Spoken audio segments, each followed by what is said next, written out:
during the week because, you know, busy or whatever. You'll get extra me over the weekend. So yay. That work for you guys? I hope so. Chat room, let's go play Dwarf Fortress. How's that sound? Can I get a hi YouTube? We're gonna see if we can finish Burnvault today. Burnvault, the very either save and or finish Burnvault today. So this is folder 2. Because I just had a request for this, I'm going to zip this folder real quick, and chuck it up on the Discord if anybody wants it. I will put it in the save sharing room. Because this fort, as many of you may know, is completely messed up. It is, in a bad way, like a really bad way. So region 2, yes. It's in a really bad way, and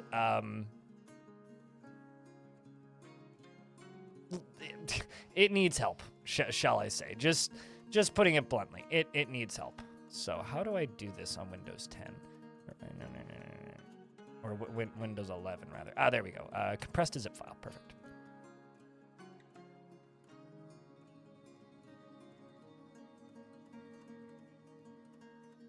And I'm going to rename it Burnvault. Savable? Maybe. So, DF save sharing room, it's getting uploaded.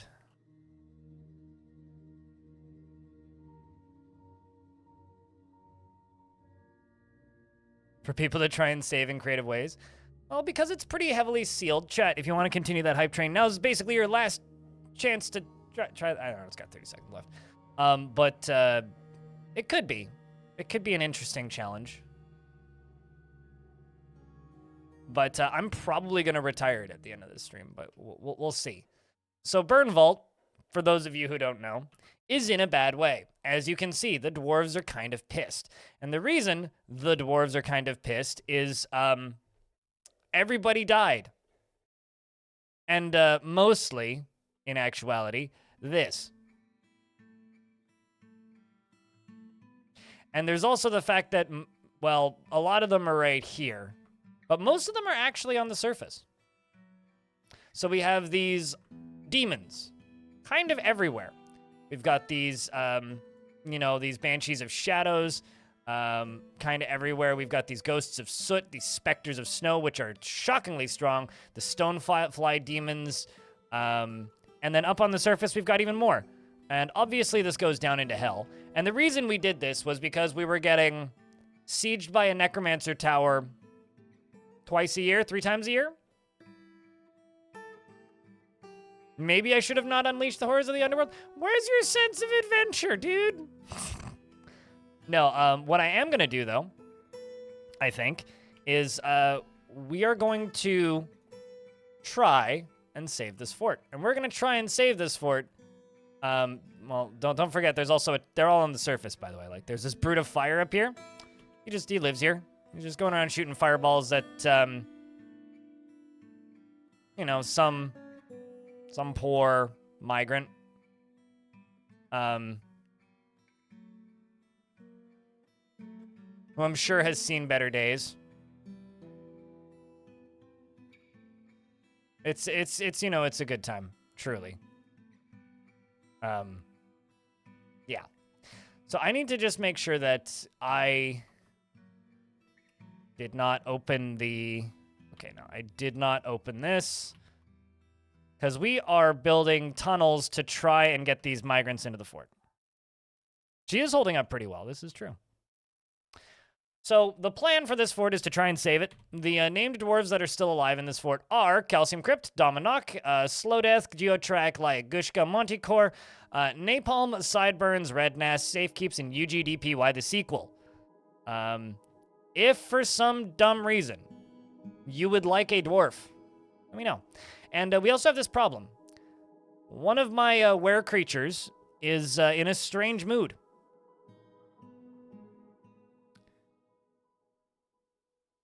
I think we leave him in here. I don't think he needs to come out of here. Frankly, I don't really care if you disagree. I think he just doesn't need to come out. I think he can just live there, in the cage, and go nuts. That's totally fine, I think. So, unless we let him out, and so we have two options actually, and this is up to you, chat. If we let him out, I will immediately wall him in somewhere else, and on whatever shop he takes. Or alternatively, we can just leave him in the cage. Just cart them around the place. Yeah, keep them in the, just put them in a wheelbarrow and just wheel them around, you know? It's like a mobility scooter. So, yeah. Let him craft, he has a dream. He has a dream, a sign and a thing. So we're gonna get used to this music. You're gonna be hearing it a lot. This song will play every single time we have a migrant wave because we will lose 30% of our population every time. So let's memorialize Kel, who just died.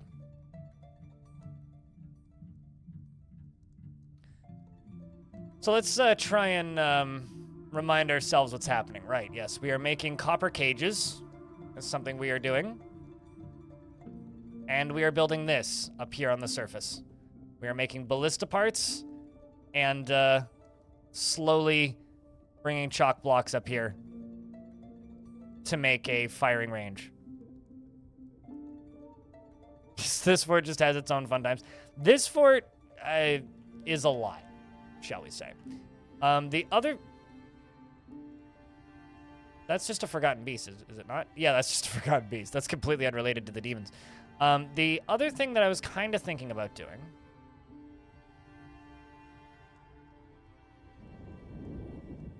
is I could cave this in right here.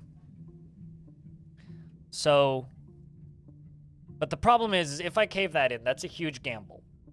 The gamble is I might release angels. So what I think we're going to do is I'm going to very slowly dig through here. Smooth and fortify all the way. And if we somehow manage to, or no, I can't use these stairs, but we're gonna dig from over on the side, like maybe like right here. We're going to slowly try and dig through into this. If I can do that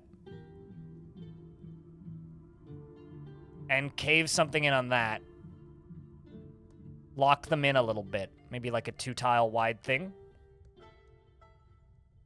there is the chance that I could seal these guys off, and then we could have a little bit more access into here. That pump stack? Oh yeah. Oh yeah, no, we've got a lot of pumps in here. How far apart does the ballista need to be? Okay, no, this ain't gonna work. Each ballista takes 3 tiles worth of space. Yeah, there's lava right there.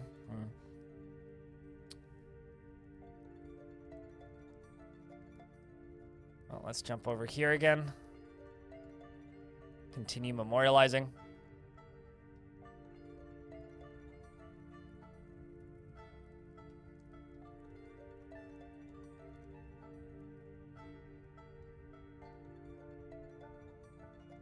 Hello, Aerotha. How are you? And also, hi, Lanix, by the way.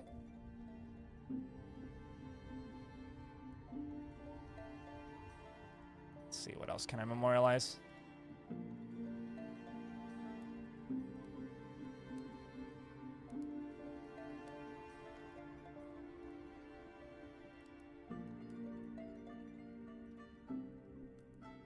But the other problem is, like, this fortress is designed for, like, 200 dwarves. And because we very much do not have that many dwarves, it's actually kind of difficult to convince any... What's the word? It's actually kind of very difficult to make sure that this thing works. Right, yeah, this is a thing I was doing. So I'm going to... Uh-oh. Something on the surface has collapsed. Well, at least that's consistent. So this is going to go all the way down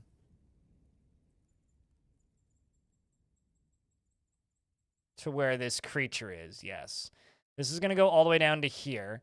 And we're going to use this to trap this guy up top, right? This guy is a web spitter. So if we can trap him up top, then we can use his webs to trap demons in cages. All right, that is kind of the plan here. We're going to use this guy to trap demons in cages. And Dwarf, Intelligence Award of the Year goes to UGDPY, the mayor, who just sealed himself in this tunnel. Sir, can you please let yourself out? Thank you much. Please break your own window. That'll be greatly appreciated if you could do that. All right, now we're going to place your rock there. And also deconstruct your wall here, because you goofball.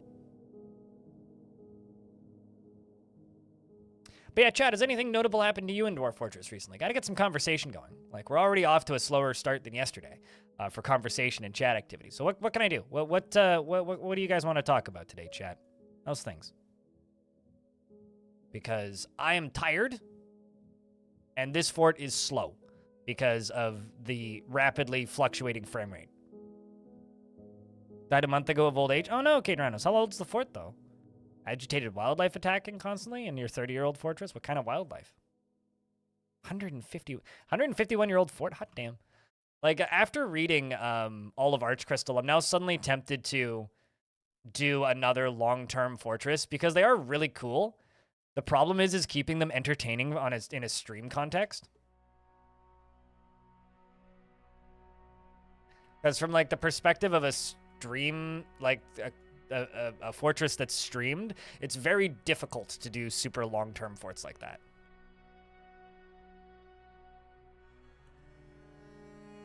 You built him a platinum tomb. Well, I mean, hey.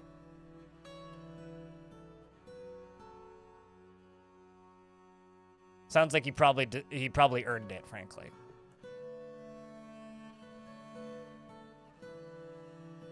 As a natural archangel that you dug up? You mean just like an angel that came out of the ground? Oh, neutral, not natural. Duh. That's cool. I've never seen neutral ones, but I've definitely dug them up. Got to be a dwarf on the surface.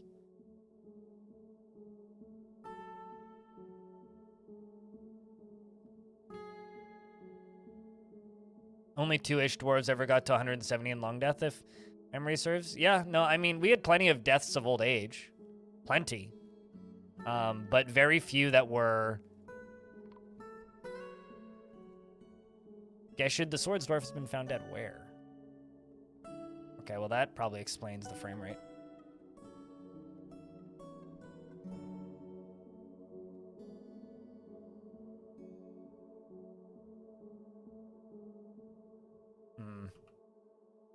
Hold up.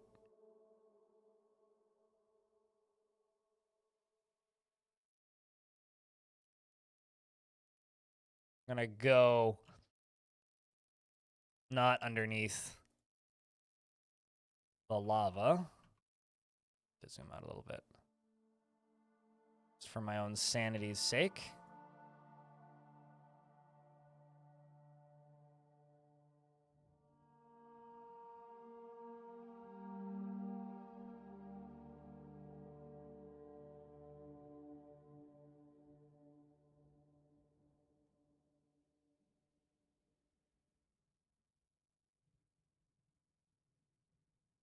Yeah, you said your fort was dead, but it just ran up to your temples and checked them out.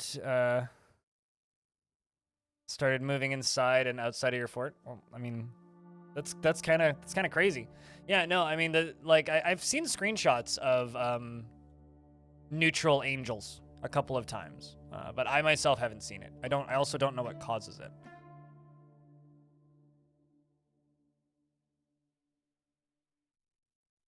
I'm gonna deconstruct this cage. Well, nah.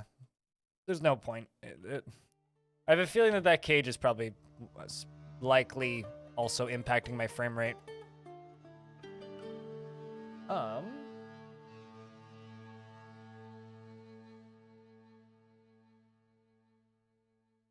I don't think it's...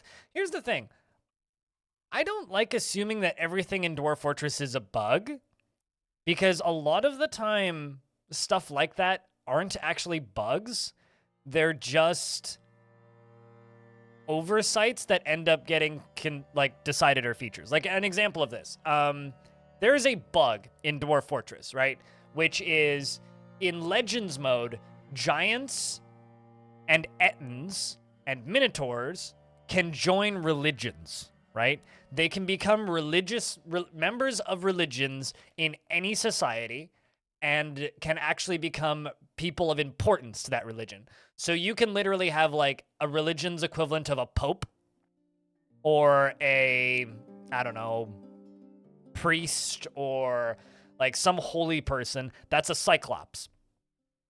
And you'll read their legends in Legends mode, and it'll be like, oh yeah, no, they worshipped for a decade in this temple and prayed and prayed and prayed, and then authored 3 books, and then went off and killed 15 people in a neighboring village, and then came back and did it again. What's the name of your pastor? Brrr! And what does he teach you about? Brrr! Anyway, so these like religious figures are really cool, and they've already been accepted as a mechanic. Like, it's a bug, and Tarn's just like, well, we didn't expect the system to work that way, but that's fine. We'll figure out some way of working it into the game so it makes a little bit more sense, and we'll polish it up, but we're leaving that in. So when things like neutral angels show up, it's like, I hesitate to call it a bug because I don't actually think it's a negative thing. I think like digging into the adamantine spire and finding an angel who's just like, I want to go pray, mate, is kind of cool. You know, it's like, you know, digging in the ice, you could dig up John Carpenter's The Thing, but like you could also dig up like, you know, an ancient alien that just wants a cigarette. You know, it's like, I don't know. I like the idea of there being a chance that there's neutral entities alongside of the evil, dark, doom monsters.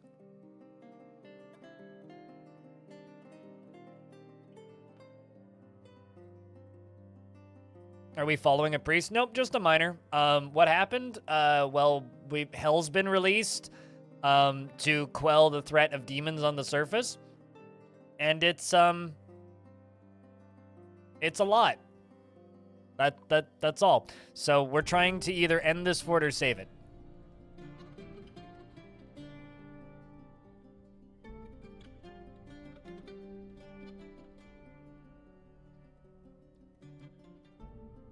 Also, somebody quoted this on Reddit, and I just want to say that my favorite line from all of Archcrystal, after reading through all of it again for the video, is, I'm worried about what might happen when that tower reaches the surface.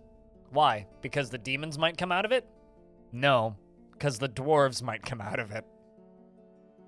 Is a really, really, really good line.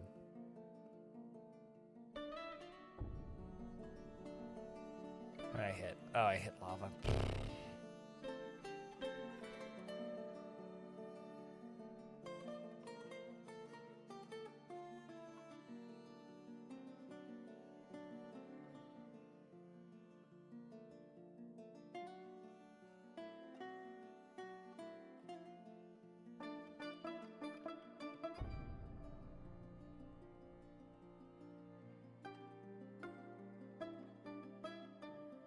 And it's like, no, I'm worried the dwarves might come out of it.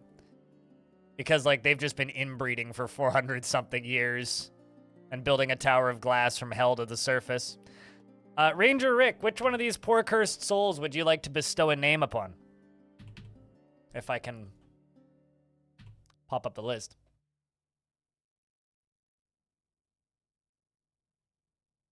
That's your selection. There's also 2 kids down at the bottom.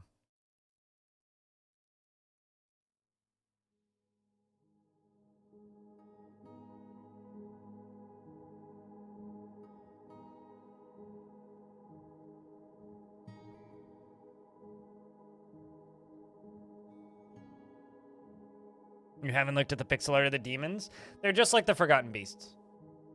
In fact, I think they're made out of the same pieces. I wish that they were a different color than the Forgotten Beasts, so it was easier to differentiate them.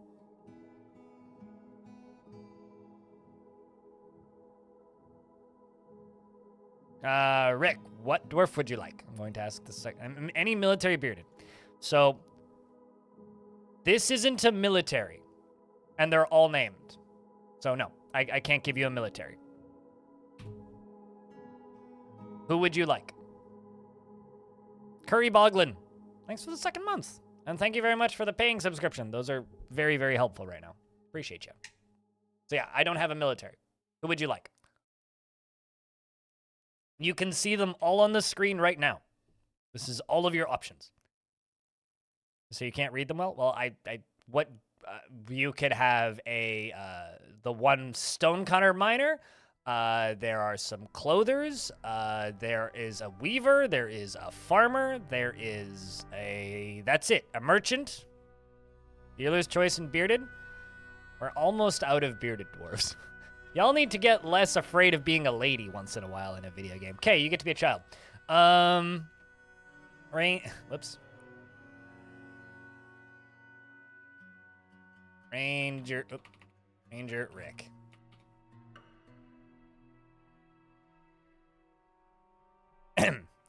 He is quite ambitious and lives a fast-paced life. He often acts with compassion and he likes a little excitement now and again. He is very humble and he has an active sense of humor. He generally acts with a narrow focus on the current activity and needs alcohol to get through the working day and likes working outdoors and only grumbles mildly at inclement weather.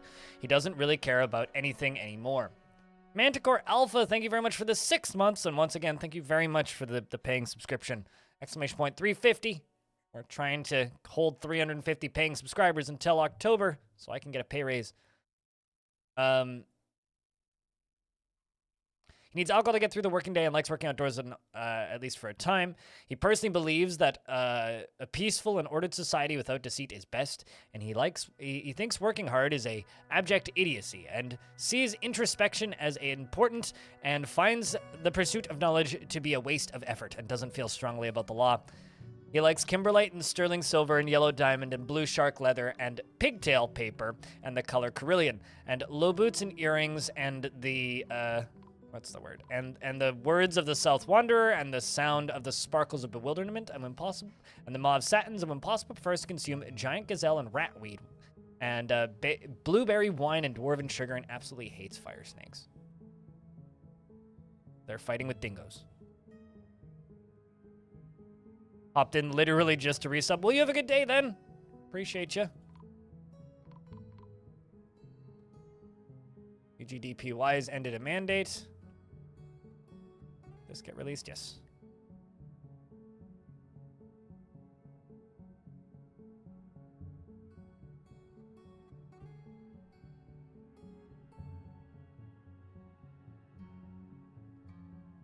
Well, I would also like to remind you, if you hopped in literally just to resub, that we also, or I also, put out a 2-hour video about reading the whole story of Archcrystal in Dwarf Fortress, if you're looking for something to watch later in the day when you have some time. Because that is a 2 hours of me reading Dwarf Fortress fan fiction. Out loud. So I'm releasing the beast to hell. No, hell is on the surface. Hell just has full access to the surface. So we are prepping to fight hell. While hell is constantly, burning the surface, destroying stuff and whatnot, I am prepping an area to trap the beast in that will make it easy for us to, or easier, hopefully, for us to kill hell. Creatures that are...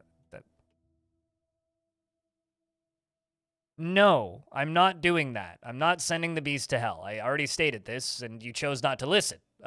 No, we are trapping the beast next to this hallway, okay?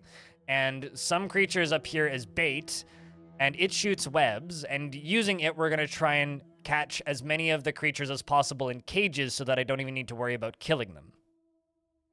We're not sending it to hell. I'm just moving it from one place to a slightly different place.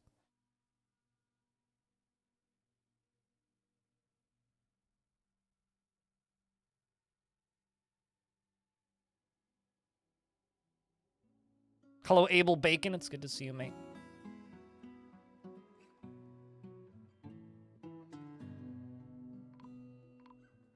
Can we overtake hell? No, because there's still tons of demons that don't fly in hell.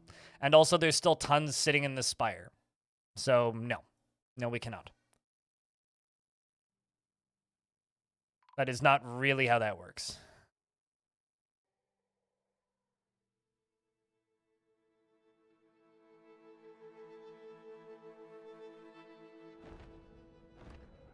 Yet another forgotten beast arrives, and that's fine. Just like, I'm not even going to look at them anymore because there's so many of them. Until one of them shows up in the caverns that I'm in, which will be a problem.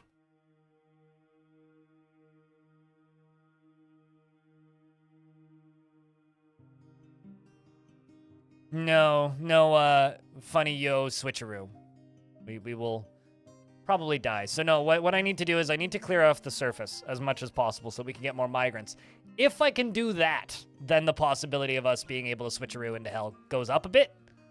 But right now, priority numero uno is make the surface inhabitable-ish again. If we can do that, then our possibility of surviving goes up.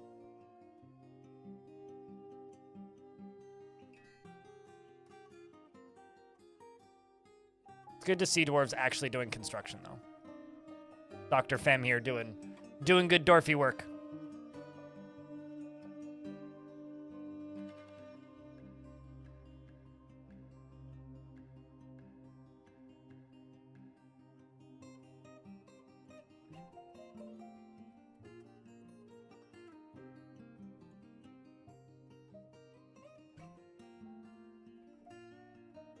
Dr. Fem on the case, and by that you mean putting blocks in a wall, mostly.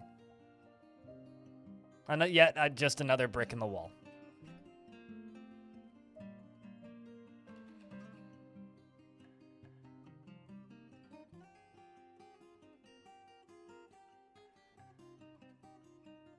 I love how I receive a notice today that a car has to be moved today.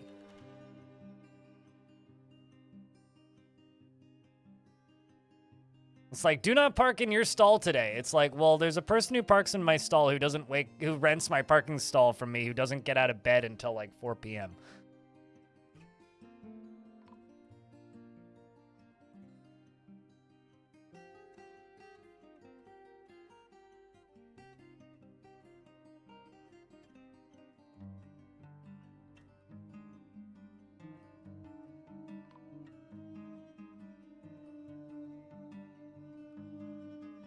Building cave walls always looks cool. It kind of does, doesn't it?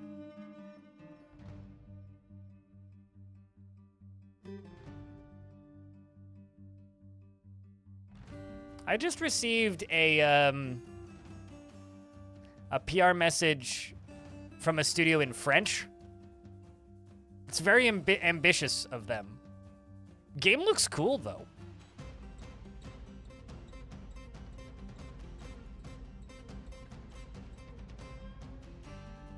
Kind of looks like the fighting bits of Sid Meier's Pirates. Well, I think it's a... No, it's not a multiplayer game. Huh. This looks neat. It's like a sword-fighting pirate game. It's like a mix of Assassin's Creed and, like... It's got a nice look to it. Huh. Swear to Armok? What did Armok do?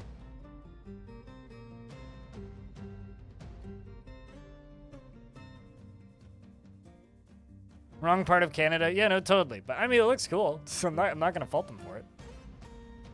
They send me key for it? Oh, I see.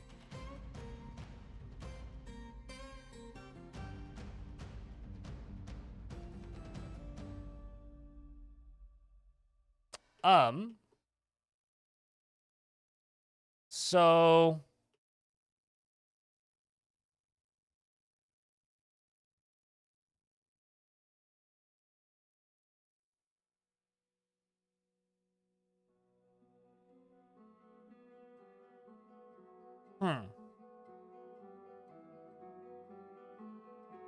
We're all dead. Fits a Brood of Fire. That just got in while I was looking at a different tab. Like, straight up, like, we're all dead.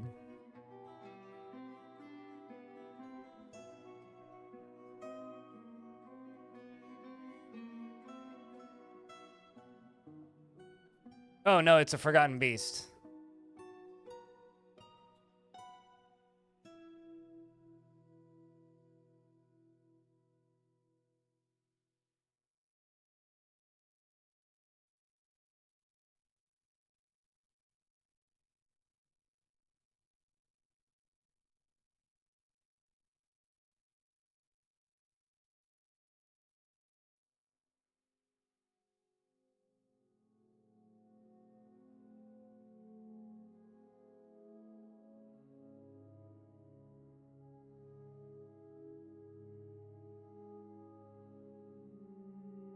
Where's Rovod?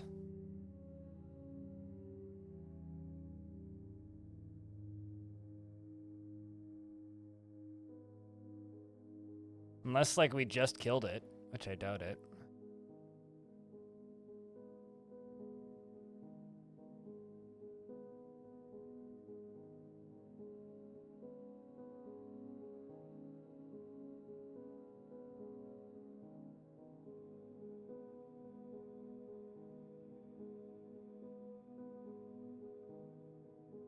Yeah, I don't see it.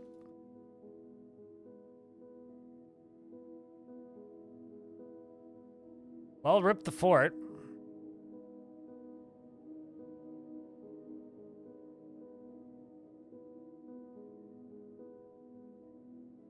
But, like, what was the name of it?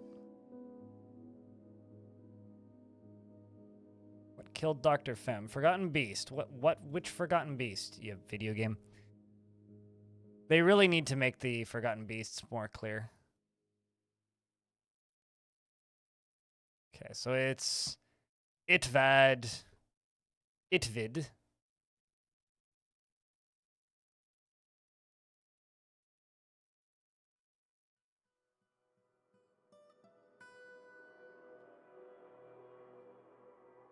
But, like, I tabbed out and we lost 4 dwarves, so...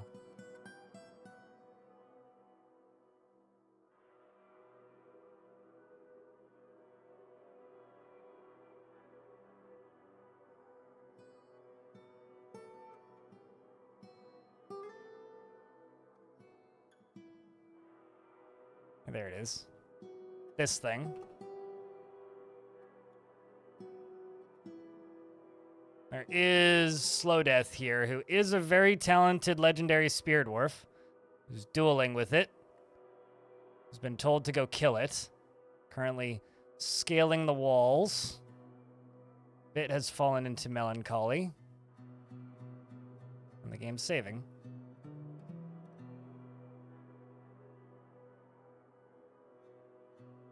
More specifically, Beasts of Fire. Yeah, no kidding.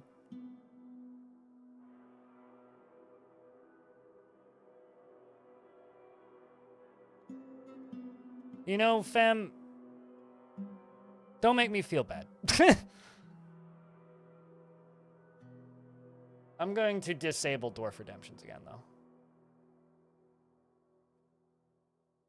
Because there's no reason to have them public.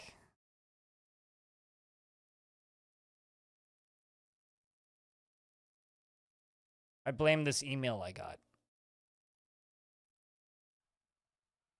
It's their fault.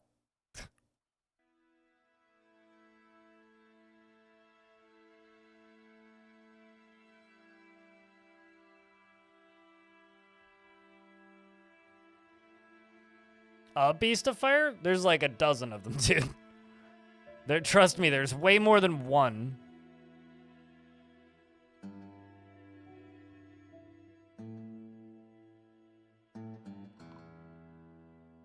So it just killed Lore, and it died.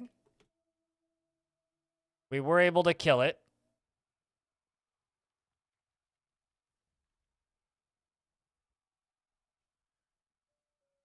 I think it just bled out, actually.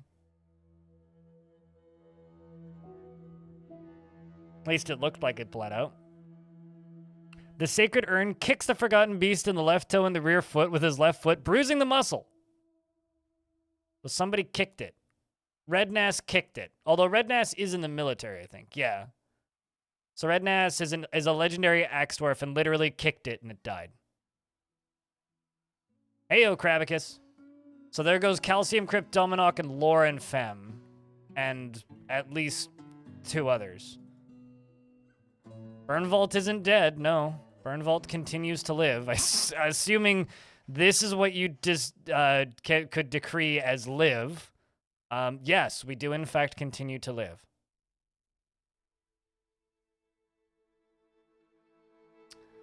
We ain't dead yet, mostly. And one of my were creatures just went into melancholy. Although I'm going to go through the list of ghosts because I need to figure out how many ghosts there are. All right, chat. I need your help here. Urvad T. Type that into chat, please. Urvad T. URVAD and then the letter T. As I scroll down here, what else do we have?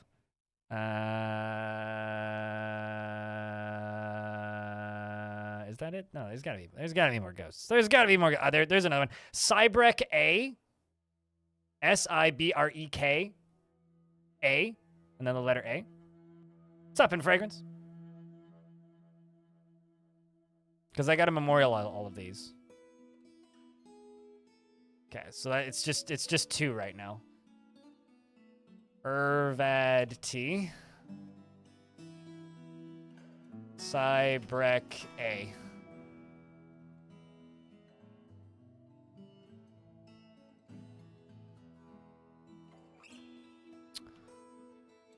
All right, let's see. Do we still have coffins available? I mean, you know what? We should just start filling these bedrooms up with tombs, really. Let's just do what we did once before.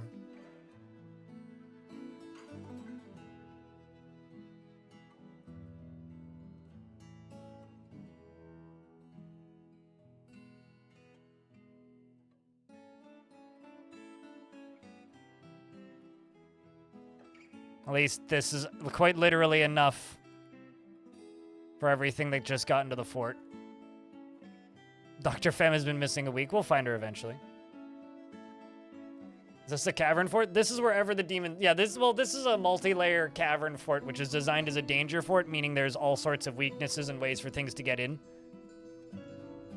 So this is an intentionally recklessly dangerous fort that is very close to falling and is about 20 years old now. It's a bit of a fun fort. Yeah, it's a fun fort. It's a fun fort. A very fun fort. A super fun fort. Speaking of fun forts, how are you doing, Krabicus? It's good to see you.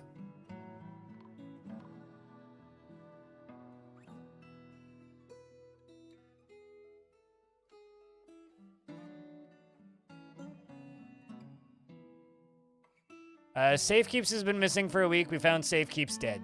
So rest in peace for the other Safekeeps.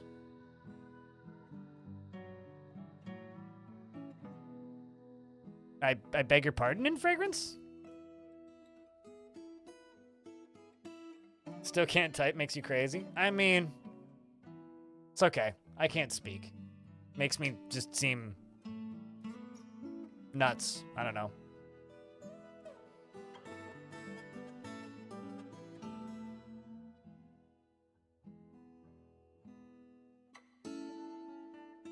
Even though that 2-hour lore video I put out this morning is underperforming, people seem to be enjoying it. So that part's nice. People do seem to be enjoying it. And it's also getting upvotes on Reddit, which is nice to see. And plenty of comments, which is also nice to see. But views-wise, it's still underperforming. Signed your contract with Vilnius University. I don't know where that is, but... Slowly dealing with odd jobs while relaxing. Hell yeah, dude. Glad to hear life's getting together. You know, stuff's sorting itself out.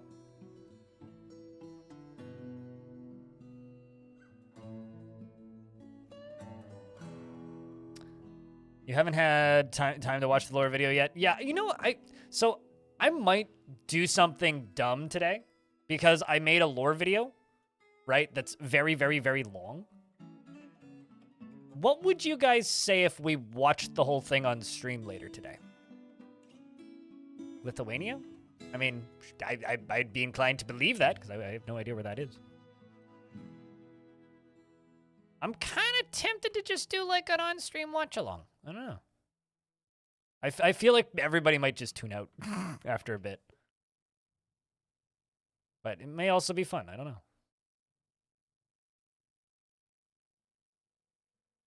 I just realized I still have these stairs here.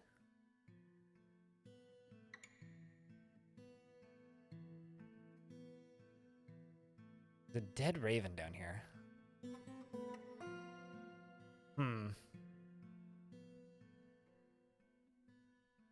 Director's cut with director's commentary. I'll just chime in. I read that really poorly. Ooh, I stumbled on that word. Oh, God. Did you hear how bad that bit sounded? Man, why is anybody watching this? I don't know if I should do that. Okay, so a human caravan has arrived.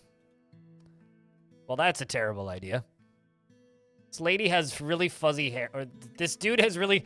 No, this guy's actually just Bob Ross. He's got a beard and curly hair.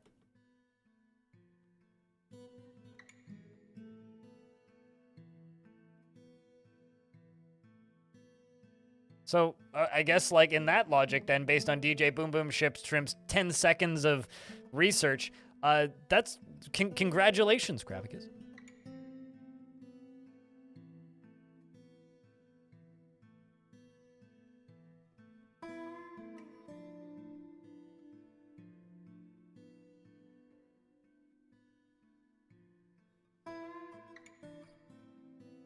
Well, on the bright side, things seem to be coming along, slowly. Haven't finished any bridges yet. You also got a government-funded position? Well, hell yeah to that. The best kind of getting paid is the getting paid that, like, comes out of taxpayers' dollars, you know?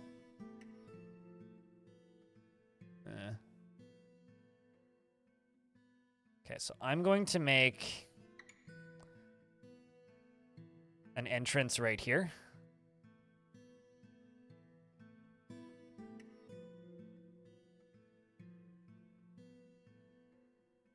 It's almost like paying yourself. I mean... okay, so this ghost is harassing one of my were creatures, and you know what? I think that's totally fine. Yeah, no, literally, it's like the whole country's paying you to do a thing. You are completely right. That is, in fact, way better than paying yourself. Dominoc's body's being put into a coffin.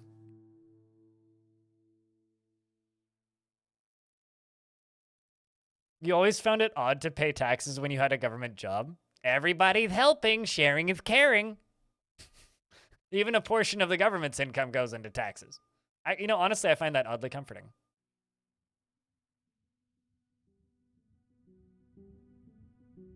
Like, genuinely, I just find that oddly comforting.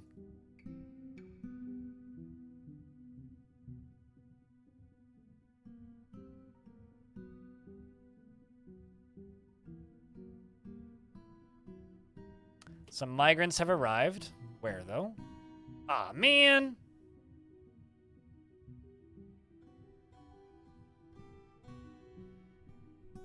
Where are they? Right above them.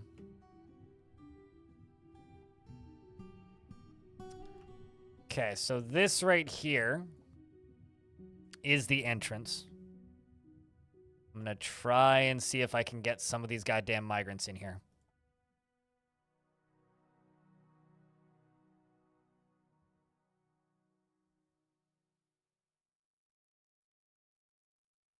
Let's see. Population goes up, immediately goes down. Population goes up, immediately goes down.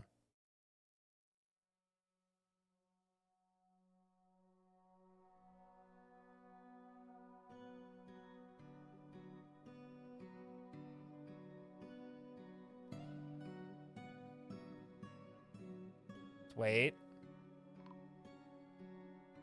Population goes up. Come on, dude. Just immediately gets burned.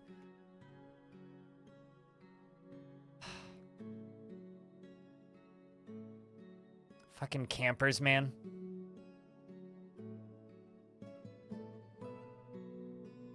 Pause. There's no dwarves making a mad dash out. Just you going to dig. Your dwarves are being slaughtered by demons every day, and they're still happier than you. The only two that are actually depressed are were creatures, who are locked in rooms by themselves. So,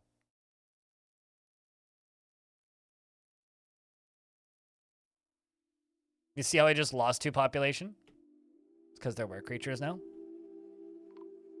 or 1 population, I guess.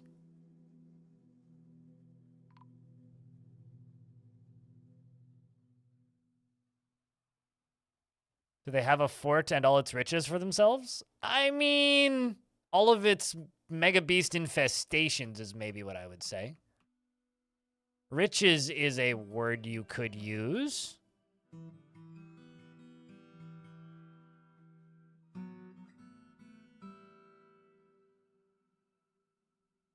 From here, the way leads to the stars. Oh, that's kind of cool.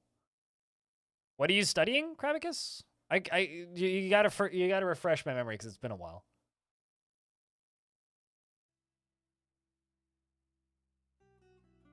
Law, gotcha. Well, I guess you ain't going to the stars, but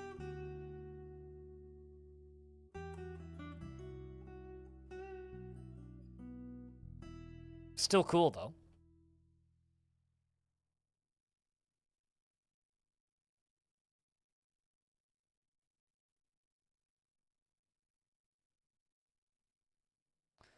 English. Okay, I. And Eternish.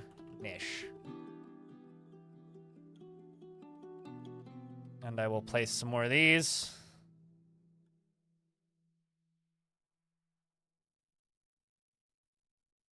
That was all of them? Yep. Why do I have coffins inside of bedrooms? Because I needed tombs in a hurry. And we had 100-something bodies to deal with. This is actually like 3 forts, this fort. It's been reclaimed twice.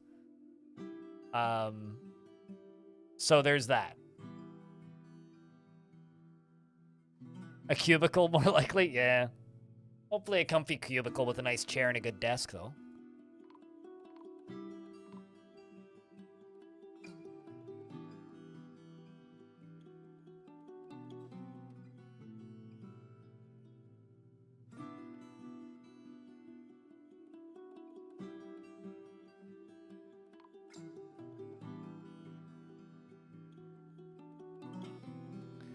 It's when there are 2 people on a planet and there'll be a need for someone to litigate on it. I mean, true. I suppose. If there's 2 people on a planet and they get divorced, then...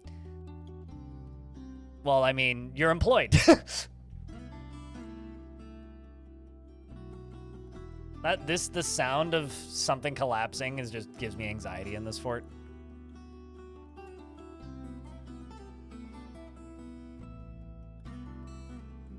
No, this fort just has like gravestones and tombs kind of everywhere. As you'll notice. I mean, like I've even started putting them in this. This fort had almost 200 dwarves at one point. Right, so that's the thing you need to remember about this fort. It had almost 200 dwarves at one point.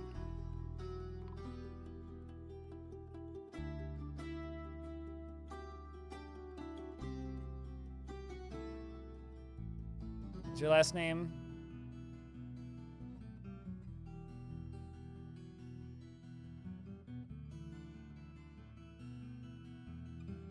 This is a graveyard shaped like a fortress. It's a tomb. This isn't a fortress, it's a tomb. How do you deal with were creatures? Will they always lock themselves in their rooms? Lock themselves in their rooms? No, you have to lock them in their rooms. No, were creatures will once a month rip as many of your population to death as possible by biting, clawing, and scratching. And if they're not fortunate enough to die after the attack, then they themselves will become a were creature next month. So I lock them in their rooms because it's one of the few ways of like pretty consistently sealing them up. But you have to do everything in your playable power to stop them from spreading.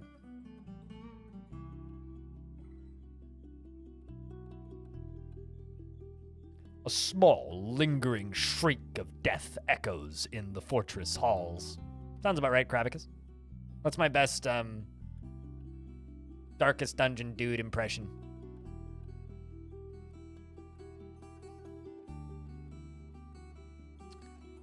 How do you get a dwarf out of a cage? It got into a tangle with a Weber on top of a trapped cage and got caught.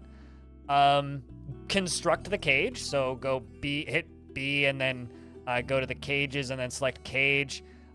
Select the cage with the dwarf in it, and then build it.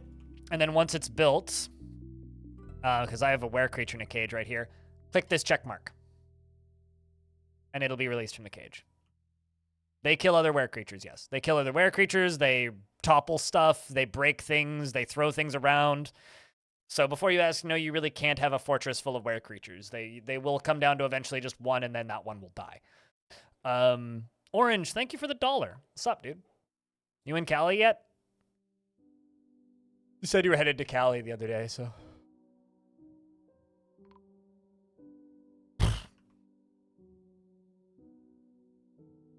I have to memorialize all these.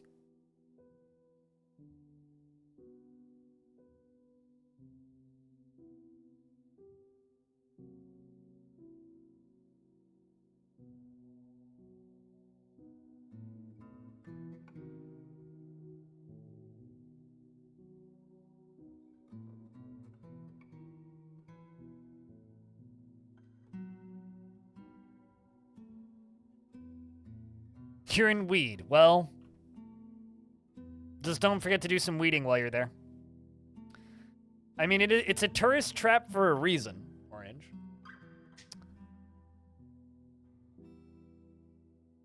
I still think that fucking Austria was a better name for a town. Unfortunately, they had no fun, so they removed the name of it and changed it to something else because people kept stealing their signs. Which, touche. I think they should have just, you know, gotten on top of that desire for those signs and simply sold the signs in front of the signs. Like, here's a life-size replica of a fucking Austria sign. $50. What Shitterton did? What did Shitterton do? I've never heard of Shitterton. I'm assuming this is a place in Britain. It sounds like a place in Britain, the ton and all. Oh, a big 15-ton rocks. Oh, just make the sign unstealable. I suppose that's an option.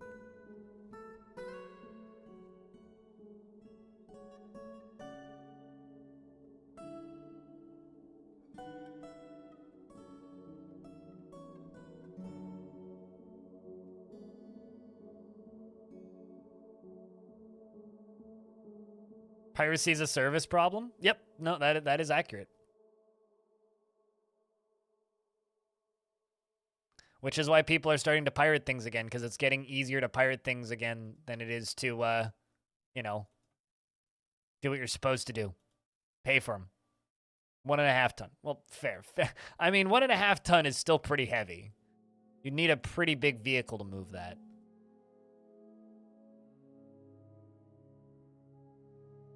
All right, 3 more memorials. Let's go. Some people never left the pirate ship.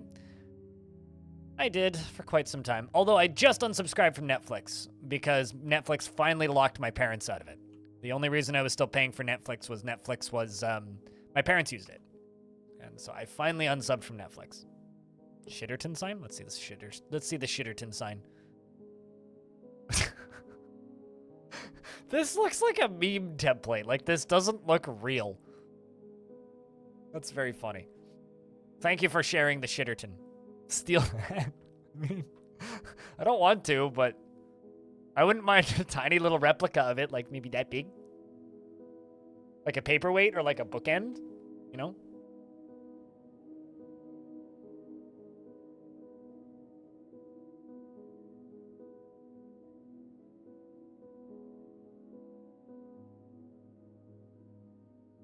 Okay, so we've got that bridge done, which is good. How about this bridge? Not even started. Well, I can unsuspend that.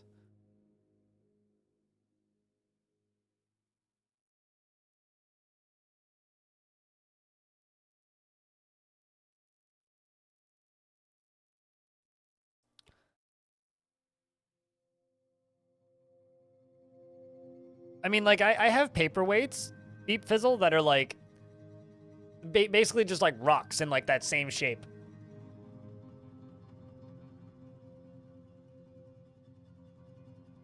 I mean, it is a ton of shitters, yes. The shitters ton, even.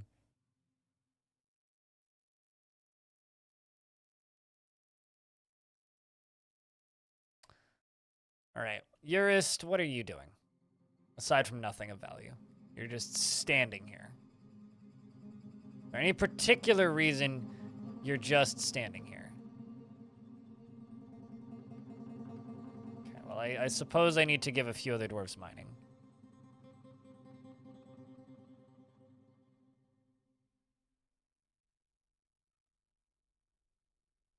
Like you, Geotrack. You don't feel anything after a lack of decent meals. Well, I'm sorry I can't provide you with 5-star service right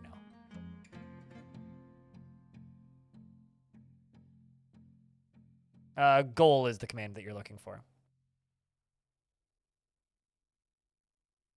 I'm pretty sure this whole fort is just contemplating the end times, to be honest. It's a pretty constant state of affairs.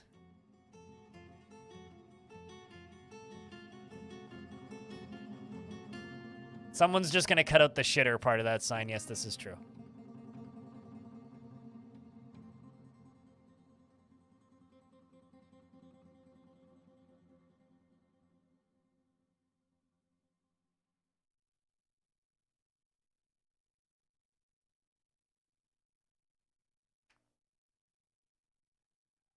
It's funny, yeah, I haven't actually lost any or retired any fortresses since Rose Pass. Rose Pass was the last fortress that I was like, yep, this fort's done. It's dead. He's dead, Jim.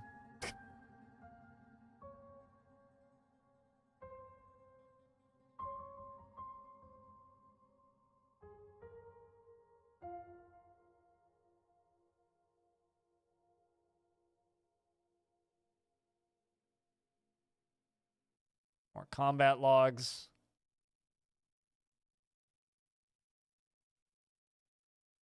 We do actually have mist. We do, in fact, have mist amenities. We have 2 mist generators in this fort, which is the only reason these dwarves are even remotely sane. Like, quite literally, the only reason these dwarves have any semblance of sanity left is because, you know, that. I should probably just lose this stockpile because I really don't need it anymore. Bit redundant that we're just hauling these boulders everywhere.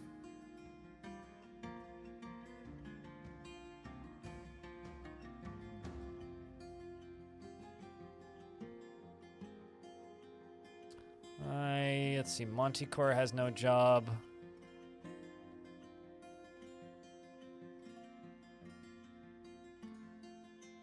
You're a skilled miner. Well, we'll give you the job.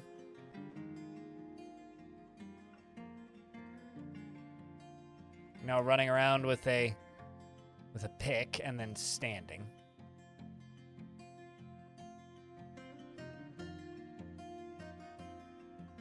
I think you mispronounced dwarf.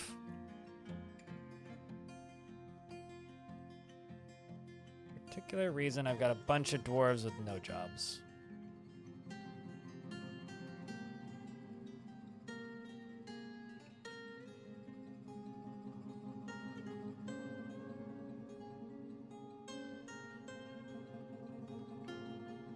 I've got a bunch of dwarves that are just like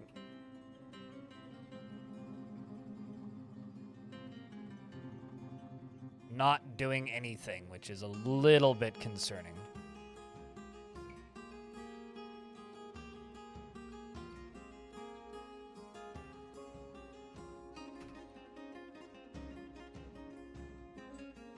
Nope.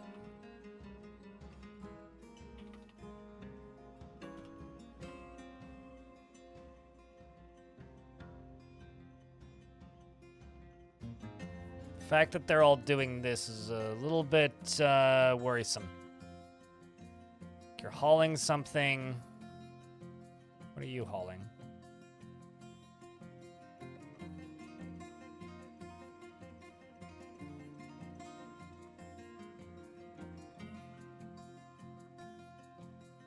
Now the game's seizing up.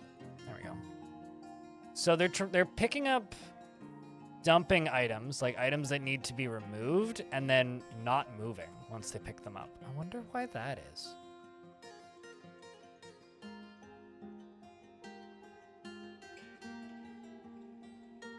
That is odd. See what you're doing.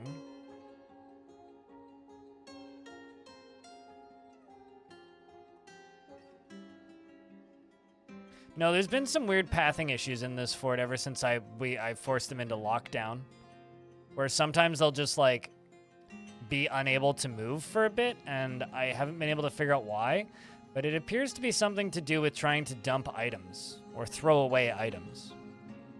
Let's see, actually, I want to check something. Is this door open? Yeah, it is. Odd. I don't know. I don't know what's causing that.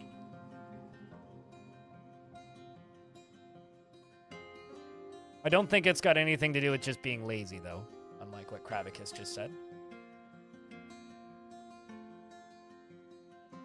I don't know, chat. How would you like to see this fort end? Because, like, the thing that I would really like to do is actually, like, fend off the surface a little bit. But my god, this population is getting so dwindly, like, it's gonna be a challenge to do that. Because I could just, like, open the front door and this fort will be over in, like, a minute. But what I really want is I just want to be able to somewhat successfully, I guess, finish this fort up. And I guess I'm just starting to see that as more and more and more unlikely. I'm going to see, can I deconstruct this at a reasonable pace?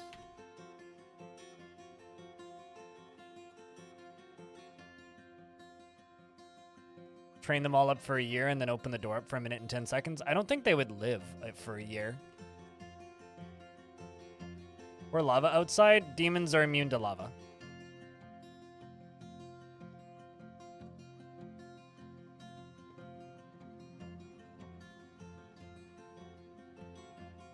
Well, it's midsummer, so we should be getting another migrant wave mid-fall.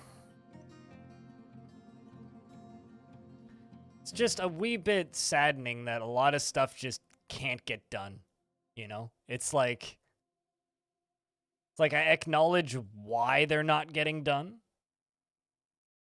but it is a little bit frustrating. It's like, if only some of this stuff could just get finished. Can demons drown? Absolutely not. They can't drown, and they can't, they're immune to fire, and they are immune to burning.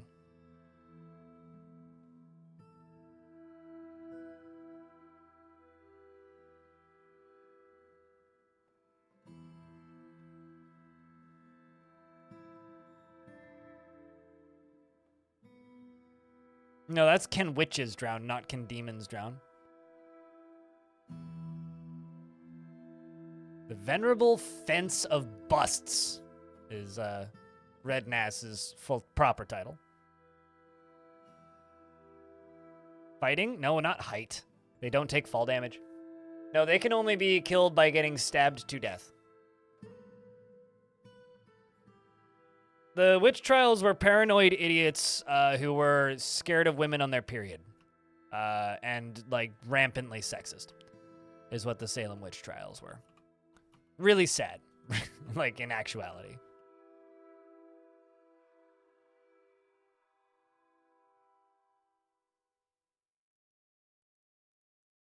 How many expeditions for this fort now? What do you mean by expedition? What is an expedition in this context? I guess they need to listen to poetry.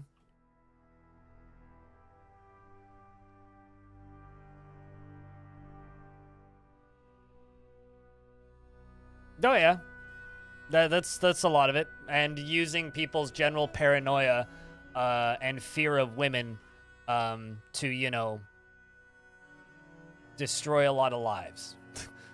Salem witch trials is largely just rampant sexism. That's about it. Recall. Oh, I see what you mean. How many times have I reclaimed it? Not expeditions. I thought you meant expeditions, like how many times have I raided other things. I was like, I don't know. How many times have I raided things? Like, 0? No, I've reclaimed it 3 times, technically. Hi, Nerv. They killed some men, too. I mean, yeah, they killed plenty of people, but it was mostly just rampant sexism and fear of women. So... no, that's not what the Salem witch trials were about. I guess to answer that question in a very long period of time.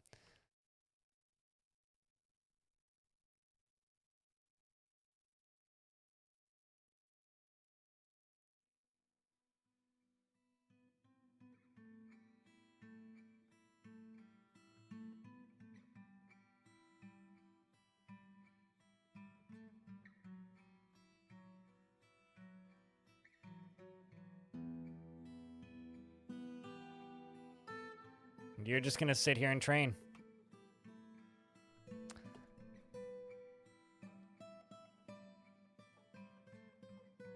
I'll throw Napalm Sideburns in here, Sodell, Rith, Geotrack, Urist, not you, you, and you. And I'll go grab weapons and come here and train. And we'll just wait. Because they're refusing to do anything else, so might as well let them stand in the fountain and train.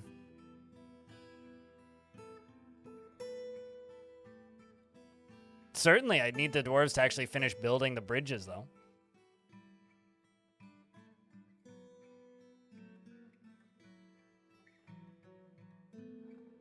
Two hours in Arch Crystal so far? But the video is only 2 hours and 15 minutes, so go finish. You might as well make it at the end at that point.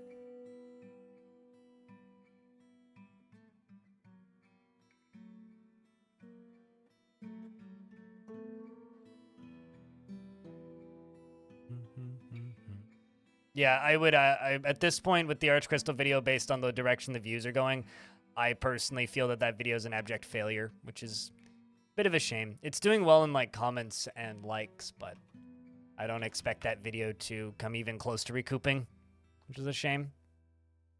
Unless, like, I don't know, some big YouTuber reacts to it, which I doubt, but... oh, well. Guess I don't know.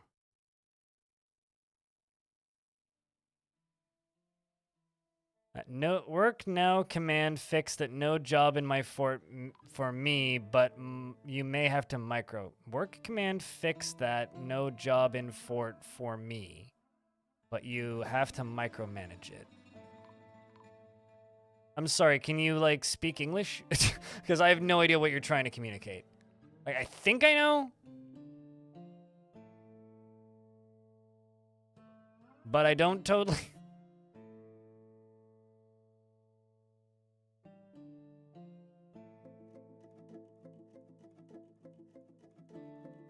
At least you can leave and conduct meetings mid-training.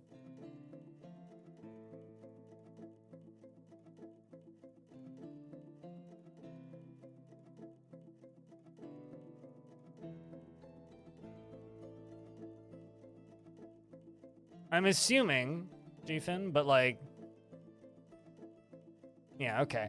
I'm not... if I'm just gonna be using DF hack constantly to fix problems, I'm just gonna retire the fort. Like, and that's kind of where I sit with this fort. Like, if I have to do that, it's not worth playing the fort, because then I'm not actually playing Dwarf Fortress anymore.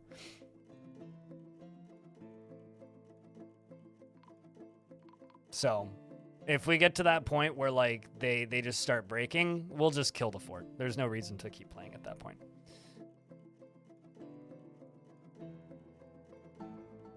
So hopefully we don't get to that point.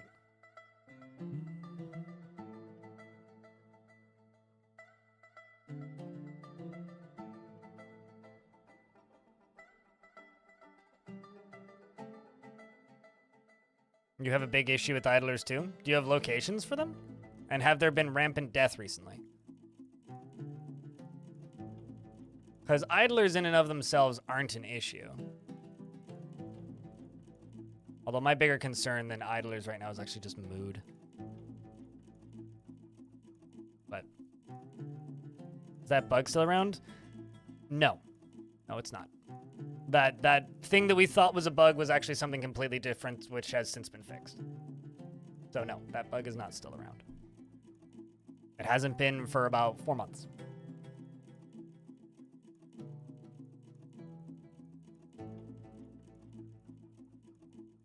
Have lava burn them all? I mean, I could just, like, dig a hole in that, like, lava pump right there, and the fort will fill up immediately.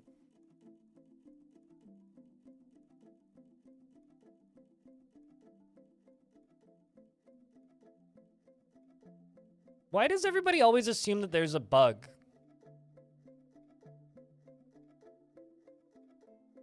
Like, 9 out of 10 times, it's not a bug. Right? The vast majority of the time, it's a player error, right? Like in this instance, it was a combination of, like when I had those dwarves idling, they were holding items that they were trying to dump, but they couldn't dump them for one reason or another, so I removed dump from the items and it fixed it. Like, I don't think that's a bug. It's inability to access a location, which was the problem. I mean, sure. I mean, like, it genuinely bothers me how often I'll see people being like, oh, none of my dwarves are doing insert thing here. And then, like, I look at their game for, like, 90 seconds. I'm like, turn that option off. Bang, and then it fixes. Like, there was somebody on the Steam forums a while ago that was complaining that none of their dwarves were gathering food. And then somebody pointed out that, where is it? This was turned off. You know, workers gather food. In fact, actually, if I turn all of these gather options off, this might actually help this fortress. Might actually really help this fortress. I'm just gonna let them practice until we hit fall, or train until we hit fall.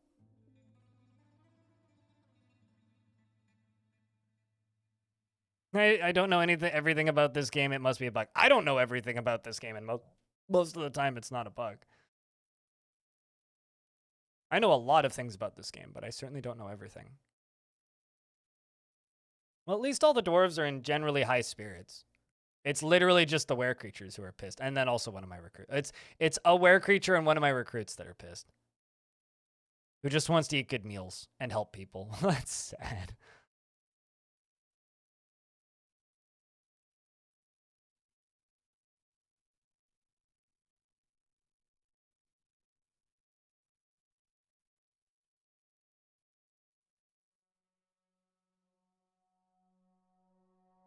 But if you have idlers stop idling after deleting the main burrow, it means that there's a job that they're trying to do, which is repeating infinitely. Likely, the issue is they're trying to farm a certain type of seed and you're out of seeds. That's one hell of a username, mate. Is it better to have engraved floors or block-based infrastructure? Block-based floors are more valuable than engraved floors because there's another material in the process, so it's more valuable. If you want more valuable rooms, use blocks. The Forgotten Beast, Stibmer Avuzarel has come. It's an enormous alligator with lidless eyes. It has a pair of spindly antennae, and it is ravening. Its red-purple scales are small and close set. Beware its noxious secretions.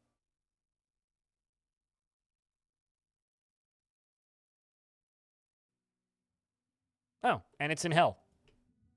That's fine.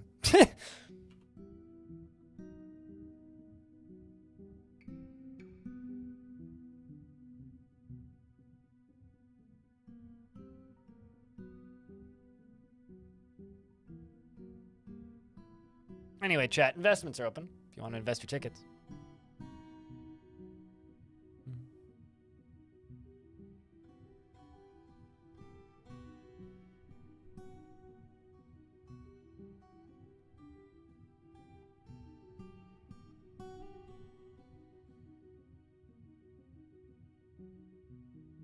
But we're literally just going to wait until fall. Because turns out this is doing kind of wonders for their poor moods. Except for this poor fuck.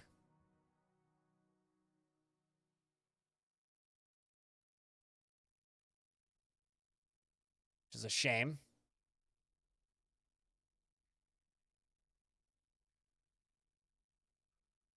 So we have 15 dwarves, 2 are were creatures, and 2 are children. So we have 11 dwarves.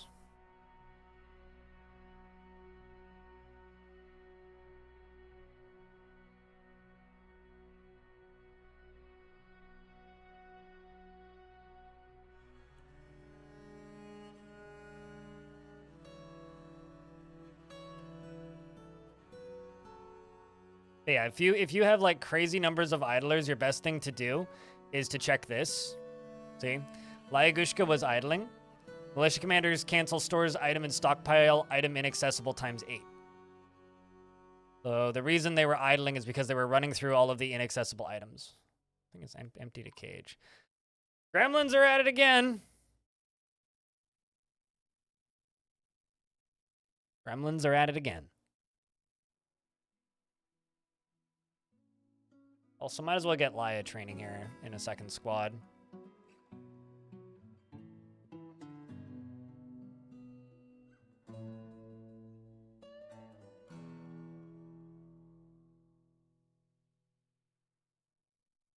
Hope all is good. All is all right. Did you enjoy that very long video I uploaded? And hi, middle management.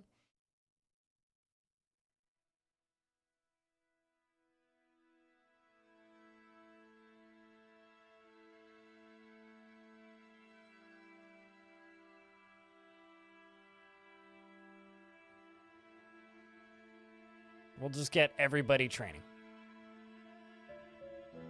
Yeah, I was up until almost 2 o'clock in the morning last night finishing that video because I just kind of was like, I've put too much time into this video and I've been neglecting other uploads, so I've got to just get it done because I don't expect that video to do super well. And currently it's not, so sad. Unless it picks up, which currently it's just dropping. I'm very doubtful that that video is going to be worth the time I put into it, which is a shame. Where did Laya go? There you are. Getting a drink? I think I'll let them train just a little bit longer after the save goes through.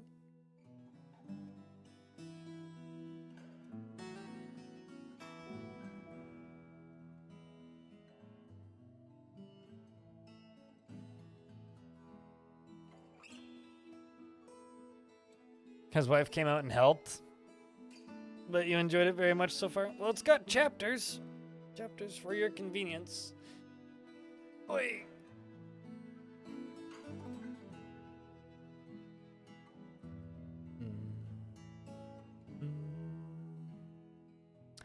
But no, the next Dwarf Fortress video I'm going to be making is the Future of the Fortress posts, which Tarn was really late on. So by extension, I am also really late on.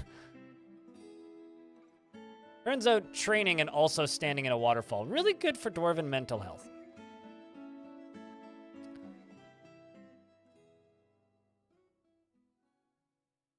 Huh. It's not a notification you see very often. Forms twisted from their nature. Legion of the Night, what hope remains? So this is elves and necromancer creatures. From no known groups, and they're already going into combat with the demons. And this guy's already bleeding because he's been hit multiple times by something. This guy's just shooting fire everywhere, and this guy, the Canar's soldier, seems to be shooting some sort of acid. This night creature was, its long hair is long and shaggy. It seemed to spit some, yeah, it's spitting, they're spitting acid. So let's see, we've got necromancer creatures on the surface versus this flaming ball of human something. So they're really, it's gonna be real hard to read this combat log, but let's see what I can do here. Canar's soldier misses the Brute of Fire. Well, that's good. The Brute of Fire gores Bim's soldier's maceman in the neck, bruising the muscle through the copper mail shirt. And Obin that screams, "Death! It's all around us! I'm not uneasy!" And the brute gores Bim's maceman again, and then he misses a couple times. More stuff flies everywhere, and the frame rate is crashing down to the floor. And it seems that these soldiers are just getting set on fire constantly. These fire demons are continuing to do what they do best, turn things into toast mostly. And it seems that all of the soldiers that they are sending are dying pretty fast. Specifically, like this elf who's currently bleeding. And also is hopeless after suffering a major injury. I would be too, frankly. I wouldn't want that to happen to me. This elf axeman says, "I will attack. I was attacked. You will feel my ferocity, and I was injured badly. There is no hope." Well, that turned quickly. And the brute, right after the brute of fire gores the elf axeman in the head, and the attack is deflected by the elf's bronze helm. Well, at least we get to see the forces of doom fight with the forces of darkness. This Doto is on fire. I don't know what that is. I haven't seen one yet. A small hairy humanoid with a long spiral horn. Its charcoal hair is long and shaggy. It was first created by the human necromancer Canar. Well, at least they're all made by the same dude. The guy got busy. Canar, really. And then we got more of Bim's soldiers up here, which are, as well as Ted. Ted over here. Ted Scarletivy, who's bleeding. Very, very unfortunate and sad that. They should have sent a bigger army.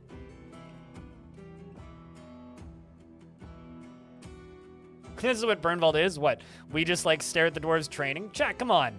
Show some excitement for this violence. Can I get a couple vile forces of darkness or something in the chat? How possible would it be to make enemies of everyone so that they constantly siege you and fight the demons? Now? I have no way of leaving the map. So, impossible. But I'm already enemies with most people already. But there's more stuff showing up. We've got these Polius. We got these big, these guys were horses, right? Yeah, they're the decapods. The decapods are showing up, so it's a pretty big siege. Maybe maybe they'll actually get into melee range with some of them. I think, yeah, they just took out one of the flaming creatures, so that's good. Kenar's soldier says, "I've been wounded." Yeah, they were able to take out one of the brutes of flame. They took out two of them.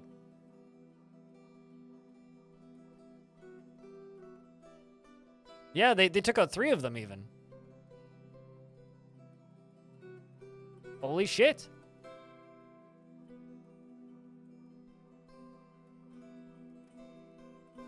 I mean, there's still many things in the underworld remaining. I mean, if we look at this, there's still many. So, it's not like we've won, but they were able to take out the three brutes of flames that were, like, spawn camping them. These things can topple doors, can't they?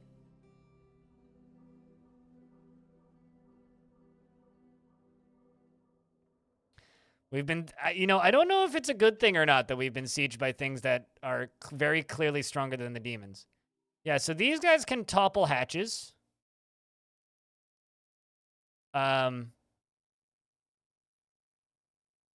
Which is not good.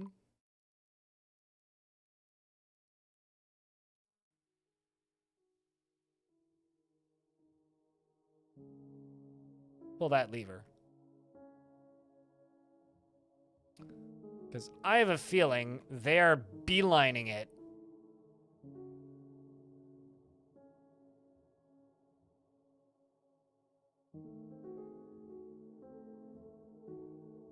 For that doorway.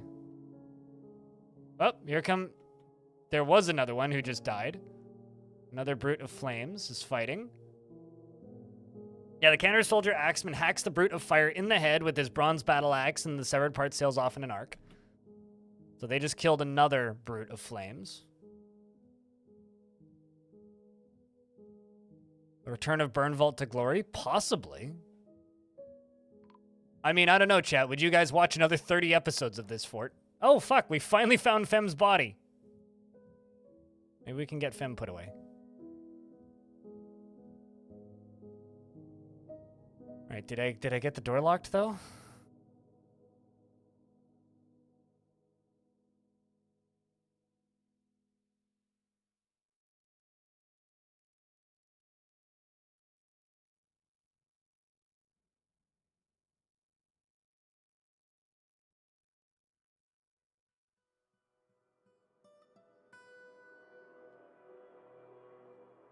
Kind of very terrified. So this is another one of these Brutes of Fire. This one has 21 kills and 1 notable kill. So if they're able to... Here's what's going to happen, right? There's still just, like, a way that you can walk into hell, right? If they're able to get into hell... Yeah, they just killed another one. If they're able to get into hell... Oh, my God, there's so much... This one's bleeding like crazy. Look at that. Well, it's stopped bleeding. If they're able to clear the stuff that's on the surface, then they will move down into hell. If things are cleared on the surface and the population can go back up, this is true, yes. Then I can re-enable Dwarf naming. Right, here comes another one. Yet another Brute of Fire. This one has no kills. This one is a baby. It's only 1 year old. It's trying its damnedest to bully this Cinna soldier, Kanar's soldier, spearman, who is wielding mostly bronze. Maybe not the widest weapon. It is seriously injured, bleeding, tired, overexerted, and probably going to die pretty soon. The creature of the Brute of Fire is now dead, as Toilis, the creature of Kanar, has now killed it. Let's see, has that lever been pulled yet? No. Okay, I'm gonna turn this off. I don't need to worry about that right now, but I do need them to pull that lever. There we go. They added magic already? No, this is not magic. Are you asking what these creatures are? These are necromancer creatures. They've been in the game for like 3 years now, maybe?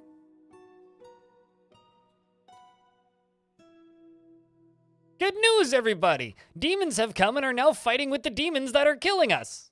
So now we have a new problem, which at least has replaced the old problem. I suppose. Is that lever been pulled? Yes, lever's been pulled. Sweet.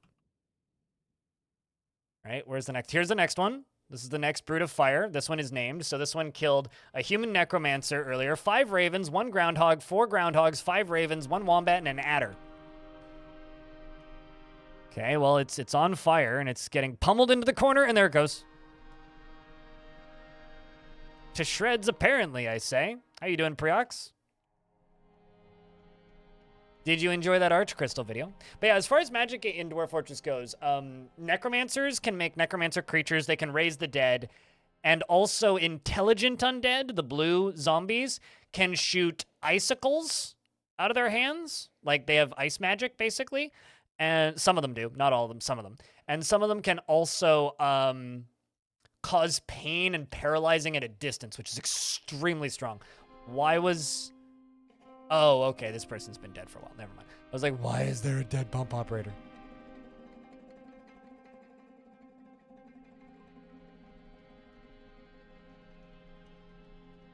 Okay, here's another one that they're currently fighting with. These Brutes of Fire are what have been constantly causing us grief on the surface. There goes another one that they just killed. Damn, these things are strong. These used to be horses, is what they claim to be.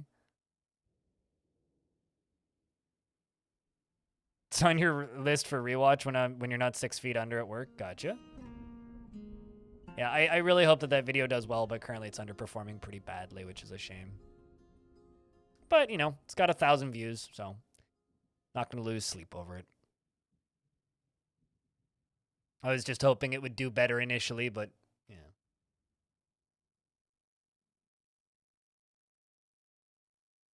Wasn't the first problem actually the necromancer experience to begin with? Yup, that's why we released Hell.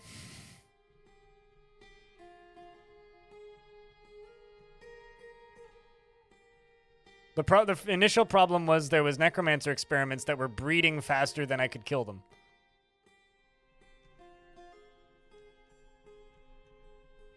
So this right here is the doorway to hell, right here. Fight fire with much bigger fire. Currently.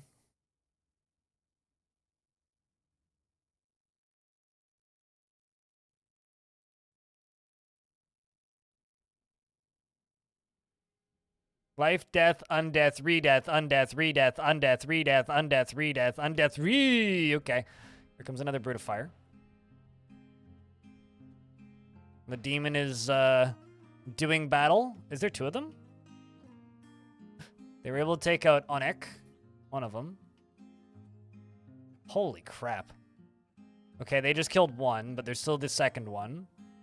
Looks like there's a third one coming in. And it dies.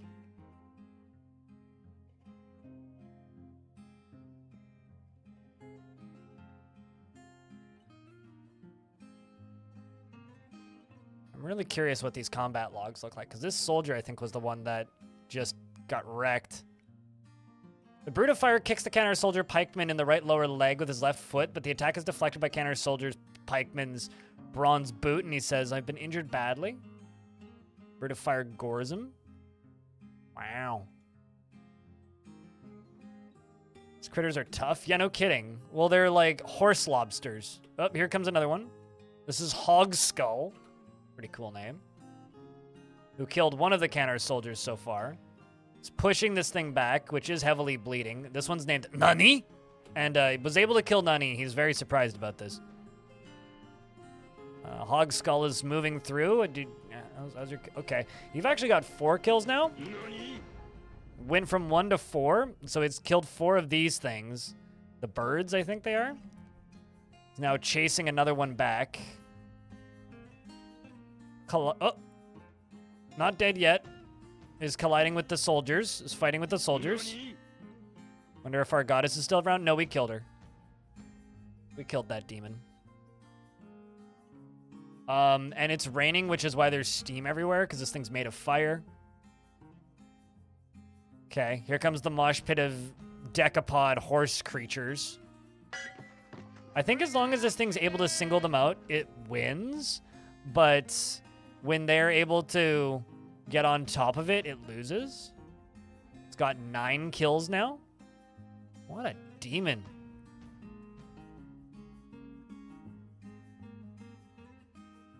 I don't know who I'm cheering for, frankly, if I'm cheering for Hog Skull or not. I love just the super chill Dwarf Fortress music playing in the background. Come on! Hog Skull, how many do you have now? 14? How? This thing had no kills before. Apparently he's experiencing trauma and doesn't feel anything about this. I don't even know what these ones are. The Spirit of Shadow. Oh no, this is another demon.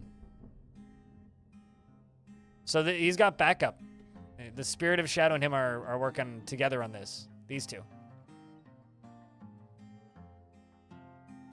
And this is a Brute of Brine, another demon.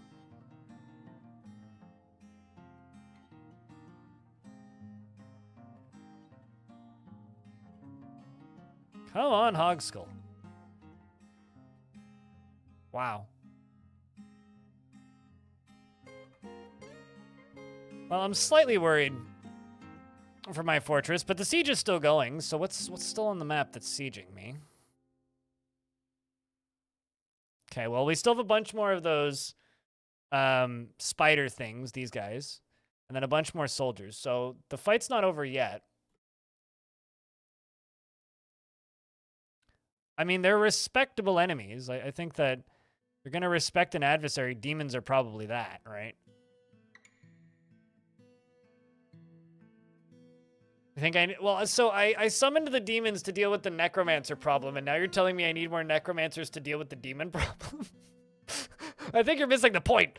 Although, hopefully, the necromancers are able to thin out the demon problem, because then we can maybe actually have a chance of getting some migrants, right? Which is the actual thing that we need.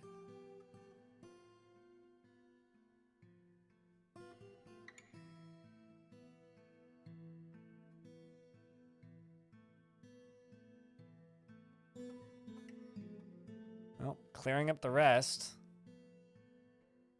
Cleanup crew demonic edition. I think that they must, yeah, they're all dead. They've retreated because it's flying back to its post.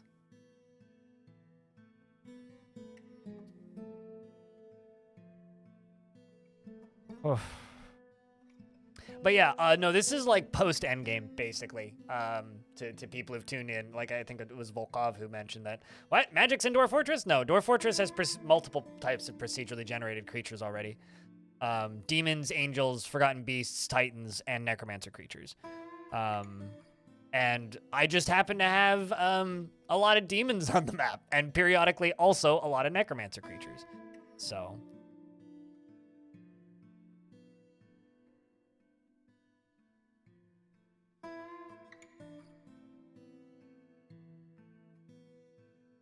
But no, we are gearing up to try and fight with some of them. Is what we are doing. And if you have questions about Dwarf Fortress or the game, feel free to splatter them into the chat or just, you know, let me know. Because I play too much of this. Or just a generic description? Wait, what do you mean like unique description? You mean unique description as in like, unique to their creature type, or unique description as in like... I guess I don't know what you mean by unique description. I mean, everything has a unique description.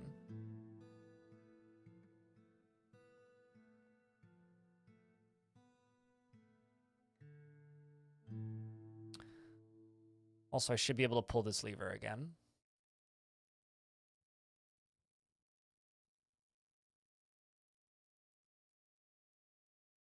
But yeah, this and this are going to hopefully trap demons in this area.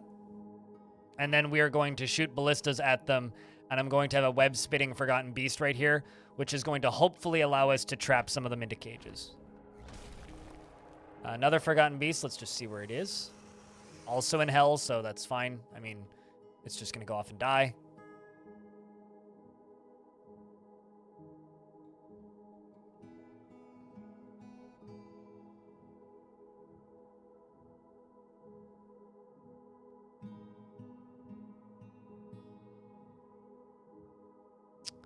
And good evening, Bedaware. Hello, it's good to see you. Welcome to a little bit of, you know, Chaos Incarnate.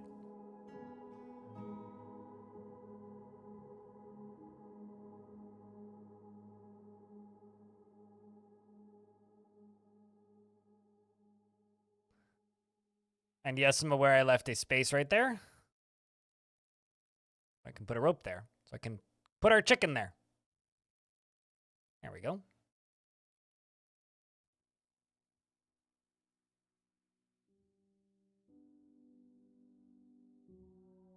Oh, you just want to see his? Yeah, sure, I can show you his.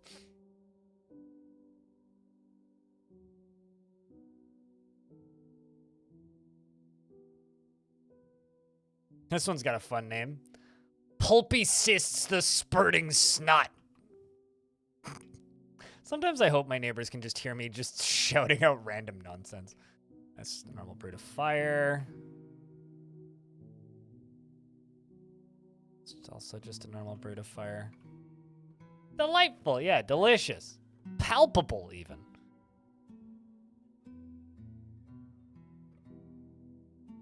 Gnarled Buzzards.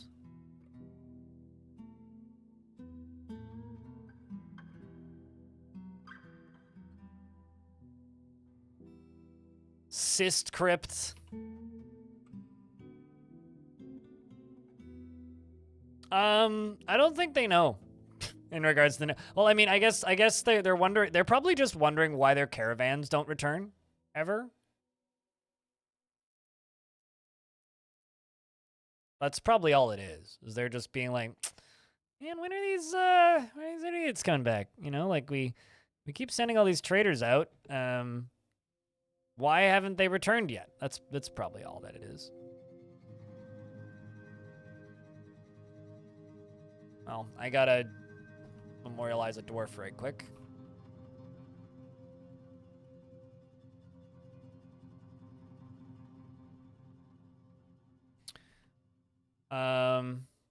But yeah, I'm not actually finding this Brute of Fire.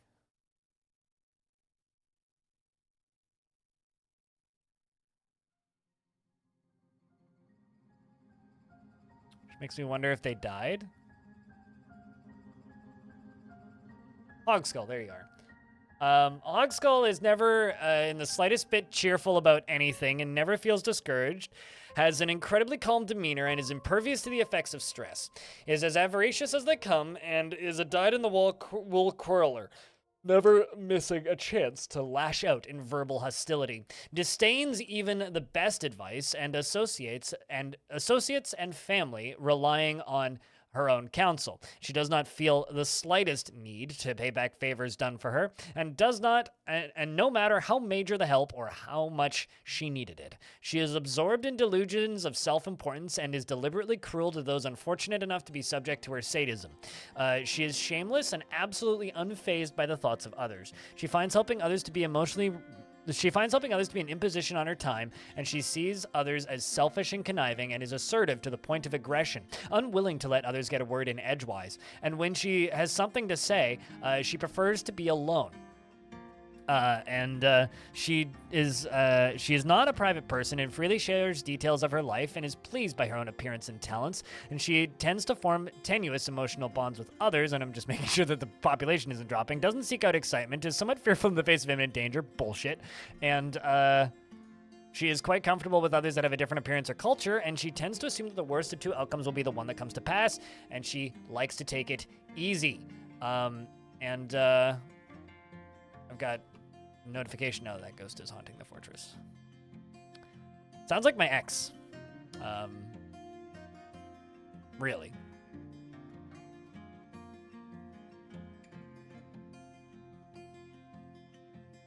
So we sent these traders to look for some traders, and we sent them to look for some traders, but we have not heard back from them. So should we send some more traders to look for them? In case, because, like, we would like to get our money back from these traders. Does necrosis affect anything, including forgotten beasts and demons? You mean, like, murder clouds and demon? What do you mean by necrosis?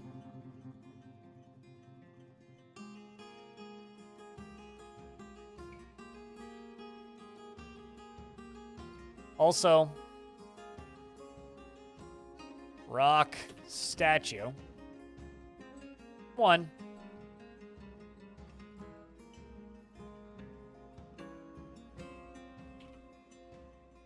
Hogskull.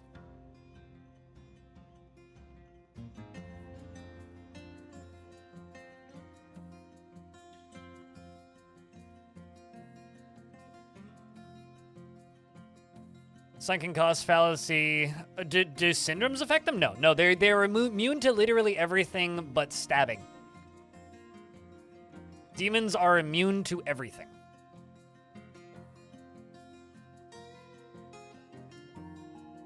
And I guess there's no real other way to put it. They are just simply immune to everything.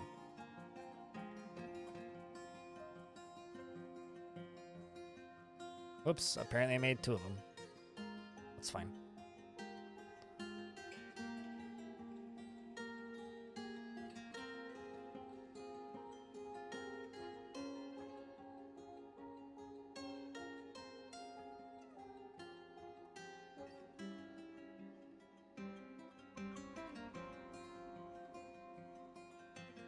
But yeah, I would tend to agree with that. You're getting a puppy? What are you naming the puppy? What kind of puppy? Do tell about puppy. As soon as you acquire this puppy, you have to post pictures of this puppy or you are breaking the law. It's the unwritten rule of my Discord. If you acquire a puppy, you must share pictures of puppy. Also, awesome. Your internet was out for repairs? Well, that's unfortunate. You heard the word puppy. Yeah, apparently, Ranger Rick is getting a puppy. His name is gonna be Gina B. Rubble. Or gonna be Rubble. Rubble. Not Rabble? Rabble. There will be lots of pictures. Well, there you go. Elfie will be happy. Everything except, but also what kind of dog? Because you said you're getting a puppy, but you said the name, but what kind of dog?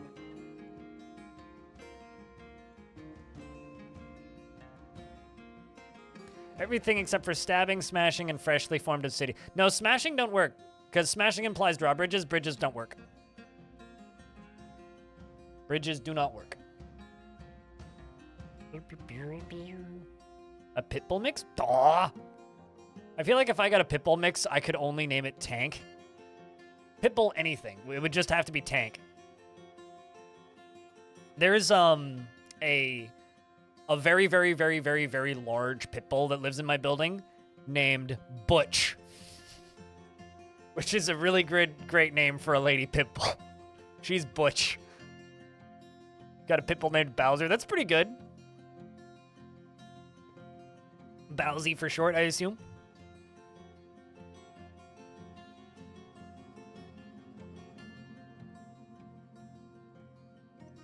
Needs a big head to be called Tank, I suppose. When he's being cute. Pitbulls are pretty adorable. Some people hate them, but I think they're cute dogs.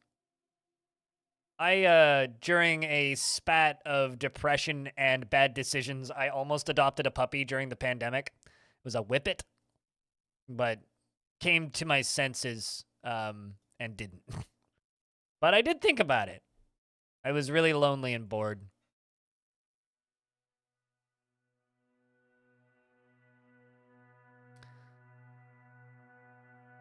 After the Bulldog and Paw Patrol. You know, I've heard the words Paw Patrol many times. I have no idea what Paw Patrol is. So I just assume it's like a thing for little children, and I shouldn't know what it is, and that's for the best.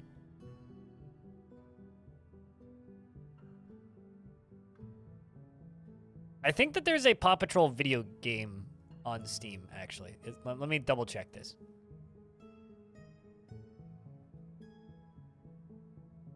Yes, there is, in fact. Actually, no, sorry, there's 1, 2, 3, 4. There's Paw Patrol on a roll, Paw Patrol Grand Prix, Paw Patrol Adventure of the City something or another, and Paw Patrol Mighty Pups Adventure of the whatever the fuck you call it. What's this racing game, though? Paw Patrol Grand Prix. I'm way into stupid kart racing games that are bad. Okay, if this game was like $45 cheaper, I would consider it. I mean, as a connoisseur of Garfield kart, this shit's up my alley. Your 3-year-old daughter loves it? Of course. That's what 3-year-olds do.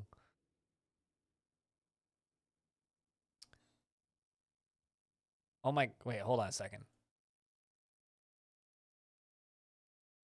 Chat, I have good news, everyone. Overwatch 2 has released on Steam. We can now finally get user reviews for Overwatch 2. You have a Chow Chow named Dandelion? Aw. That's a good name for a... You're so desperate. Chat, currently there's no Overwatch reviews. What are the Overwatch reviews going to be? What do you think the Overwatch reviews are going to be? Mixed, mostly? I'm thinking like medium mixed. I'm thinking like 40, 50% positive. Like pretty similar to Call of Duty. Mostly negative. Whew. Do we have reviews yet? None yet. Yeah, it just released 6 minutes ago. But good news is some migrants have arrived despite the danger. But where are they? Why did they just pick the worst fucking spots? Okay.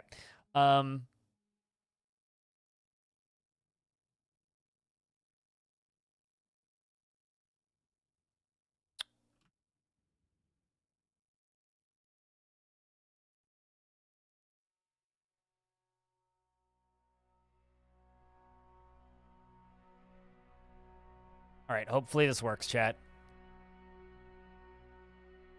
Watch the number go up.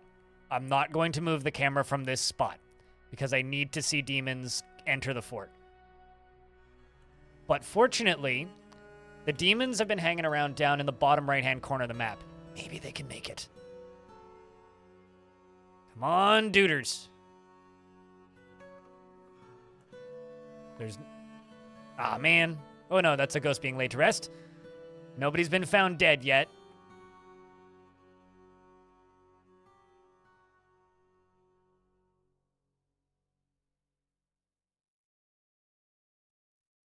Game is paused.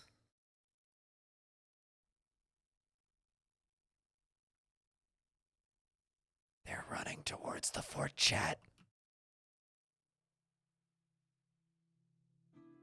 Oh, yeah, I guess I should add them to the burrow. 1, 2, 3, 4, 5, 6, 7.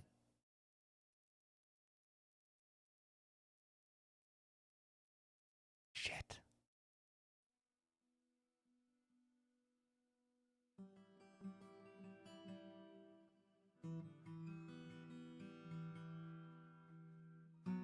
I think that's all of them, yeah.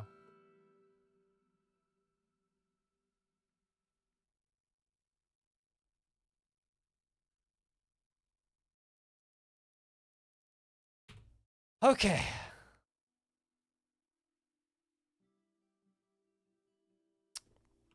Well, I'm going to turn the Dwarf Redemptions back on. They're probably up. Middle management robot, which one of these poor doomed souls would you like to die as? I mean, B. Please keep in mind, I cannot confirm nor deny the likelihood of success of your dwarf. Also, one of them arrived and immediately went into a strange mood. Who's this one? Lore. Who is currently running down into the fort. Here, you should take this one. Middle management robot. You lasted 30 minutes? Not even, Manticore. He is very rarely moved by curiosity and is easily moved to mercy. He is not careful with resources when working on projects and often spends unnecessary effort. He rarely looks on others with lust, and he is inattentive to detail in his own work, and he doesn't focus on material goods. He doesn't handle stress well, and he rarely feels discouraged. He is somewhat uncomfortable around those who appear unusual or live differently from himself. He is often cheerful, and he tends to ask others for help with difficult decisions. He is quick to anger, and he tends to avoid any physical confrontations. He works to square this natural tendency with his respective martial prowess, and he thinks that he is fairly important in the grand scheme of things, and he likes a little excitement now and again. He is skinny with a small build. His long beard is braided. His long sideburns are neatly combed. His very long mustache is arranged in double braids, and his very long hair is arranged in double braids. He has a scratchy voice, and his dense eyebrows are slightly low. His lips are thin, and his ears are somewhat narrow. His dark peach skin is wrinkled, and his hair is gray, with a touch of buff. Hiccup. And his eyes are cobalt. Back above 20. Yep, I know it dropped. Okay, so one of them didn't make it. One of them didn't make it, chat. You were a sacrifice that needed to be made, Errol. I'm sorry for your loss, but also... Whew.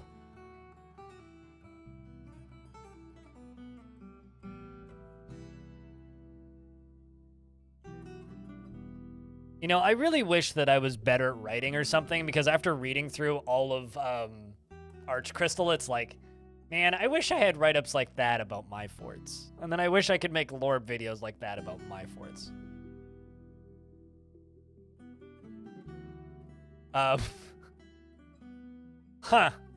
Just received a notice that my building is going to have no power from 8 a.m. until 11 a.m.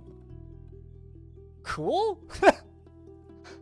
Because they have to shut the power off because they are installing EV chargers for the building.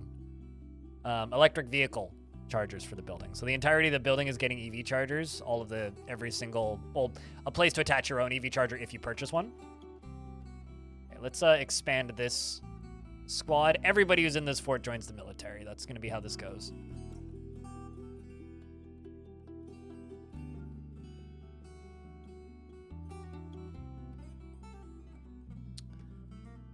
But anyway, let's check your kills. You have no kills.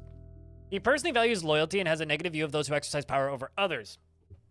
And he doesn't particularly respect commerce and dreams of crafting a masterwork someday. He likes allanite and lay pewter and cherry opal and cotton fabric and the color mint green and buckets and sheep wool for their ability to play dead. And the words of the fatal skull and the sound of the mellow saffron and the sight of the lilac of periwinkles. And when possible, prefers to consume giant tapir and dwarven ale and absolutely hates purring maggots. He is skinny and small, with a small build, and his long beard is braided. His very long sideburns are neatly combed. His very long mustache is arranged in double braids. I'm just gonna close these. You've begun your mysterious construction, so that's good. with double braids, and he has a scratchy voice, and his quite dense eyebrows are slightly low. His lips are thin, his ears are somewhat narrow, and his dark peach skin is wrinkled, and his hair is gray with a touch of buff, and his eyes are cobalt. And what did you grab? So you've claimed a Krasdorf shop.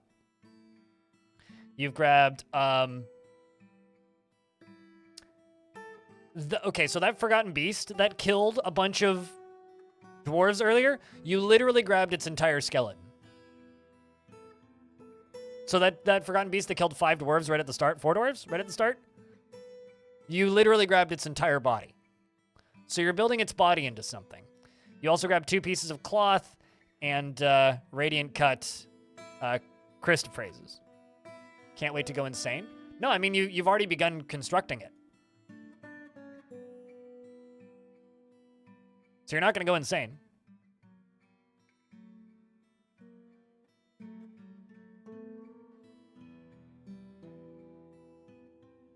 It's a bloody strong statement, that. Yup. That's for sure. But at the very least, you know, we are constructing stuff up on the surface up here.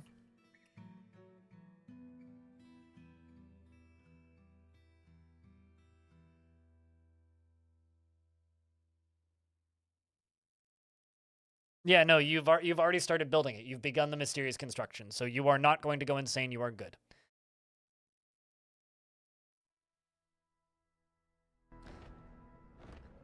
The Forgotten Beast Kona Gifaki has come. A giant blow-up composed of water. It has a spiral shell and a gaunt appearance. Beware its poisonous vapors. Just poke it with a stick and it'll pop. It is on my layer, so theoretically it could get to me. But it can't fly, I don't think. You made a crown. You made a crown. Middle management robot, the peasant, has created Era Edonlekik Ingest Zimkel, a Forgotten Beast bone crown, and offers it to the massive danger. I think you consider us royalty. That's the only logical reason behind that. I mean, I shall name you Faint Cold, the Gloss of Plains. That was very satisfying. You probably traveled here specifically to make a crown out of a beast. This is a Forgotten Beast crown. All craftsmanship is of the highest quality. It is encrusted with rectangular Christophrases, cabochons, and encircled with bands of alpaca wool. This object menaces with spikes of alpaca wool. On the item is an image of Mistim lashed images, the dwarf in Forgotten Beast bone. And now you're still a peasant, because it was just a possession. You could have used some, like, I don't know. The spikes are wool and not bone. I mean, don't worry. What is that? So, people kept seeing Urvad's skeleton, and I couldn't figure out why. I found out why. I found out why, chat. Let's do a ramp up here. Cut through that. So that we can get to that body. Because they keep seeing a skeleton. I've had no idea where it is. Well, I found it. So anyway, let's put the crown on one of these. What did you come back to from watching Archcrystal? So this is Burnvault. We're trying to keep Burnvault alive. We actually managed to get some migrants into the fort. We actually managed to get some migrants into the fort. It was kind of an achievement.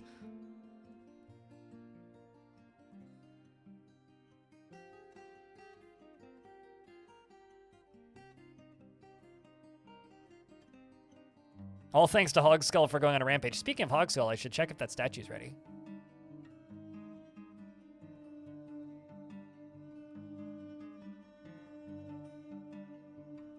There's the image of Hogskull. Actually, no, let's not put it there. Let's put it right there.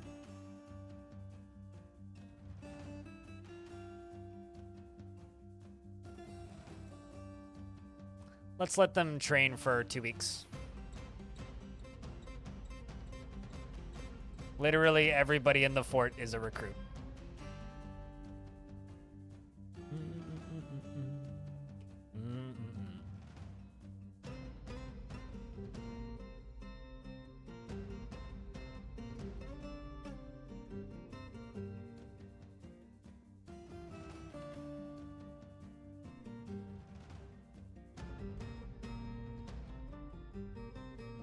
Cool thing that your company is doing for all the fires. They are giving over $300,000 to the family and community that is effective, and matching 100,000 that you as the staff donate. Oh, that's awesome.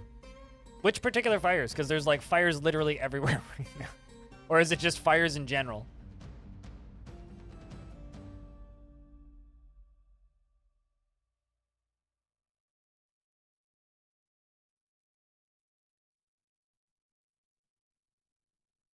Still no reviews for Overwatch yet, and I'm very disappointed. Oh, the Maui ones? Gotcha. Okay. Yeah, no, like, I was looking into, I saw some pictures of that last night, but largely was unaware that it was even happening.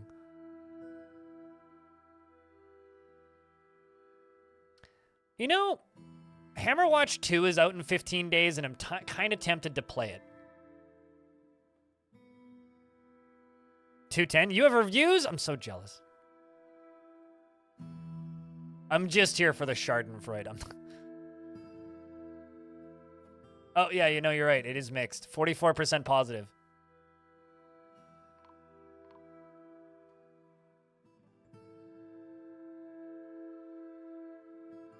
Okay, stuff's collapsing again.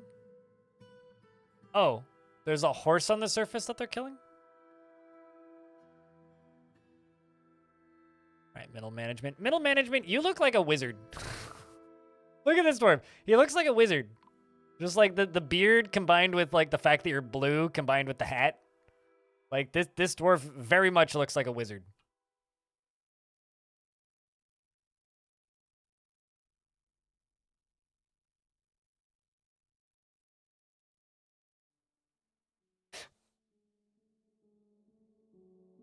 Anyone knows if making gold furniture and anything else in gold in the mayor's home, will that be beneficial? Gold is one of the more valuable materials, so it's just higher value. Means he'll be like more it'll be easier to satisfy with his stuff, but that's about it. Speaking of, my mayor, UGDPY, is quite satisfied.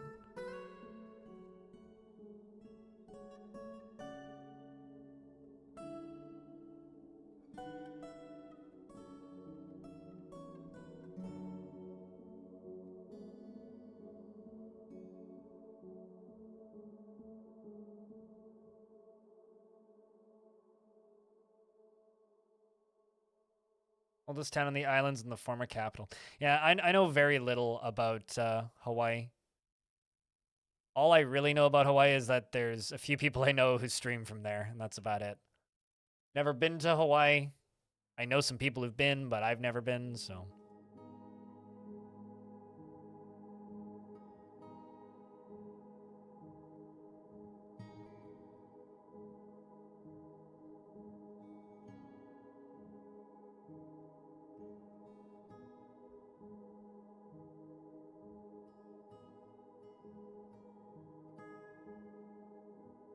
You're a wizard, me. Oh, there you go. It kind of sounds like an Aerosmith song. Dude looks like a wizard. Dude look like a wizard. I think that's Aerosmith.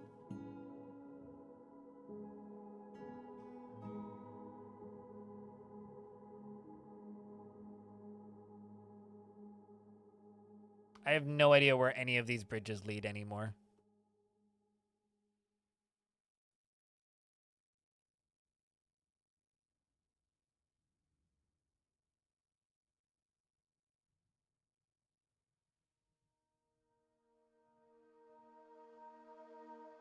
There's just like demons up here. You know, just sweet skulls. That's a good name. One kill though. Noob. You don't need to pump water up. You just need a bucket. If you need to learn how to make a mist generator, I have a tutorial on how to make them on my YouTube channel. Frame rate, hello? Welcome back, Frame rate. I missed you. Overwatch 2 reviews are comedic gold. Are they really?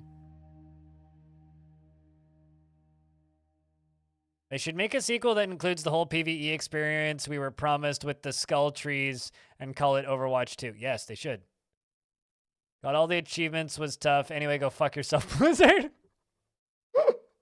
Oh, no. Lol. Yep, I agree. Overwatch. Blizzard killed Overwatch for paid PvE missions and a bullshit battle pass, and it doesn't support 32:9 aspect ratio. Cool. Go play Team Fortress. That's a good one.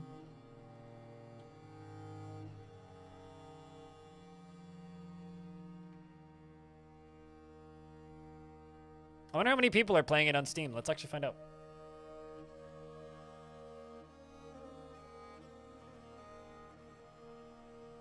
$28,000. More than Dwarf Fortress on launch day. Almost. Slightly less than Dwarf Fortress on launch day.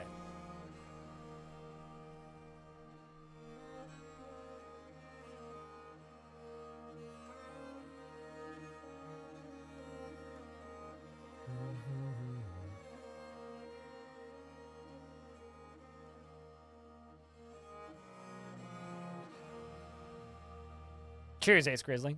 Let me know if you need help afterwards.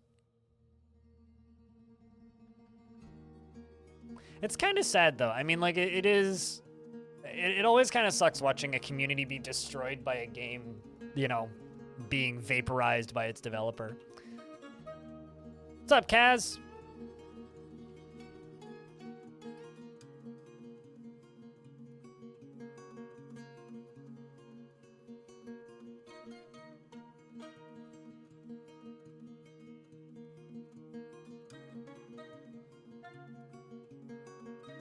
Apparently, my Arch Crystal video is making some dude on Reddit feel old.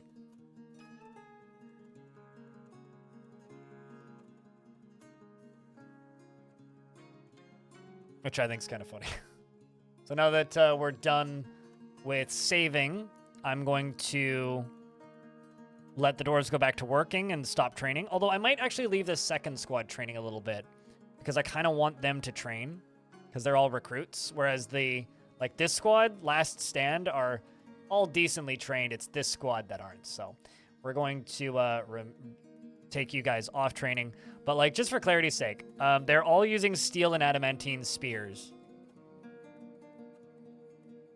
And then they all have bronze shields. Yeah, so it's either steel or adamantine spears for the majority of them. So they are pretty well geared out. Plant seeds.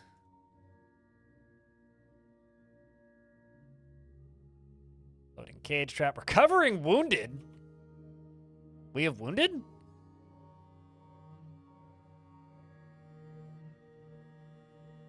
Who's wounded?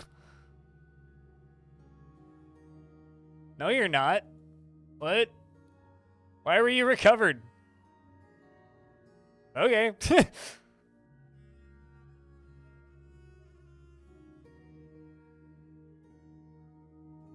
Now UGDPY is going to go recover somebody else who's wounded, apparently.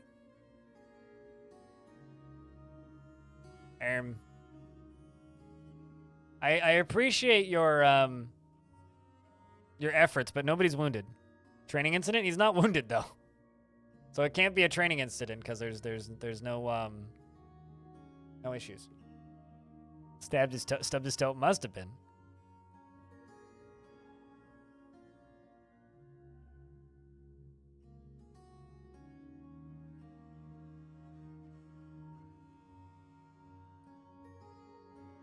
Similar things to what? Lucky Soft? I've actually met him unknowingly. I met him at PAX a couple years ago.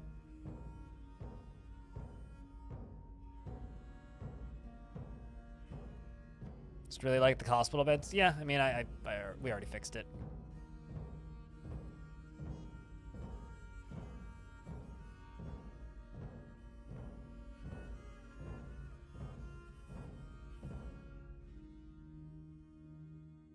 You're loading cage traps. Stuff's collapsing on the surface again.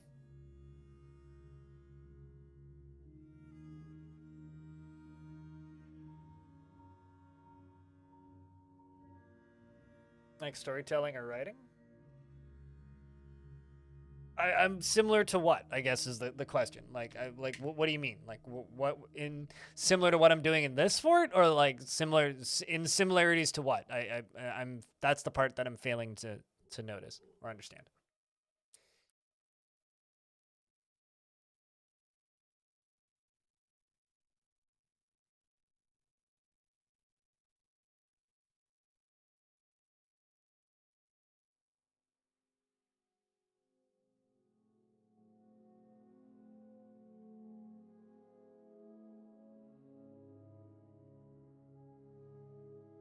Okay, so you're a little tired, but that's fine. At least they've all got good quality clothing. Walking around with your adamantine spear. Always tense and jittery, Montecore.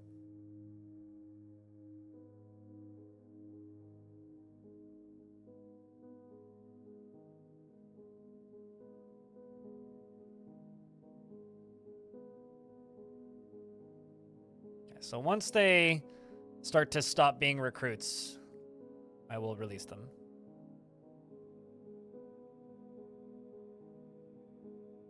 Oh, has he done similar things since Archcrystal? I mean, so Sathatos, the maker of Archcrystal, has like a 30-month resub in this channel, right? Like every now and again you'll see him pop by. I don't think he's done any fan fictions like Archcrystal since Archcrystal. I'm pretty sure Archcrystal's the only fort he's done like that, which is also technically not finished. He never wrote the last chapter of it. So, talking to him last night while I was editing the video, he said that he's gonna finish it. So we'll get an epilogue for Archcrystal, basically. Or Archcrystal, the final chapters or something. I don't know. So there will be a follow-up to that 2-hour video, which won't be 2 hours, hopefully.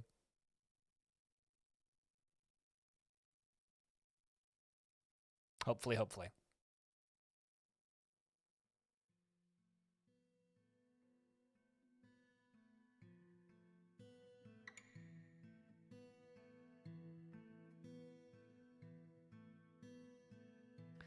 Sounds like really over-the-top greatness. From, like, Sathatos' description, it sounds like pain to play.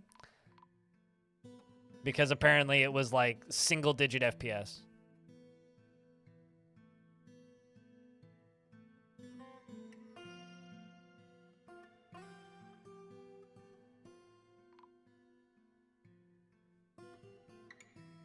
Stuff's collapsing on the surface again.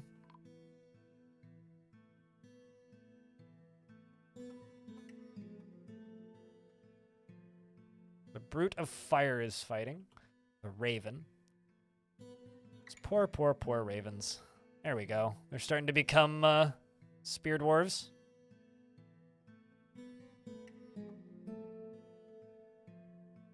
Let's give them a break from training too. Get more hands working. Got middle management who's constructing something, apparently. Not much, Gonzo Gorilla, and yourself.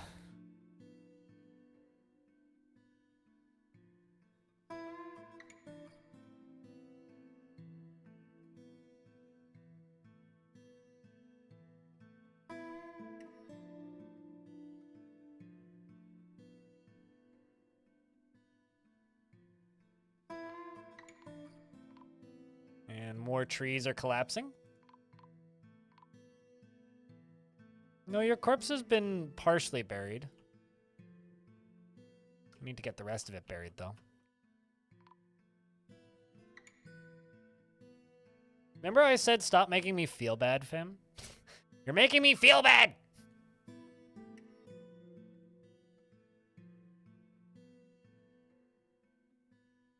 That's all. There you go. That closed without squishing anybody, which is good. So now that that's done...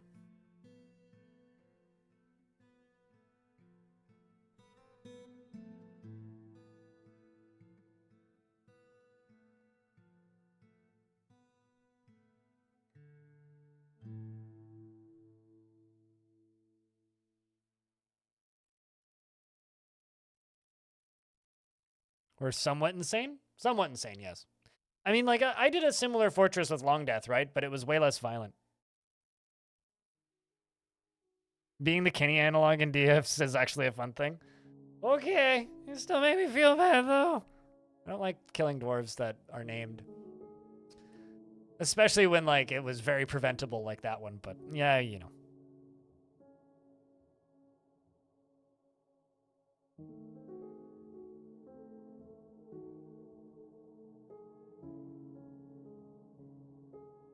I think we're gonna get rid of the training order entirely.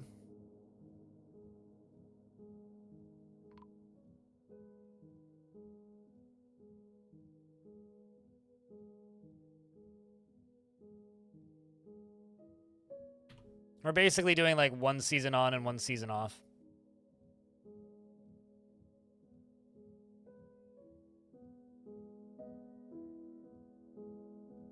You're going to go dig a oh, I see what you're doing. You're digging this. And get this body out of here. What? That's actually really dangerous.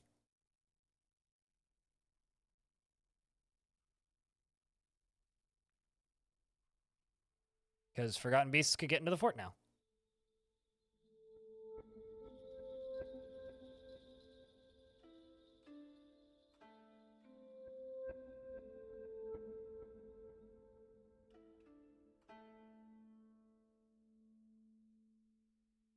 You're like a human fighter PC that has the first scratched off the character sheet. Yeah, I don't know really what that means, to be honest with you.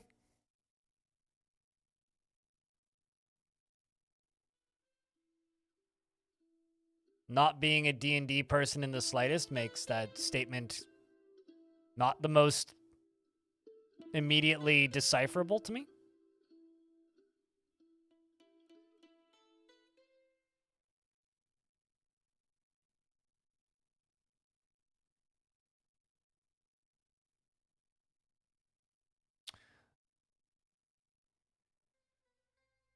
Okay, so let's go this way.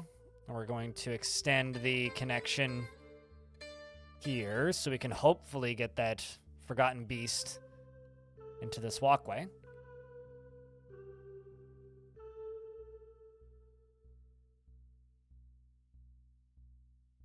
Yeah, this whole fort's just like prep for death.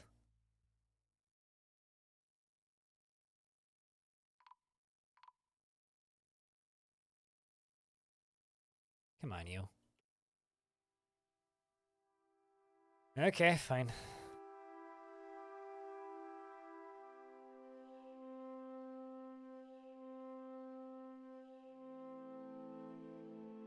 Yeah, honestly, there's the one real piece of Zoomer speak that I have a hard time keeping up with is when people refer to real life people as player characters or non-player characters.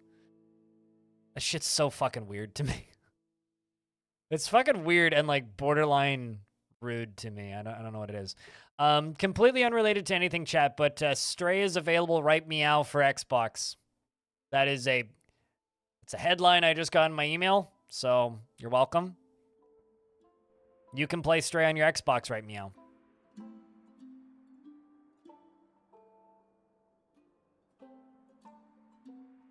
After your videos, now you're hooked. Hell yeah, Shamrock. How far have you made it? It is rude to call people an NPC. That's what I thought. I fucking hate it. It irks me, like, weirdly. I also really hate it that, like, I used to get bullied for liking video games, right? And now we've made it to a point where video game terminology and knowledge is so commonplace that you can just call people an insult in video game terminology and people will know what you're talking about.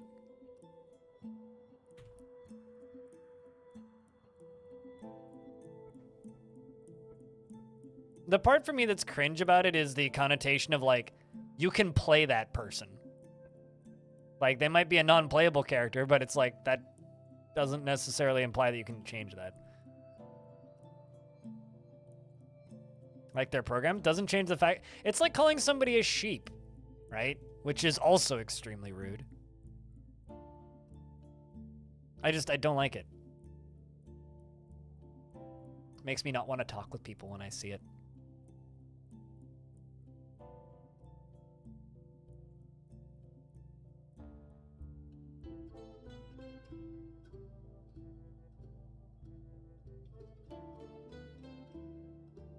But that is you being depressive? Some of the best characters in video games are NPCs. Remember that.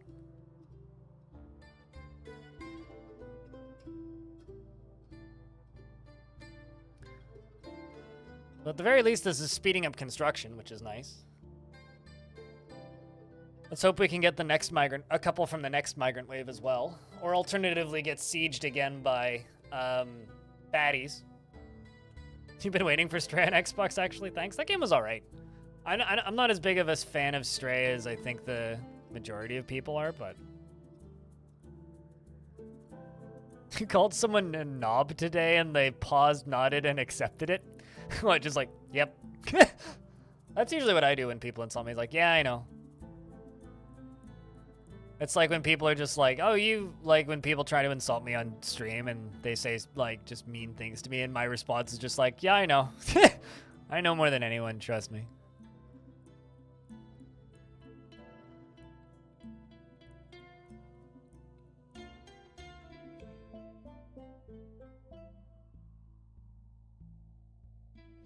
Yeah, it's like a worse version of calling somebody a sheep, Ranger Rick, is kind of the way I see it. It's like, you exist to be used by me, is how I read it. Which is why I hate it. It's like, you know, I don't know if you guys remember this, but there was a brief trend. This might still be a thing, I don't know. But there was a trend for a while there, specifically when Fortnite was initially taking off, where kids were calling each other default as an insult.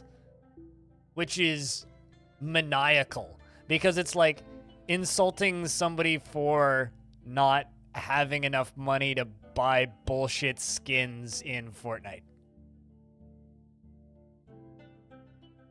Bridges do not work while a demon is standing on them or in their vicinity.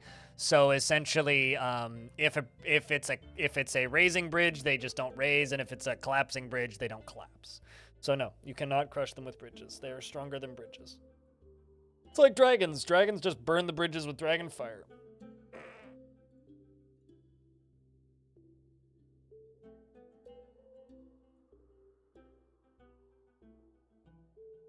Nobody calls somebody they agree with an NPC.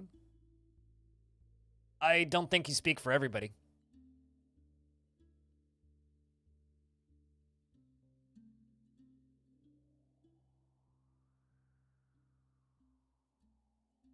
Well, that's good to hear, though, Nimlark. At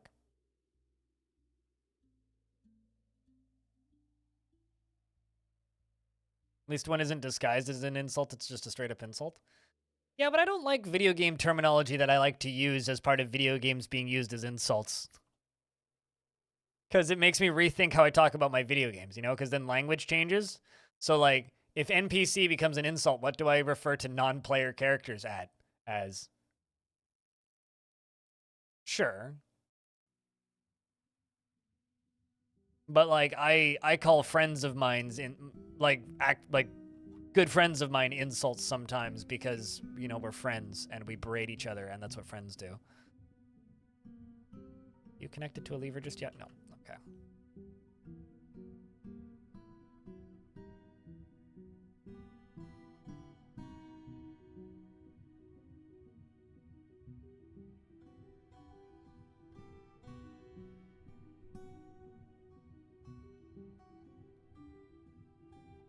Ooh, no, actually.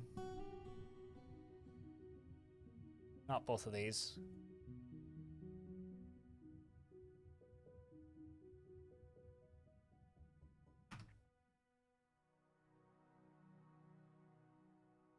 Just this one.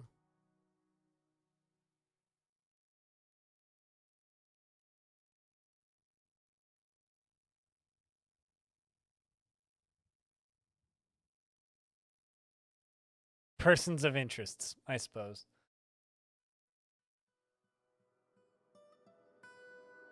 I don't know. I just want people to go back to calling people stupid or morons or, you know, like actual insults. I can't wait for that to go away.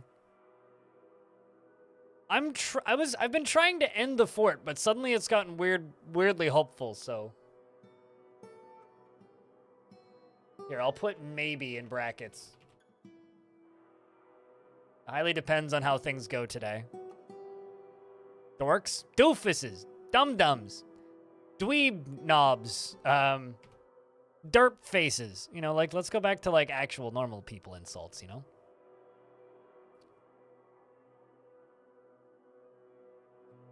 Actual insults for adults, you know? Anyway. I don't know what I'm saying. Let's just place a bunch of coffins. Because I need some more of those.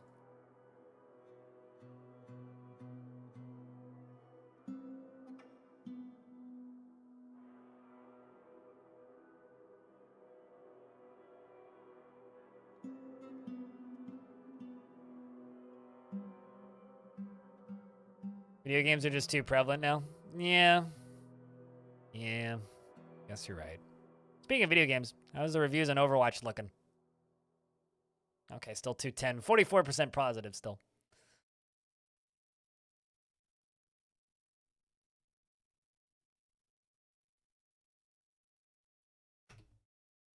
$36,000 people are playing Overwatch 2 on Steam. Nincompoop! Yes, exactly. You know, I've never seen somebody write the word nincompoop, so I don't even know if that's correctly spelled. Your favorite is always dumb butt. When I'm really mad at people, my favorite insult now is go take your hand and fuck yourself. Which I don't even know if that's really an insult. More just like a weird thing to say.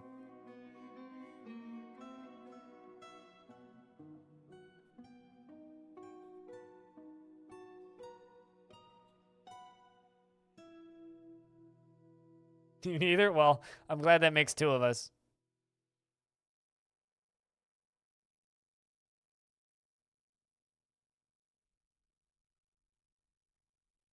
Oh, I got the wrong thing selected.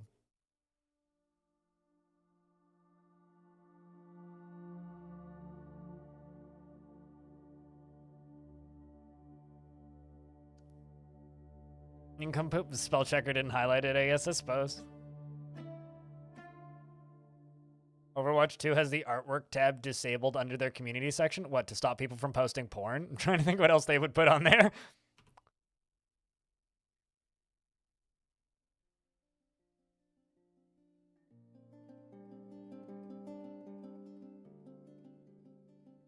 That is kind of funny, though.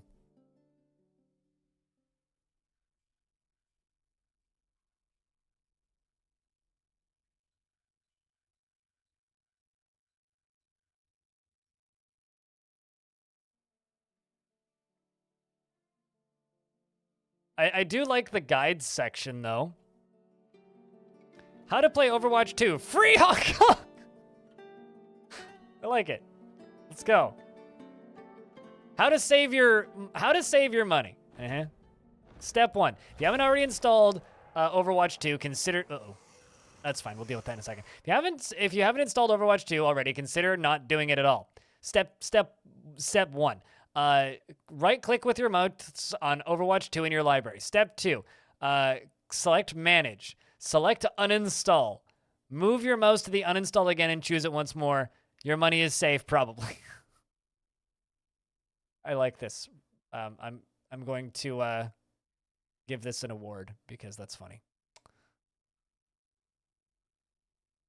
I can now save my money. Did the migrants get in? We did get 7 migrants into the fort. Yeah. We did lose 1, though. Where is this Forgotten Beast? Okay, it's somewhere that we should be safe. 700 years old. Holy shit, that might be one of the older ones I've seen. It's a ribbon worm. Ugh. Composed of amber. It has wings and it squirms and fidgets. Beware poison gas. Ribbon worms are disgusting.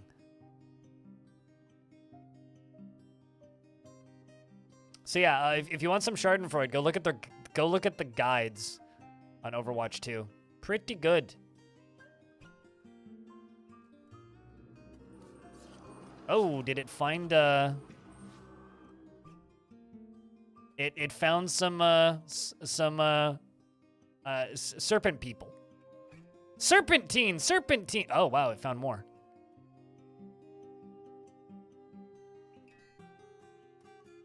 Well, good to know that the, very dangerous noodle is, cleaning out, the other noodles.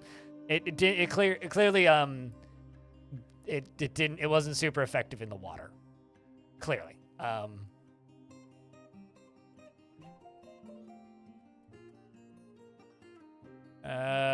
Forgotten Beast strikes at it. The Serpent Man is caught. Certain Man is caught. Yeah, no, they basically just stabbed it. Got it in the body, fracturing the body. Yeah, that'll basically, they broke its back. Putting safe keeps body away. Speaking of bodies. Just started the Arch Crystal videos. Super awesome so far. Please leave a like and a comment. For the love of all that is YouTubey.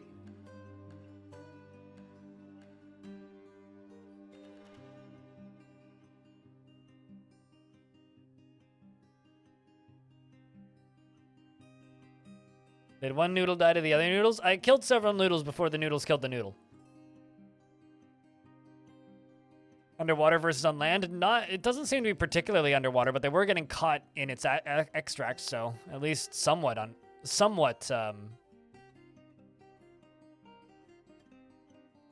effective.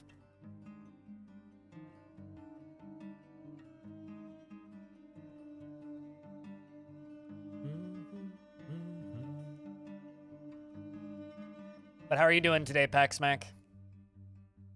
Yeah, no, that's the longest video I've uploaded in a while, so. Glad, at the very least, the people who are watching it seem to be enjoying it.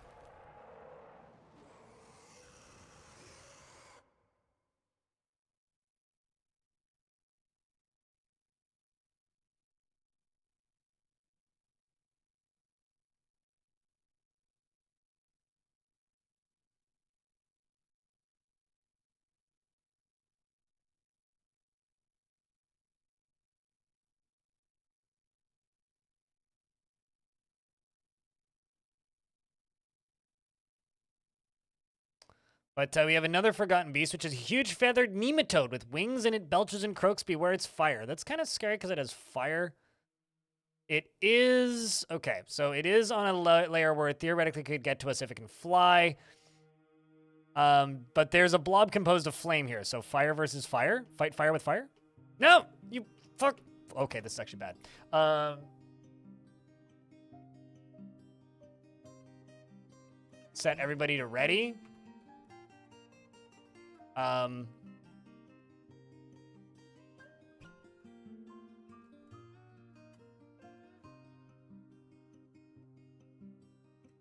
This is potentially really bad.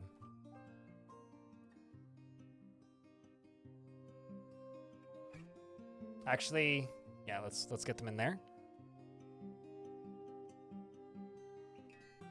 And a quest.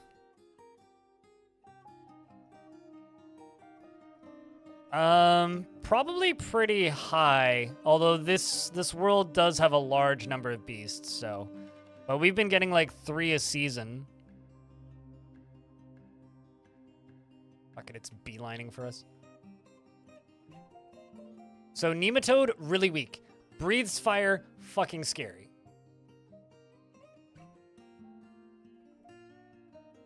Dwarves are all equipping as quickly as they can.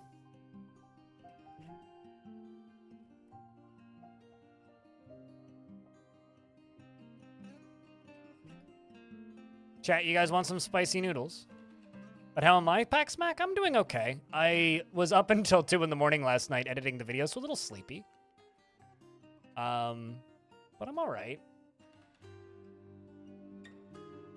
It's been a slow couple of days on Twitch. We're very much in the slow season. So, like, it kind of feels like the old days in a little ways. Like, yeah, there's 200 people watching, but, like, it kind of feels like I still get slow season of summer. Okay, you're fighting with something.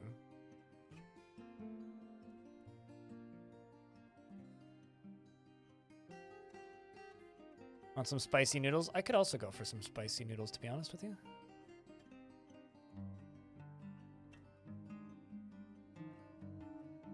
But yeah, we're definitely in slow season, which basically is like a large portion of my regulars are like on vacation or going back to work or unable to watch because it's that time of year.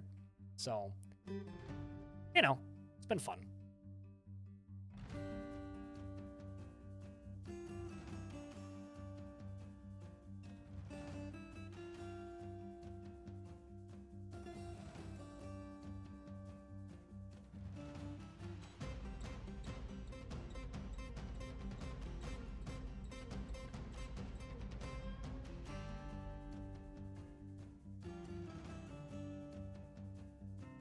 Also, hey, Troopin'. This one I need to keep an eye on.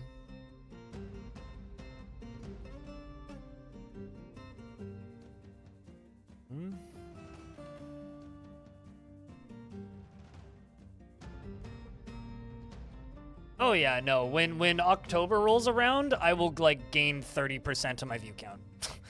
Happens every October, like clockwork.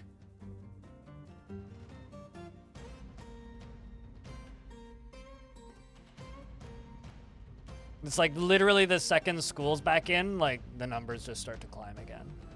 There's a reason I got partnered in October, right?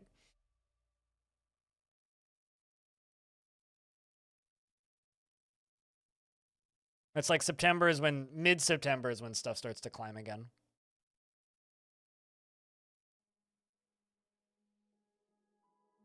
But my channel's just weird like that. It's always been that way.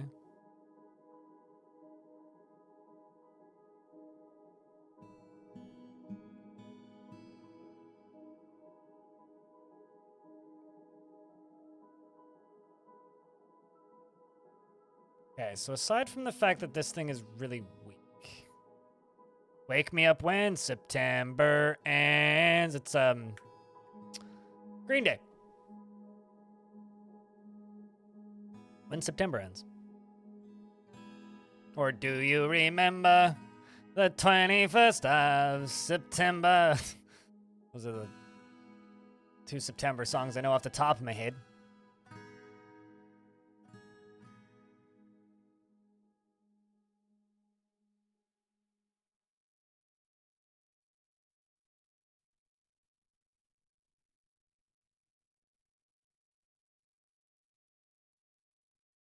Maybe I should make some spicy rice noodles for dinner. Because I have rice noodles and I got plenty of hot peppers. That's what I'm doing for dinner tonight.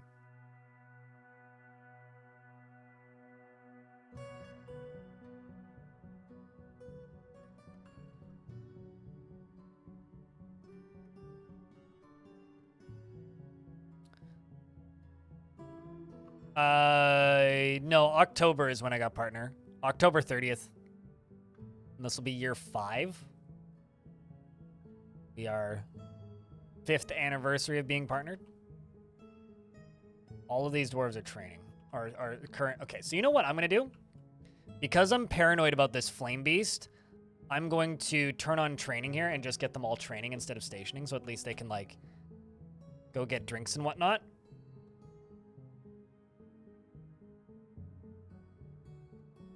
Because a lot of them are going to need to sleep and things. We just have to keep very close eye. No, the actual awe was that I got partnered the day I got home from TwitchCon. Like, I got home from TwitchCon and then got partnered. So I went through all of TwitchCon with people asking me, how are you not partnered yet? Are you really not partnered yet? Dude, I can't believe that you're somehow not partnered yet. So I went through all of TwitchCon with that going on. And then after TwitchCon ended, the first stream back, I got partnered. Which was just very funny. I literally, like, stood up out of my chair and shouted, you guys are late. You couldn't have done this last week, was, I think, my exact statement.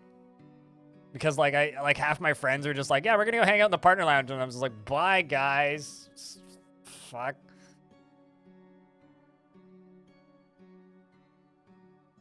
Quite literally, that's probably what happened.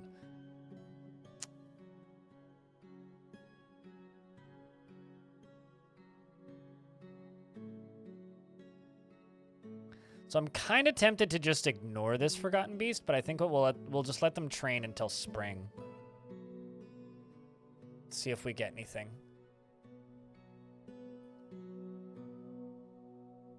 But I have to watch the combat logs very carefully. Seems a bit lost. It's probably can't see.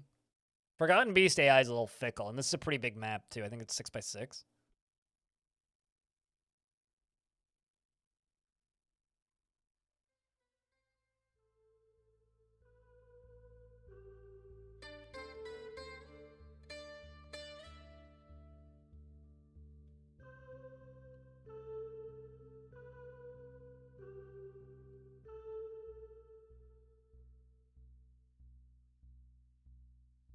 Also, now I'm blanking on whatever the name of this creature was. Not Seigu.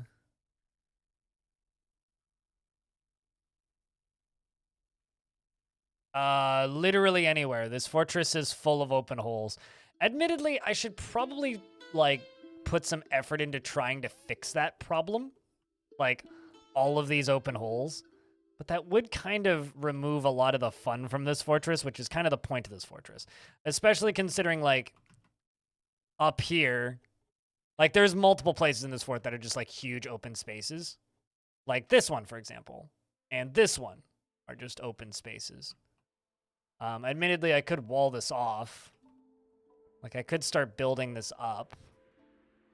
Which probably I should do, frankly. But, I don't know. To me, I think that that's also kind of admitting defeat on this fort, so... I do have one dwarf who isn't in the military right now, so I will get them to start working on this, but... Yeah, what do we want? Fun! Where do we want it? Now! That's basically what this fort is. But yeah, I guess I can start walling in some chunks of it, just so it's a little bit more predictable where fun shows up.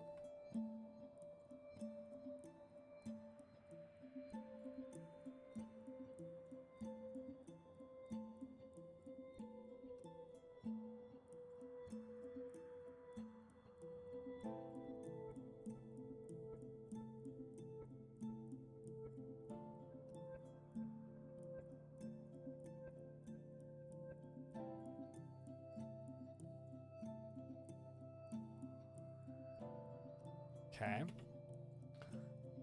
Nimlark, which one of these poor doomed souls would you like to cast your username upon?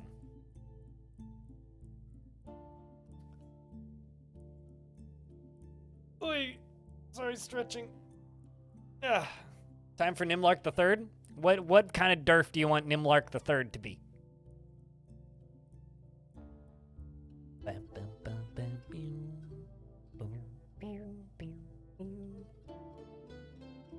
Someone happy? There's actually quite a few of those in this fort, oddly enough.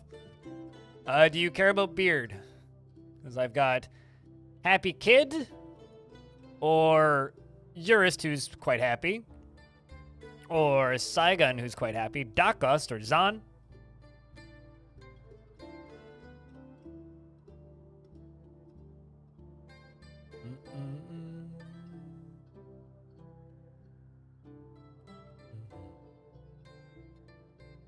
Jurist it is. I mean, Jurist is the original Dwarf, right? Nimlark the Third. Nimlark the Third becomes completely helpless in stressful situations. Sorry, dude, you're fucked. And he actively avoids exciting or stressful situations. Good luck with that.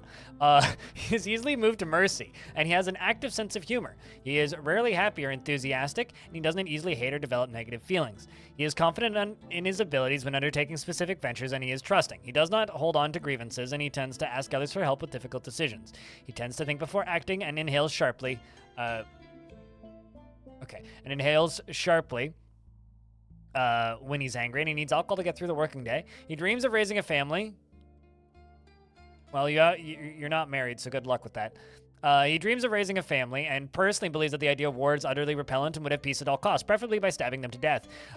He believes that freedom and independence are completely non-negotiable and would fight to defend them. Word. And finds maintaining decorum is silly and fumbling waste of time. And views loyalty unfavorably and thinks friendship is important. and likes native copper, sterling silver, and almandine, and clear glass, and buzzard leather, and giant moose hoof, and coral, and the color goldenrod, and crutches and reindeer for their large herds, and dimple cups for their soothing color, and the sound of the mellow saffron, and the sight of the euphoria of pantomiming, and when possible prefers to consume giant two-humped camel cheese, and papaya wine, and rye flour, and peppers, and absolutely hates burning maggots. Chat room, can I get a round of beers for the newest dwarf in the fort? Considering we haven't had any money in the chat in 2 hours, we need a reason for a round of beers. So round of beers for the newest dwarf. Congratulations, dwarf, on your dwarfiness. Consider yourself dwarfed, you dwarf. Yeah, the last reason for beers was 2 hours ago when Orange dropped $1 in the chat. Bum, bum, bum.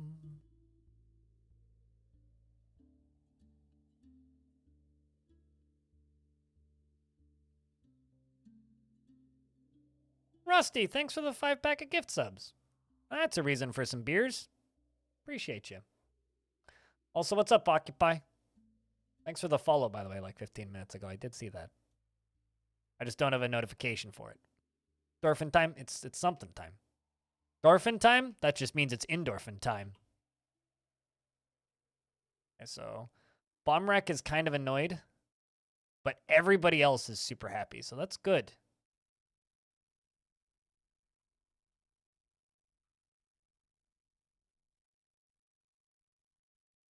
Let's see, what happened to Lore? I have a dwarf named Lore.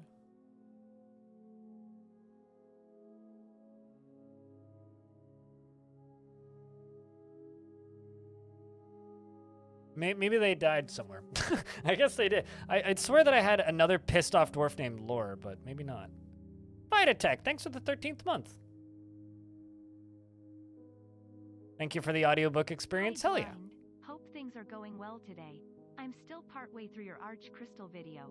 Thank you for the audiobook experience. Please watch it like 2 or 3 times to complete it, because that artificially inflates the view count. Or naturally inflates the view count. Organically. God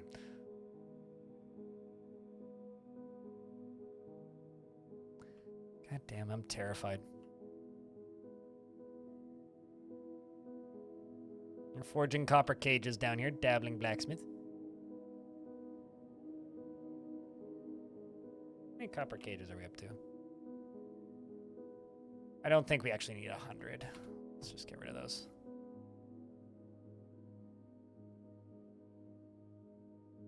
About YouTube viewer stuff. No, of course you can. What do you want to know? You know I'm like the most blunt and honest about this stuff.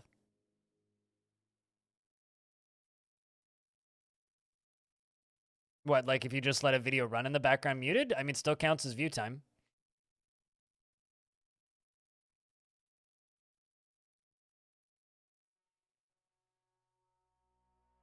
When a video thumbs up is given? Like when in the video? I don't think so. Like likes are just interaction, right? And if you get an influx of interaction all at once, that's very good. Otherwise, interaction in general is just good. It's very rare I put this amount of work into a video, so it's the only reason I'm being so blabbity about it.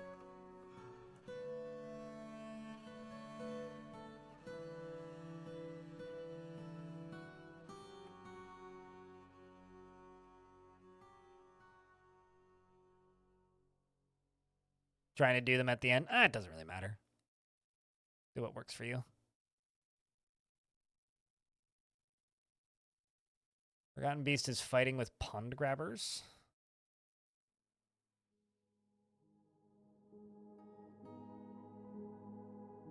Let's set a tree on fire. I think it's safe to assume that the pond grabber's probably dead.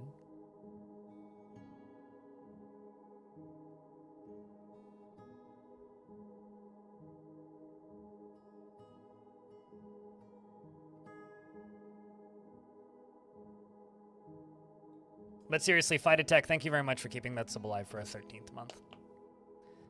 Watching long-form vids while getting ready for the day. Wired, watching them while you fall asleep so you have to replay them a dozen times to get all the info. Yeah.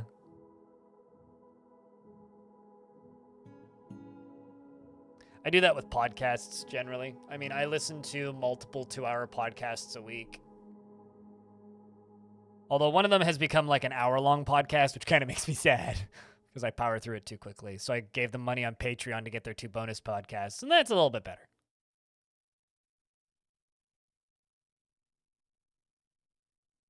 Which has neither beginning nor end. That is not true. Streams have beginnings and ends. Streaming indefinitely is unhealthy.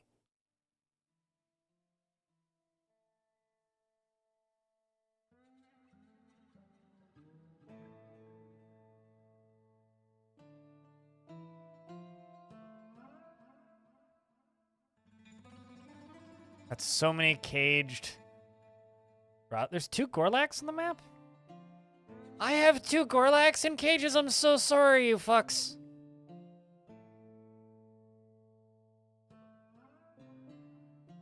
We have to free that at some point.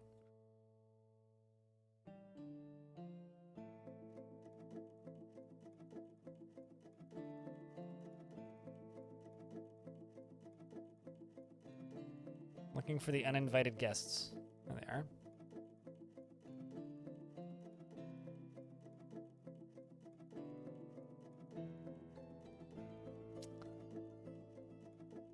This is the scary one. Gorlaxi? Gorlaxian! My favorite Galaxian sequel. Mod. Something. I still think they should make like a set of like plushy Gorlaks, and I'm very disappointed that they haven't done this yet.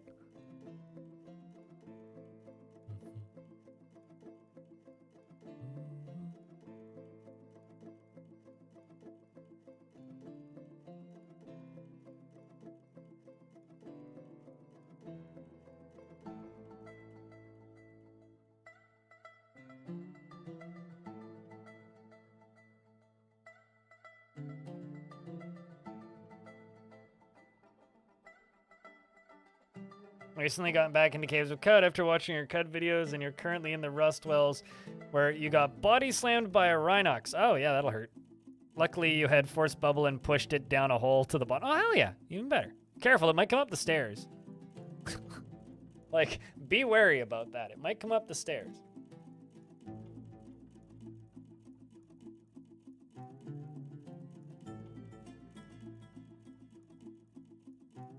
Okay, so you're bullying Crundles right now?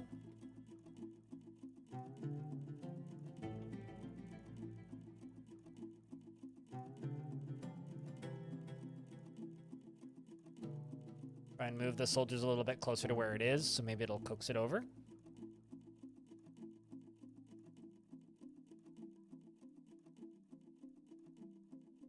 If you don't see the stairs, if you just hit plus on the numpad, it'll automatically take you to the nearest stairway down if you have discovered it and you don't see it. It's an alien face in the caverns? You're gonna have to screenshot it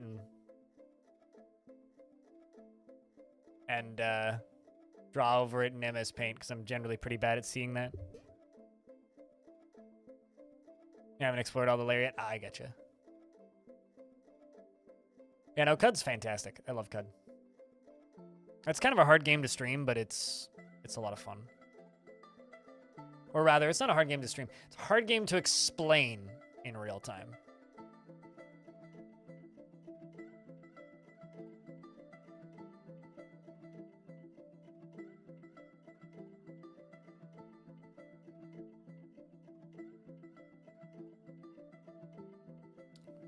And that just makes me feel like there's something gross in my mouth tickers, so thanks.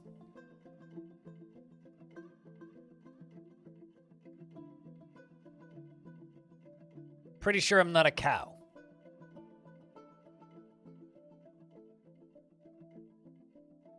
I don't know, I'm curious to see what game Kit Fox Games picks up next. Because next thing we know, they're gonna turn around and be like, by the way, guys, we're now publishing you know, what's the word? They're going to turn around and be like, by the way, guys, we are also now publishing Kenshi 2 or something crazy.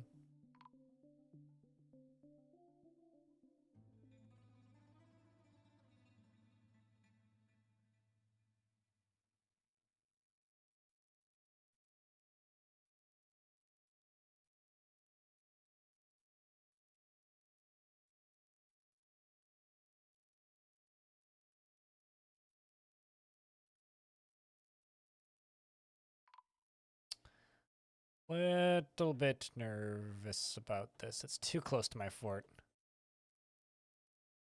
Way too close to my fort.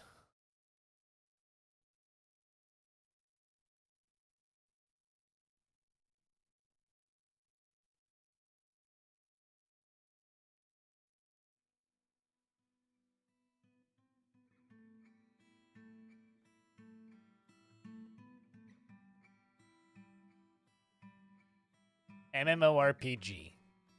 Isn't that just supposed to be everything? Is it called everything? Or am I confusing that with something? Elven caravan has arrived? Oh, elven corpses lying on the ground, more like.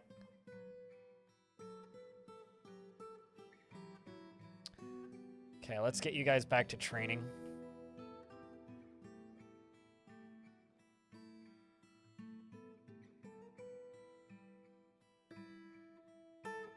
Thankfully, nothing a bunch of honey and stuff couldn't fix. Well, that's good. You can also sleep in the beds in. If you sleep in a bed, you will cure yourself of diseases quicker. So if you sleep in the beds at Baratham, that'll help dramatically.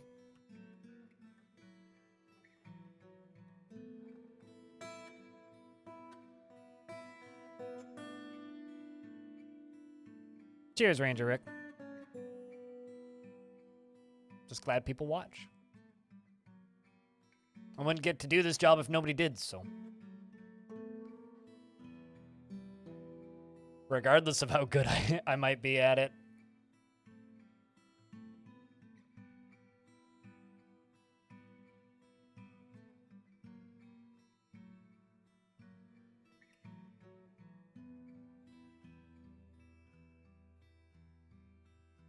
Okay, dwarves are slowly lugging their armor down here. We're all still recruits. I really need them to... I need the majority of these guys to all just become spear dwarves. They're slowly becoming spear dwarves. Like, got some more recent recruits like this one, who's becoming a decent at things. But, we need more. You started playing Final Fantasy again? I'm assuming that's the MMO. I don't know. I wish I understood the appeal of MMOs. But I really don't. How much, Mantine do I have? 61 steel wafers. Wait, so I was looking for adamantine, not steel. Iron, gold, black bronze. Adamantine. 69 adamantine. Okay, let's,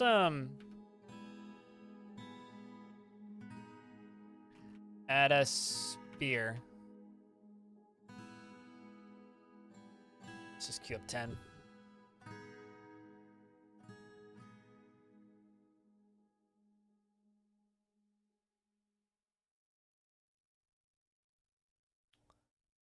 I'm going to remove this squad from training. They're going to be left as ready. They're going to leave their gear on. Are Spear Dwarves generally better? Spear Dwarves are generally accepted to be the best against large foes. But it's mostly just like a matter of choice. The only weapons that are abjectly worse than their counterparts really are maces. Like, maces are like the one you shouldn't use. And also right now you shouldn't use Marks Dwarves because they're just busted. But you shouldn't use maces specifically because maces are just worse Warhammers. You should just make Warhammers because they are the same skill and they are just better in every way. So I guess that's kind of my piece of advice there is like if you're playing Dwarf Fortress, just don't use maces.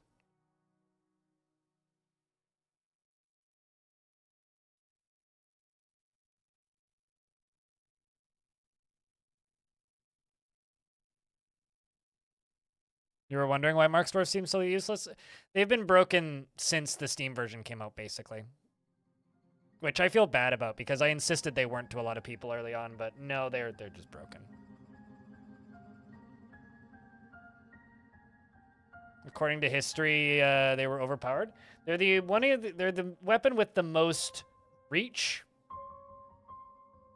So it's one of the most effective against the taller enemies. Even though they don't actually get a multi-tile reach, like you'd imagine. Okay, we've got 3 more that still need to become Spear Dwarves.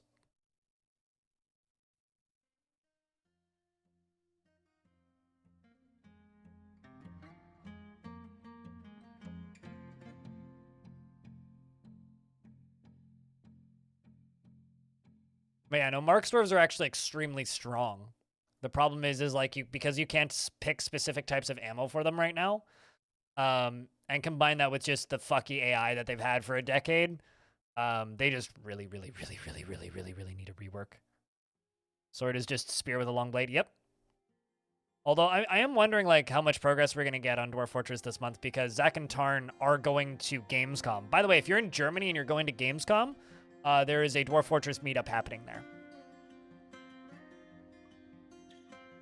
They are doing another famous mood society like they did at PAX East, which I don't think they're doing at PAX West, which I'm a little miffed about, but because that's the one I'm going to.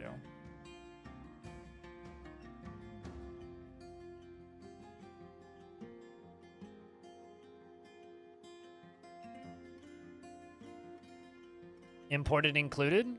I don't really use imported items ever because whips are the only imported item that's worth using and they're fucking stupid overpowered. I like halberds. Halberds are cool because they're axe spears. But let's do it in two categories. Imported in one category and imported as one category and dwarven in another category. My favorite imported weapon is probably flails. They're just cooler whips. And my favorite non-imported weapon, probably spears.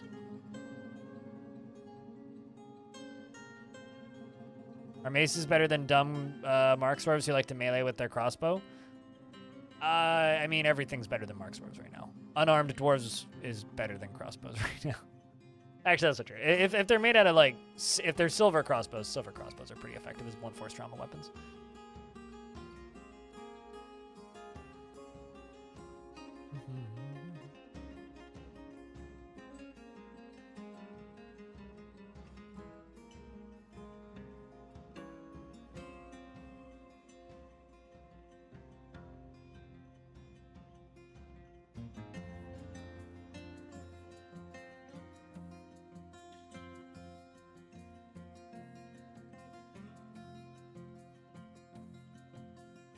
Just creatures to be that. That Forgotten Beast is making me so fucking nervous, dude. Like, I can't even. Red Nass is forging adamantine spears.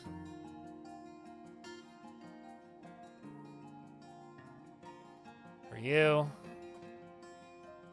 Okay, so it's 3 wafers per spear then.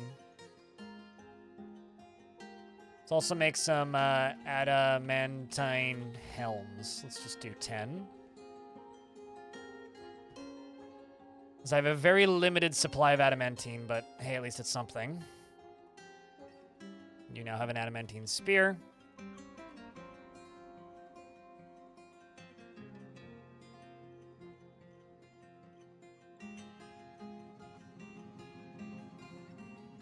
Okay, we are out of metal strands, so I guess that's good. Placing items in tombs. The rest of Safekeep's body. No combat, so we're okay. We're in mid-spring. Means we should get more migrants soon. Fingers crossed we can get more into the fort. If we can slowly push that number up, we'll be in a good spot. And then maybe this won't be the finale of Burnvault. I was expecting this to be the finale of Burnvault because I wasn't expecting to be able to get any more dwarves into the fort. And with the numbers dwindling, but now that we were able to successfully get some of them into the fort, I now suddenly have a new hope. A Star Wars story. So I'm getting people commenting on that video saying, hope this blows up. You know, there's part of me that really hopes that, like, to be continued, maybe, pretty much, yes. Finale to be continued, part 2, question mark? But, no, I've had a couple people now comment saying, hope this blows up. It's like, well, if you want it to blow up, fucking ask Asmongold to watch it.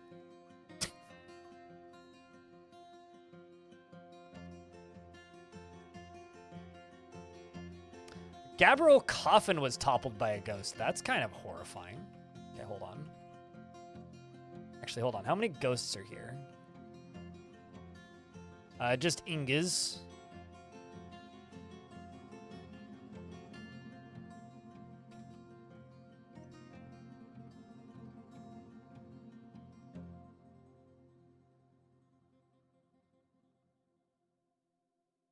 Just chuck the corpse back in there. Yeah, no, totally.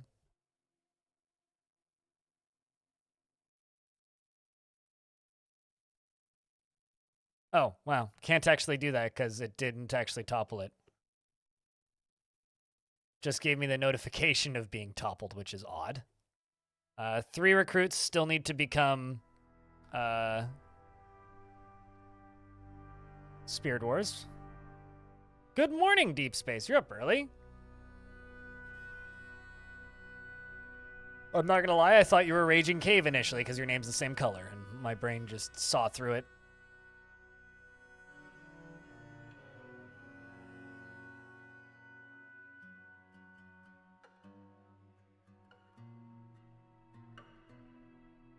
Plan to watch it tonight? Good use of your YouTube Premium. Damn right, dude. Damn right. Don't forget to leave a comment and a like. Or a dislike, frankly. I don't care. I do kind of like this, though. Check out these graphs, chat. I'm going to pause the game so nobody dies while I'm tabbed out. Flashbang incoming, by the way. But it's got 1,300 views, right? Which is around where, similar on the low end to what my videos usually get. Which is okay. Like, it is actually, it is keeping up a little bit better than the videos usually do, which is good. But that's the number of hours watched. It's like, oh, well, hours watched is way higher. It's very funny. Long video. They do that.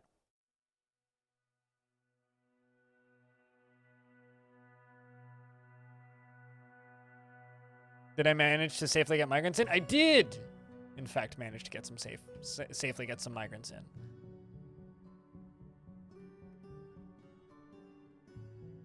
But there is a fire-breathing nematode flying around in the caverns, which is making me very nervous. And every single dwarf is in the military right now. So, fingers crossed here. Uh-oh. Remember how I just said that? There's a fire-breathing nematode? This might be the end of the fort right here. We'll see. So the fire-breathing nematode is dueling with Nish. Lyagushka and Zan are both dead. It's dueling with Nish, and Nish is not on fire currently. But I'm sure more dwarves are. Alcohol's about to explode over there, so that's going to be not safe in the slightest. Got the kill order on this thing. It's flying into the fort. Saigun, the recruit, is terrified, stabbing the thing. It is bleeding and seriously injured. Come on. You got this, Dwarf. Saigun and Bombwreck the Spear Dwarf are dancing around in the mist, which is the only hope that we have of not immediately dying because it is stopping them from catching on fire. Sodil, who is currently unarmed, is also trying to assist. If I shut my camera off here, let's see if we can get a better view. Nish the Spear Dwarf's dead, Zan's dead, Lyagushka's dead. Rest in peace, Lyagushka. Can I please get a round of beers for good luck for this fight? The Forgotten Beast attacks the Spear Dwarf, but she jumps away. The Forgotten Beast strikes the Spear Dwarf, but shots blocked by a bronze shield. We've lost a commander of this squad. Let's swap one of my other dwarves into the commander of this squad so that the command stays firm. Saigun here is seriously injured. We do have Bombwreck here, who is dueling with the creature, is wielding a shield. That's all he's got. So Bombwreck here, the militia commander, is and he's on fire, I think. Yes, rest in peace, Bombwreck. So we are now down to 17 dwarves again. It is seriously injured and bleeding, but it's probably going to be too little too late. Nimlark the Third is on fire. Rest in peace, Nimlark. I think this might be the fort. Although I do still have my better soldiers who need to come and fight this thing. There goes another dwarf, 14.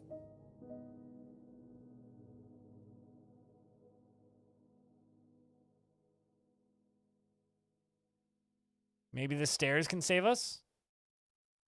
Did you just knock a dwarf down? Yeah, you did. There goes Datan, who's on fire now.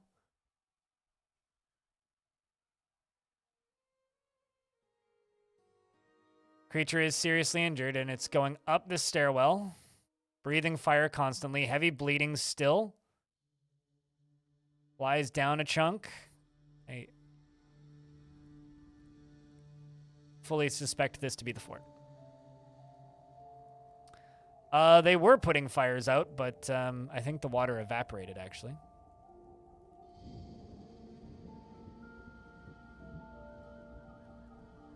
So it's diving back down and in. They got it!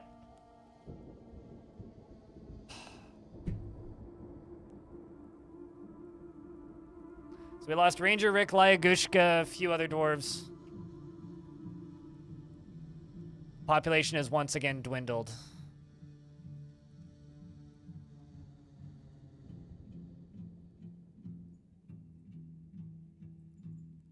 So I think Geotrack actually killed it, although isn't credited with the kill.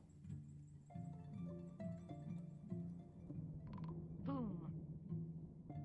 What is that white splatter? That's its blood. Sometimes they have white blood. Monticore's dead, Lyagushka's dead, Ranger Rick's dead.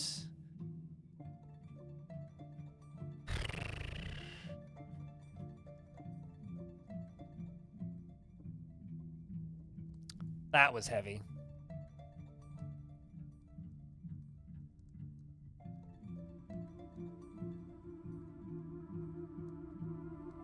Death Spiral music, go away. It's becoming the theme song of this fortress. Ryukin Wolf, thank you very much for the Prime for the 3rd month. Some migrants have arrived. Oh, fuck. They're on the wrong side of the map. Okay.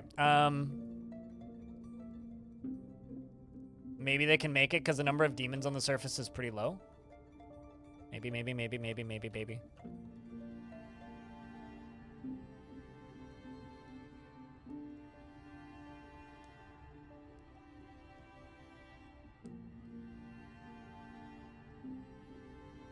Watch the population go up. Hope it doesn't drop. Still going up. That's a good sign. Still going up. That's also a good sign. Okay, we're up to 18 again.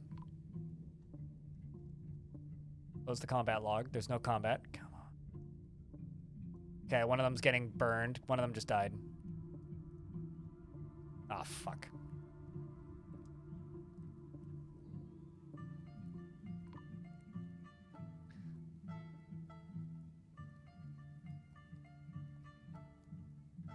$14.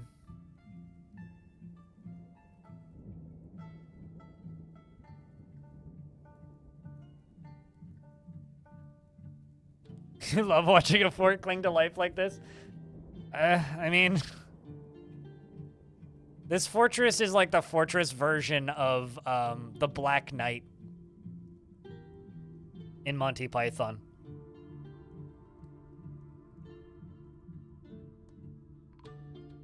$11. Okay, you know, they're all dead. They spawned right where the demons hang out, so... Or showed up on the map right where the demons hang out. So the living dwarves in the fort now are Geotrack, Middle Management, Robot, Napalm, Sideburns, Red Nast, UGDPY. Well, construction is going to go back to being very slow.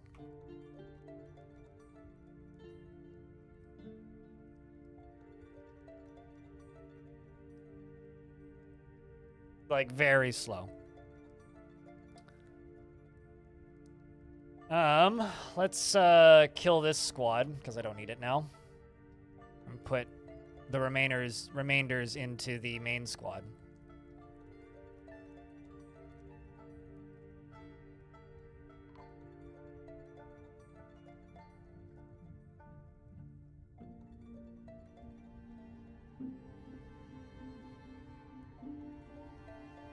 But yeah, this fortress is only barely clinging onto life because I've intentionally, like, made it poorly.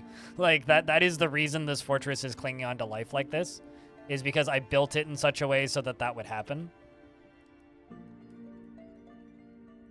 So, glad it's entertaining. Slow Death finally died. Okay, so let's just pause for a second. Go through this. Because we're stuck in an ad anyway. It's boring to watch. Any dwarves that are missing.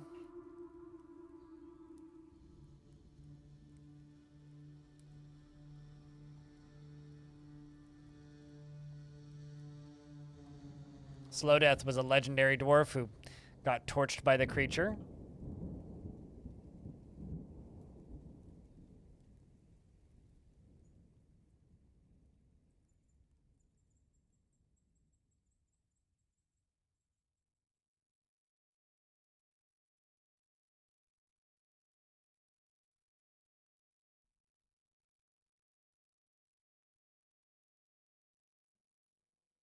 Rest in peace, Nimlark. Yep.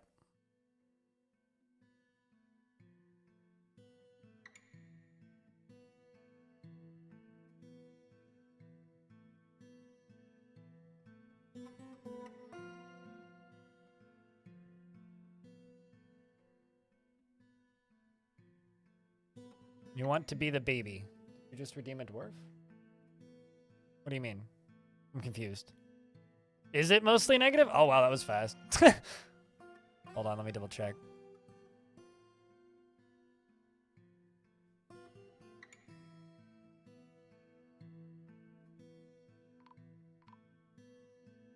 You are correct. It is, in fact, mostly negative. Got some more recruits that have been missing for a week. Gorlak is fighting with a cave crocodile.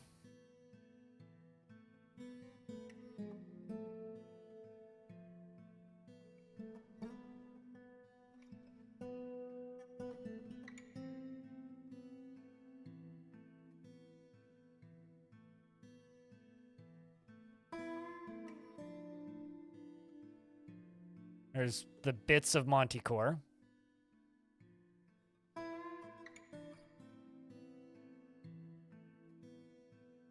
Oh, you want to redeem it. Well, I mean, we just have one child in the fortress. There really isn't any babies, per se.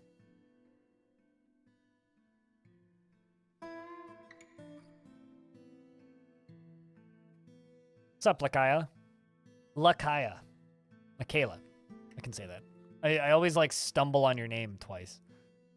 And Gray. What's up, dude?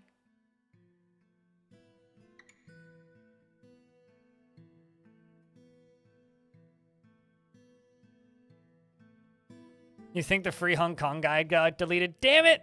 I gave that guy a reward. Points wasted! God dang it. That was the best guide, though. It was the only good guide, in fact.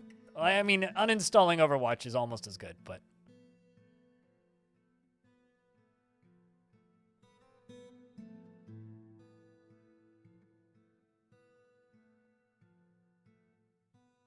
You're missing the rain already? It actually rained here yesterday for a good, like, 2 hours. It was really nice.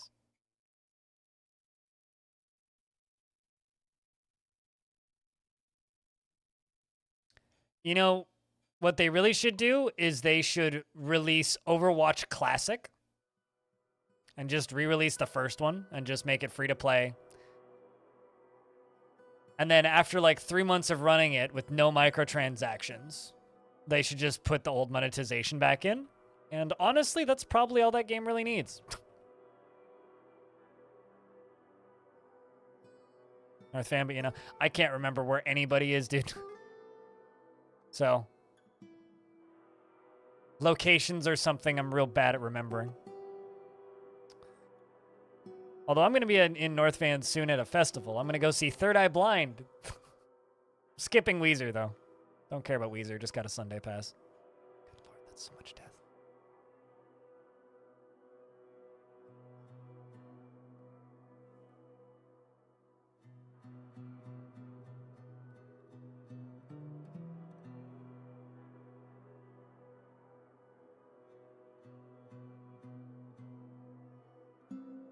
You like Weezer, but they're awful live. I mean, they're from that era.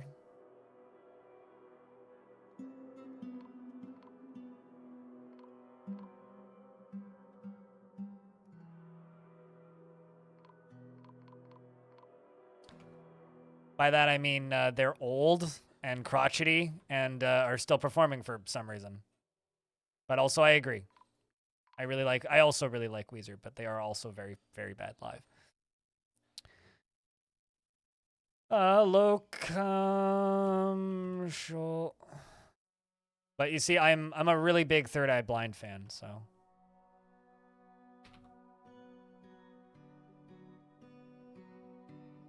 Which is like super out of character for me.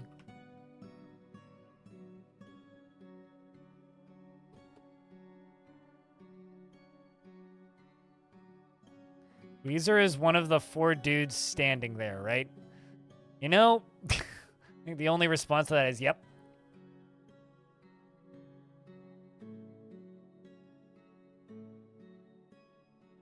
No, we have 2 were creatures. We only have 8 dwarves. See? So I didn't actually lose any more dwarves. They went back up.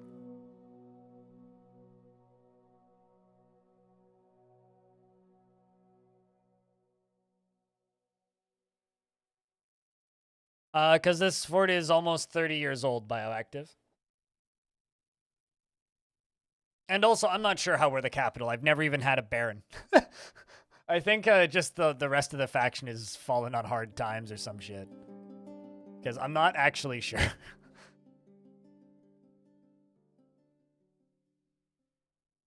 But yeah, I've got 2 were creatures. These 2 aren't part of the fort. Aban and Arab. Also, I'm going to deactivate Dwarf Redemptions again. And just leave them paused for a bit.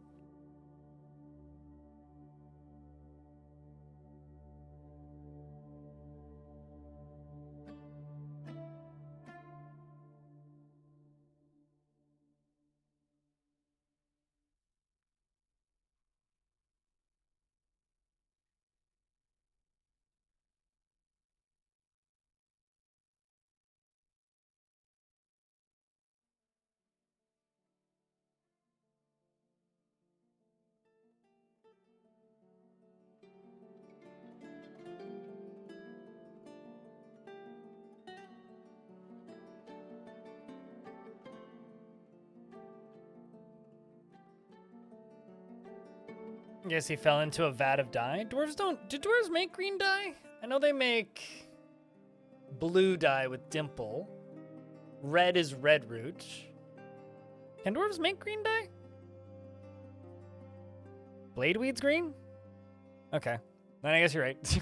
I almost never fuck around with dye, so... I know about dimple and red root. But that's it.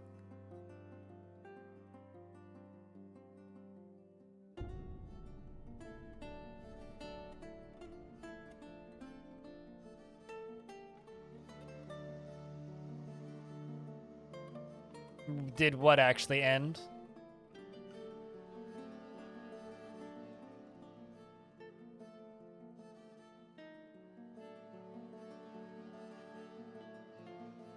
I have no idea what you're asking. You have to elaborate a little bit.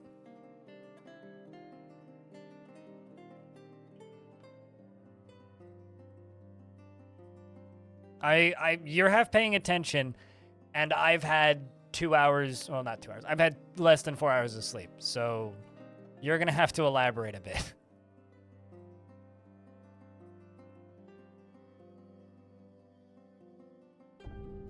Enjoy your nap, Bastet.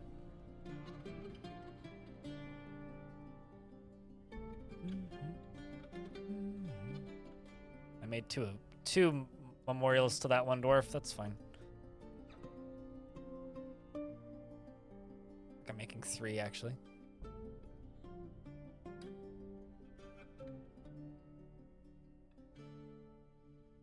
So yeah, if you're referring to the Forgotten Beast, yes, we killed it with 10 dwarves left. It's right there. Oh. If you're half paying attention, ask a clear question. Otherwise, I may not be able to give you a clear answer.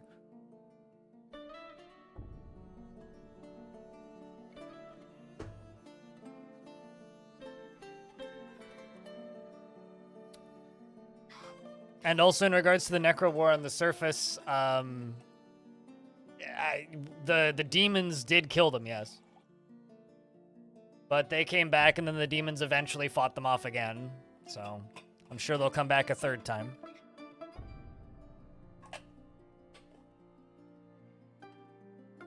Or a 4th time, or a 5th time. I mean, they've already, like, sieged us, like, dozens of times at this point. We had 400 plus necromancer experiments on the surface that the demons killed. So that's what they were asking about? Okay, got it. But no, wars don't end in Dwarfort. Once you're at war with something, it ends when one of the two sides is dead. There is no real diplomacy after war starts in Dwarfort. So no, it literally can't end unless I kill them all. Was a nice story. Hell yeah, please leave a comment on it, leave a like on it, and share it on any social media service you happen to have, because that video took me like 14 hours to make.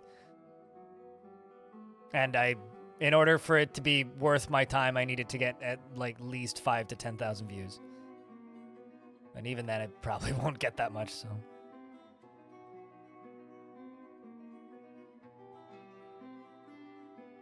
They'd ever add diplomacy of that sort of. Whenever you ask Tarn about it, he goes, yeah, the diplomacy situation right now sucks. We'd love to improve that, but that'll come in the future. So.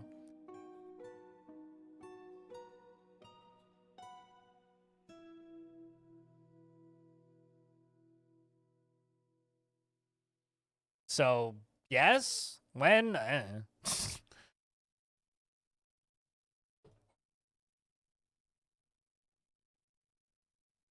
Anything can be resurrected, yes. Demons are living creatures in Dwarf Fortress, so yes, they can be resurrected.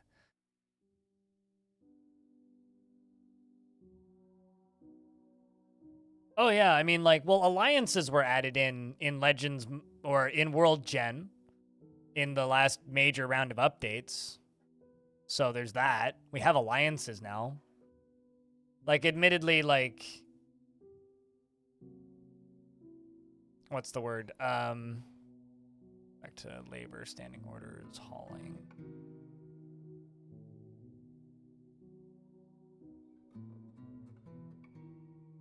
Well, we're just gonna leave that like that. Constructing buildings. But yeah, alliances in Legends mode were I say the last major round of updates, not version 50. Version 47.05, we got, or it was like version 47.01 or whatever. We got alliances in Legends mode, as well as like the ability for dwarves to have multiple partners and get married twice and have spouses and relationships after their spouses die, and a bunch of other fun things, as well as divorce, which equals just hysterical Legends mode shenanigans. Which is now how all of the dwarves are massive adulterers now, which is just very funny. It's like, oh, I have 3 spouses, 2 lovers, and a best friend who I'm hitting on. It's like, oh, excellent. You go, dwarf.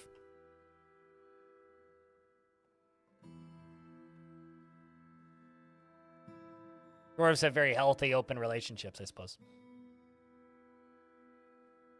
Yeah, a lot of that stuff is just in Legends, though.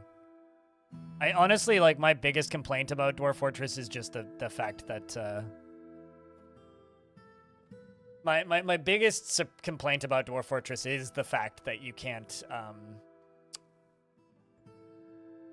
like, stop a war once it's started. Like, there's no way as the player to be like, I want to be allied with you. Although there was one time I retired a fortress after the fortress died, and then made a new fortress, and in that time the war ended.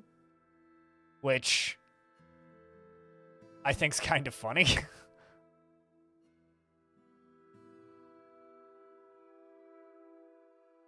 No, just dwarves. There's no interspecies marriages. They can be friends, but no, they can't be married.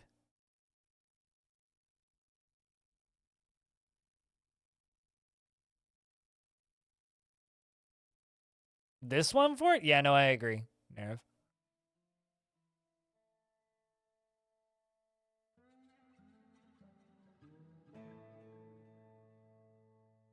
Aren't whips the best weapon to use? Oh, yeah. No, they are brokenly stupid OP. They're the only weapon in the game that does... Same with flails. Whips and flails are the only weapon in the game that do cutting and blunt damage, meaning, like, they're basically indestructible death machines that can kill anything. Like, they're stupid.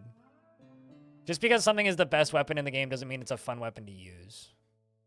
I try not to use them because I think that they're dumb.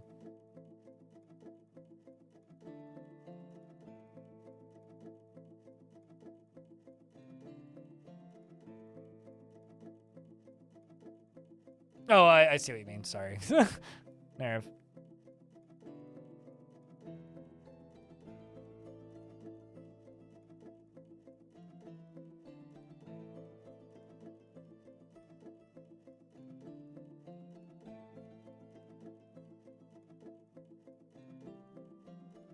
UGDPY is doing this. Basically, everybody who's still alive just doesn't feel anything.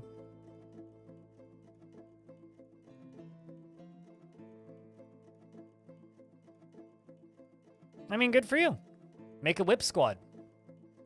Just because I don't do something doesn't mean I will fault you for doing it.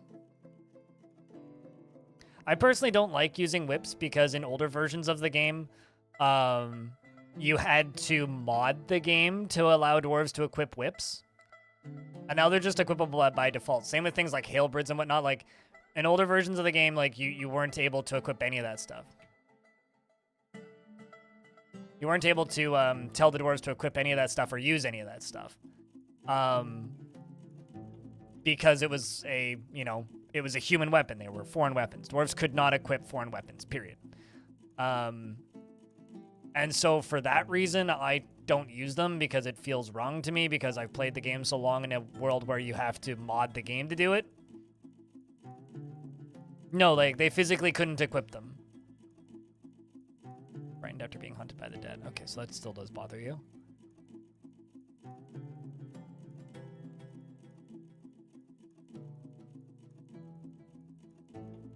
But we're gonna get this dwarf memorialized.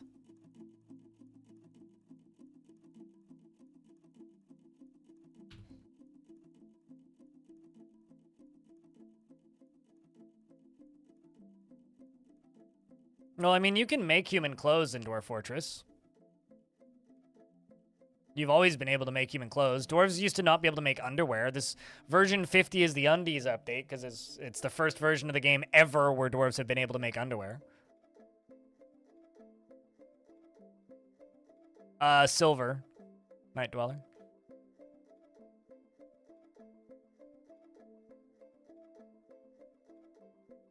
Silver for flails and whips.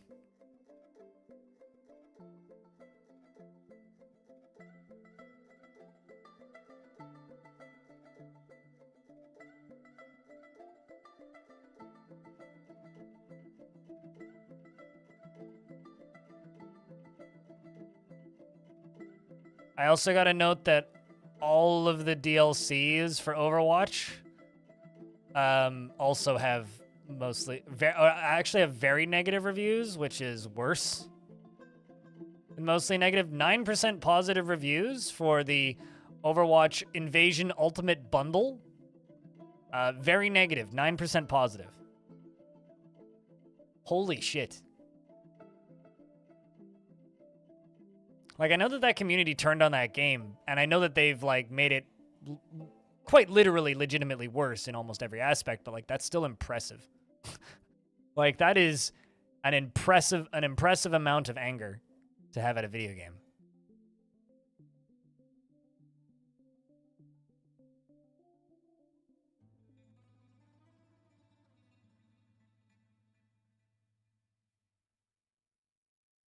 Is there a chart like the best metals to use for weapons? I have no idea.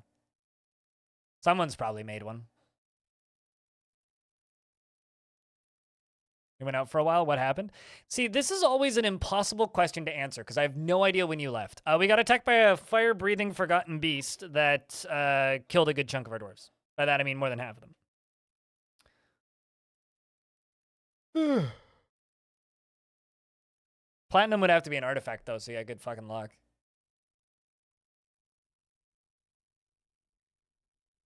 When you left, there were 22 dwarves. Forgotten beast. Breathing fire. Killed most of them. I thought the fort was just dead, but they managed to kill it.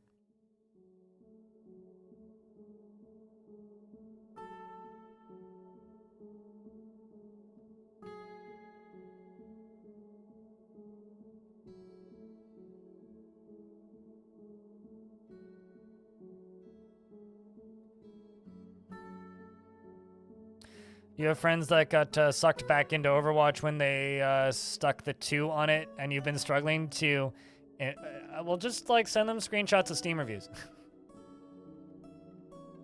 And then suggest that you play Team Fortress 2.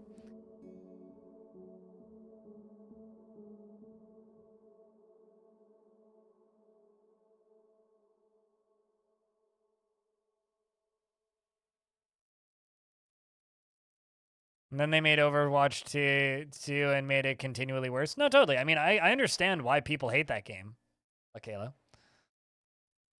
What I don't understand is why people keep playing it.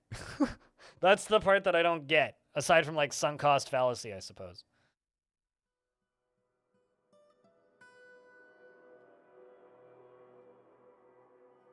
Spoke too soon. Thank you for the clip, by the way.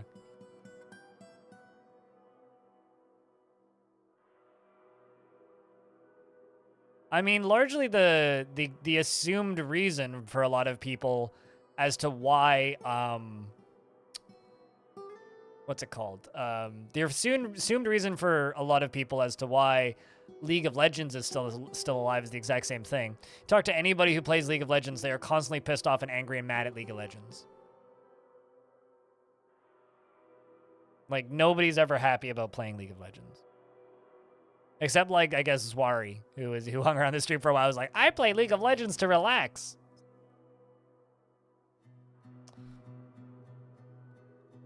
I don't know how you do that, but okay, good for you, I suppose.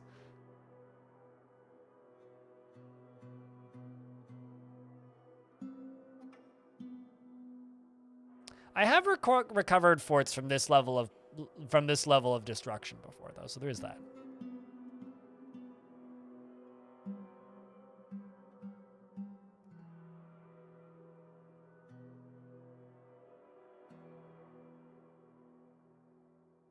I was going to say, League of Legends is one of the only games that makes me want to hurt people.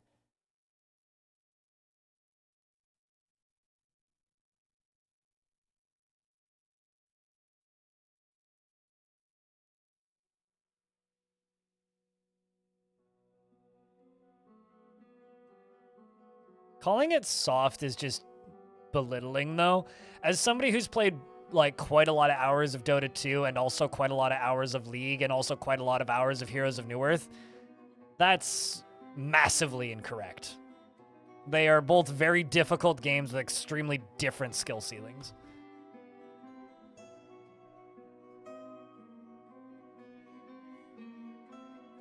They added something to TF2 recently. I haven't played TF2 in over a decade, so I have no idea.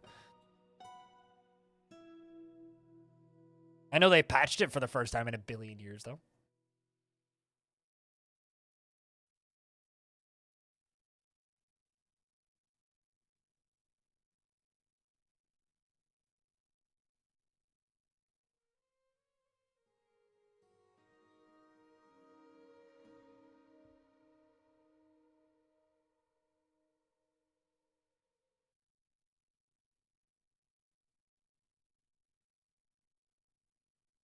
Okay, so...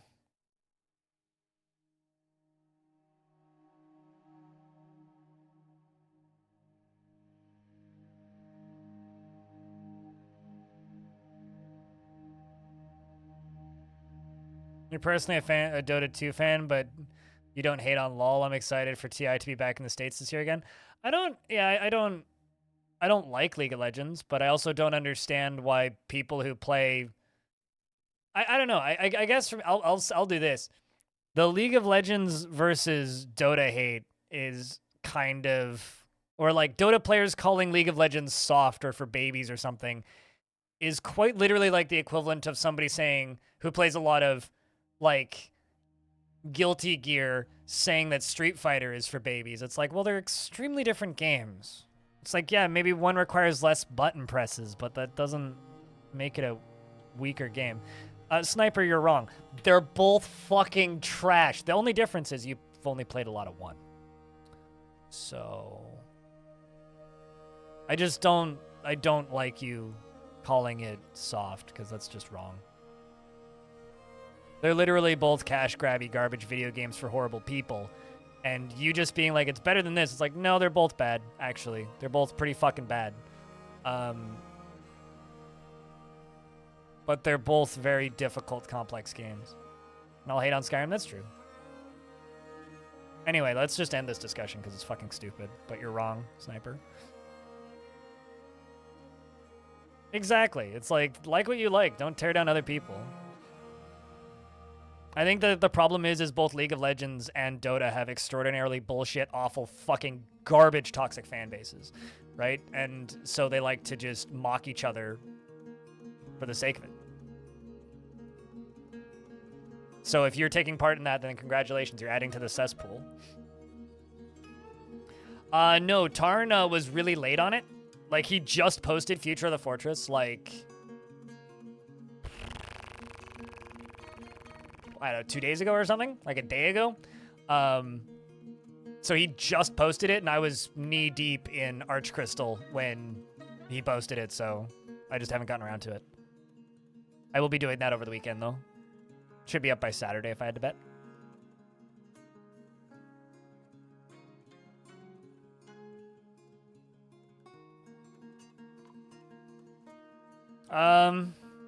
Maybe. I was gonna use the chicken.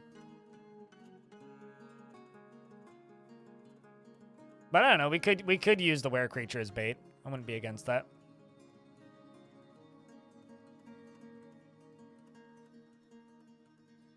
I'm so far away from being able to even do that right now. We were getting pretty close, and then we lost 10 dwarves, so.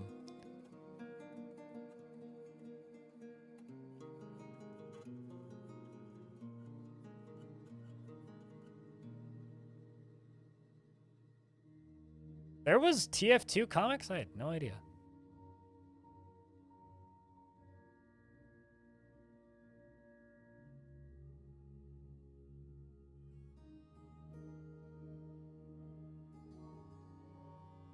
This game have as bad death spirals as Rim? I can't compare RimWorld to Dwarf Fortress at all because they're such different games. RimWorld is designed to have death spirals, but are they as bad? I don't know. They're completely different in how they work. It's like, could you make that happen in Dwarf Fortress? Probably, but you have to try pretty hard. You'd have to do what I'm doing in this fort, which is like intentionally neglect your whole fortress.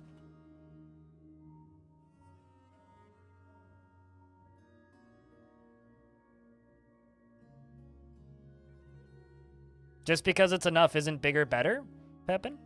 It's not like you're lacking in space in Dwarf Fort, right?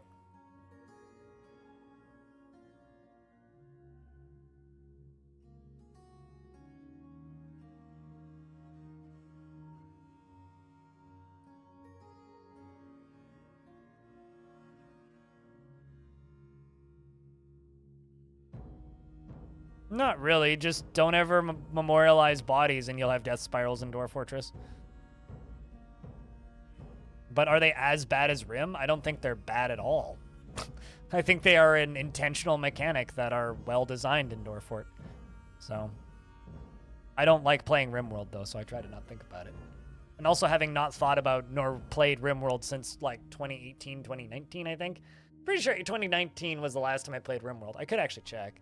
I think I did it once for charity, so that might have thrown it off. But I am so out of practice with RimWorld, I couldn't even tell you. Yeah, I last played RimWorld in November 2020. And I never played any of the DLC, so I don't actually know.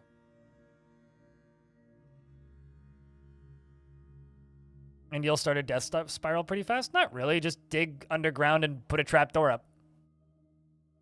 Get all your stuff underground in like the first 5 days and you'll be fine.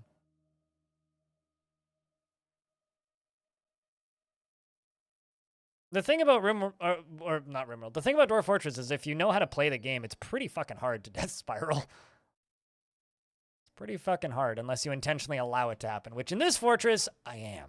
Although we're not really death spiraling right now. It's threats from the outside that are killing us. It's not my own dwarves. Like, I haven't even had a single tantrum in this fort today. And considering I've lost my entire population like twice today, that's pretty good.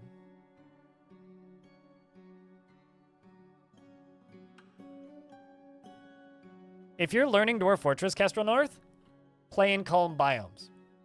Play in easy biomes. Learn the game. You will actually enjoy it that way. Darren, what up? It's good to see you.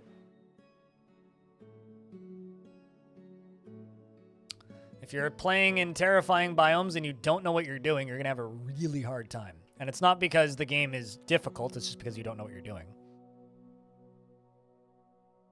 I mean, that's a you problem, Selena. I can't help you with that.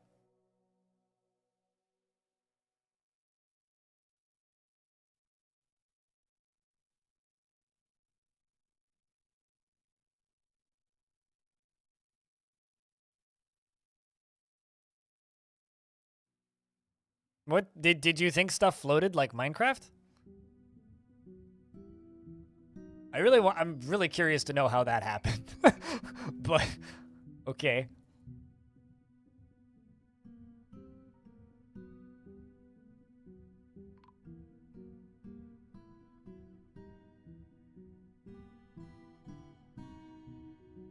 Oh. Well, rest in peace, Aleth. I was like, one of my dwarves has been found dead. I'm like, did I just lose another one? I was worried for a moment there.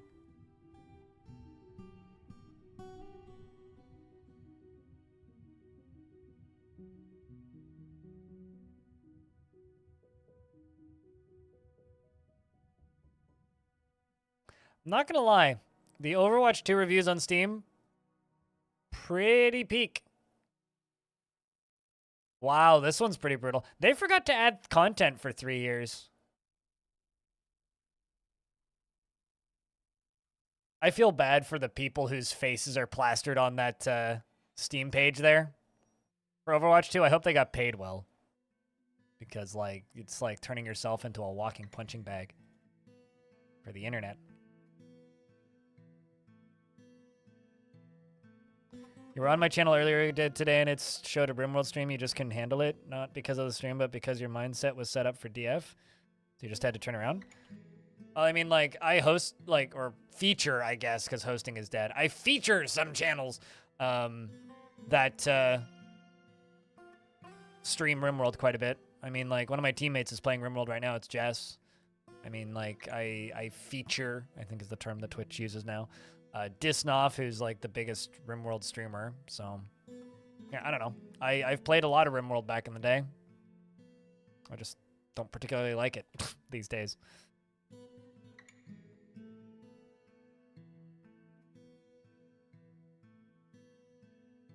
But, yeah.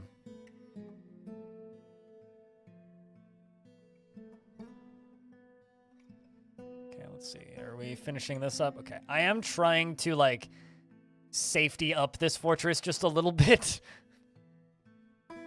Especially after that last fight. I'm trying to get some better walls set up.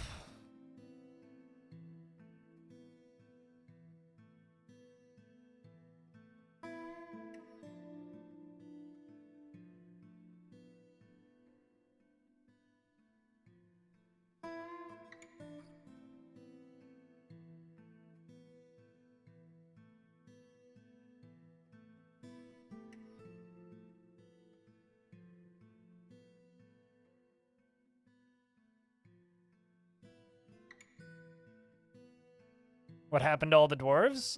Forgotten Beast breathes fire. That's what happened to the last batch. You're still alive, though. Somehow. You have no kills, though. You're pretty immune to everything.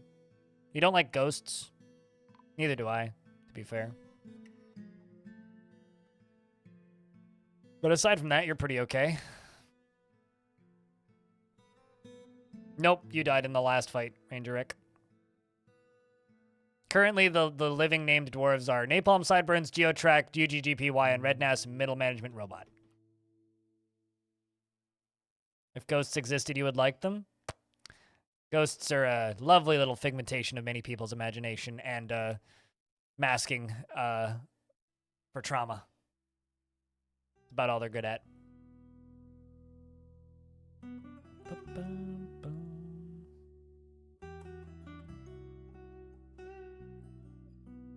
I'm just kind of sad because having the 22 dwarves was quite nice while it lasted. Via migrants? There's like 150 demons on the surface, so the odds that they actually make it into the fortress are slim. But theoretically, yes.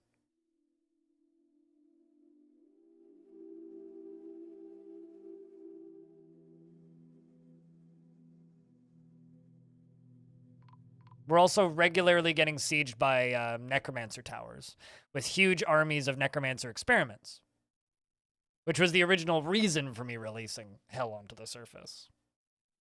So, in theory, yes, which is also why our population went up, because today we started at 19 population, went down to 15 and because of a Forgotten Beast, and then went back up to 22 for a little bit from a migrant wave that actually made it into the fort. I have tunnels all over the surface so that it's easier for them to theoretically make it into the fort, but usually they just never do, because they usually just show up right underneath where a demon is and then just immediately get, like, turned into charcoal. But if they happen to show up in the right spot on the map, then yeah, we can get them into the fort. But right now I don't have enough populace to really have a chance against anything.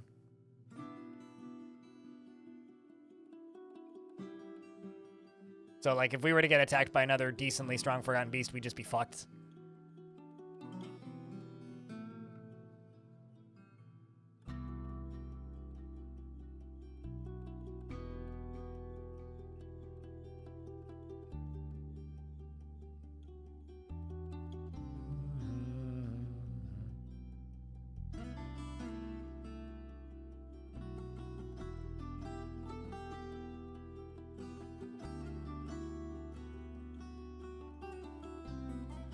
This is truly an epic story. It's a fortress. That's all right. Even if it falls, it will fall. It's a matter of when. It's not if it falls, it's when it falls. I just need the game to serve up a particularly unfriendly beastie and we're all dead.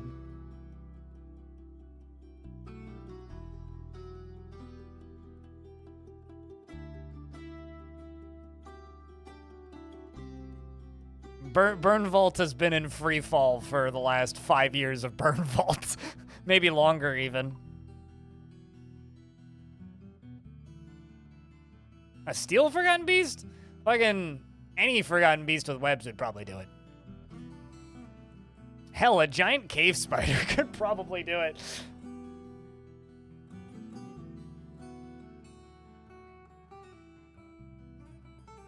Oy.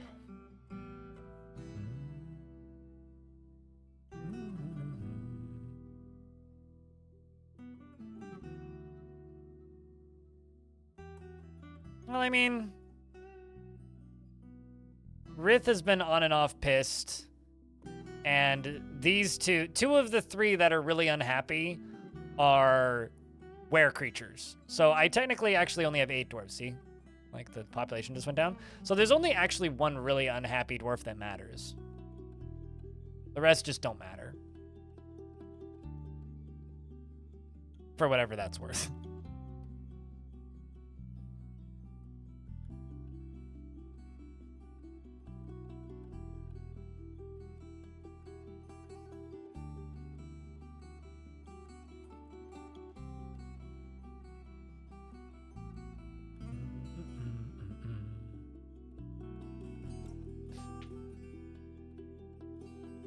And up here on the surface, or close to the surface, I'm trying to build a firing range, which is getting close to being completed. And if we can get the forgotten beast that's currently living in my fort to get up here, I need some rock doors. Then there is a chance that we could imprison a whole bunch of these creatures, and by creatures I mean monsters, but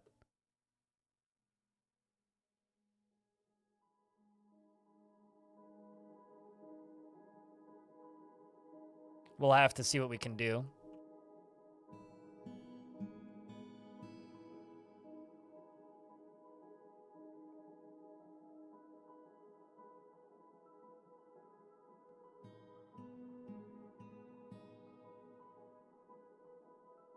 Oh yeah, also we just have this. By the way, in case you didn't know, there's just this huge patch of coffins right here from when the actual, like, calamity of bodies happened.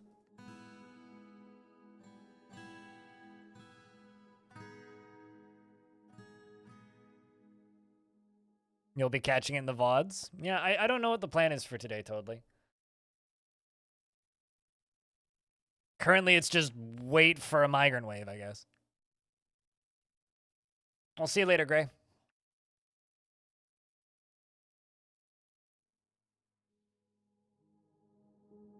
And I, too, miss the rains down in Canada.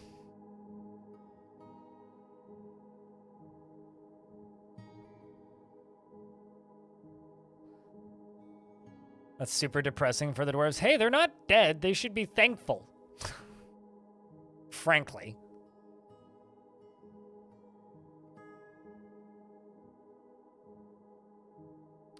We're getting back to working on the surface stuff. Ponce, thank you very much for the raid. Holy shit, dudes. First raid I've had in weeks. How's things, man? Jack, can I get a round of beers? Ponce and Raiders. Ponce, can I get a shout out for Ponce? Ponce plays a variety of things. I think has been playing this little indie game, Dark and Darker, I think.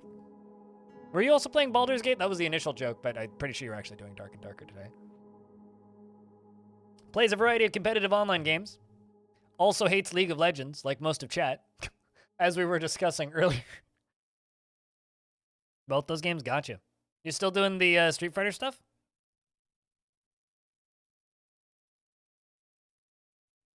Like all sane people? See, like, people in chat were trying to discuss whether Dota or League of Legends was better, and I posit that they are both dog shit. But, you know, mostly because another dog shit product recently came out on Steam, and as the audience has informed everybody, it is in fact bad, which is funny. So yeah, no, we're just sitting here and enjoying the Schadenfreude. There's a bunch of guides in the Steam guides for that video game about how you should just uninstall it. It's like how to save your money, uninstall Overwatch, which I think is quite funny. On top of things being quite funny, UGDPY, you need to. On top of things being quite funny, they also have what's the word?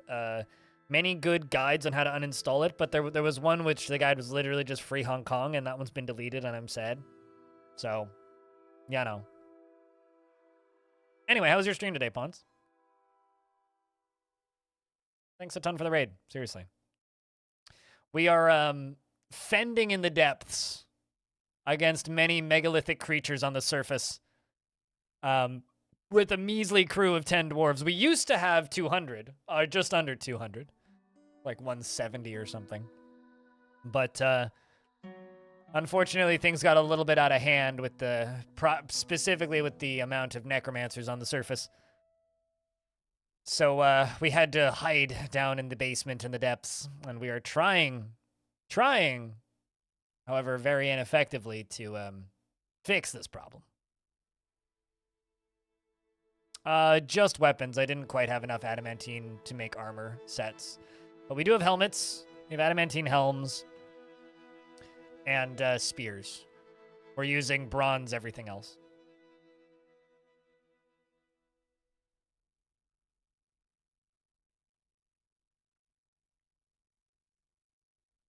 Has been its usually janktastic fun. I know almost nothing about that game, and every time I look at like people playing Dark and Darker, it just looks like people running in dark tunnels with some sort of sword and then dying in extraordinarily janky ways, and so I never know what's happening, so I've just kind of never bothered looking into it. It's like, well, nothing about this looks appealing, so I will ignore it.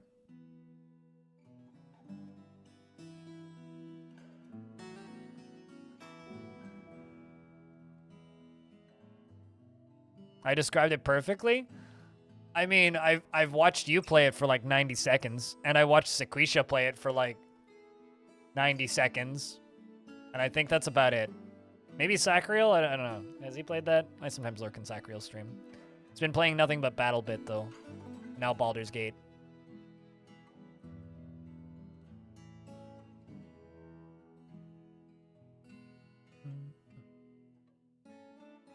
Trying to get the rest of my dwarves trained up a little bit. We might get him... Oh, no. Oh, that's a shame. Your fortress attracted no migrants this season. We finally gotten to the point where enough of them have died that they're gonna stop sending them. Ooh.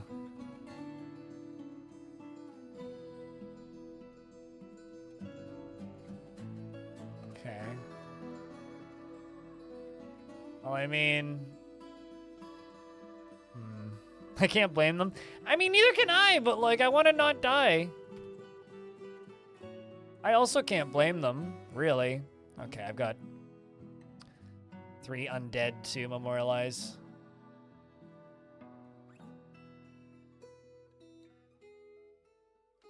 It's like, I can't blame them, but I hope they keep trying, you know?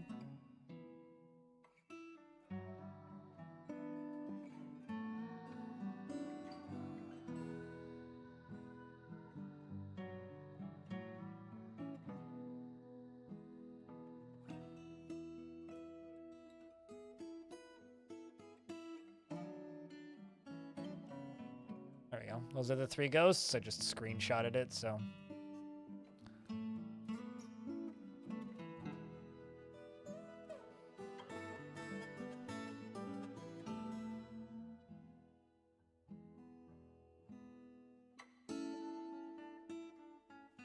Let's just get these ghosts dealt with so the dwarves stop being terrified while being hunted by the dead.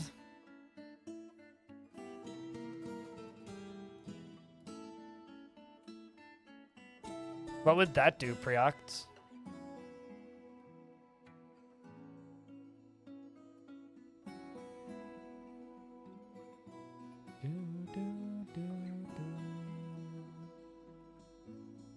Yeah, I guess that the thing for me about Dark and Darker is I don't understand the appeal. And do they have space to do things? No, one's in a cage and the other one is locked in a room. And I have zero intention of letting them out. Although the one in the cage I think I'm going to use as bait for the demon army when we finally get to the point where we can try and fight them.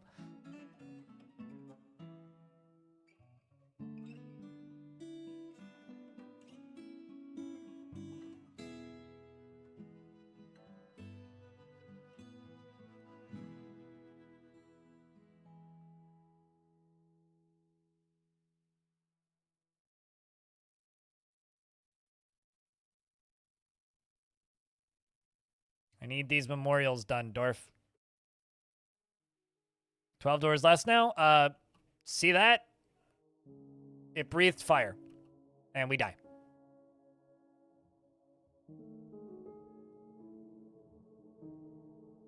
Thanks for being specific about your question, because people keep tuning in going, what happened? I don't know. What I need you to be a little bit more specific. So, yeah, thanks for being specific. You gotta go to work? Uh-huh. Work sucks. I know. Have a good-ish day at work, or as good a day at work as you can.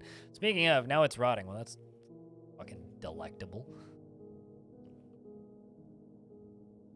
It's gonna smell bad in here for a bit, I think.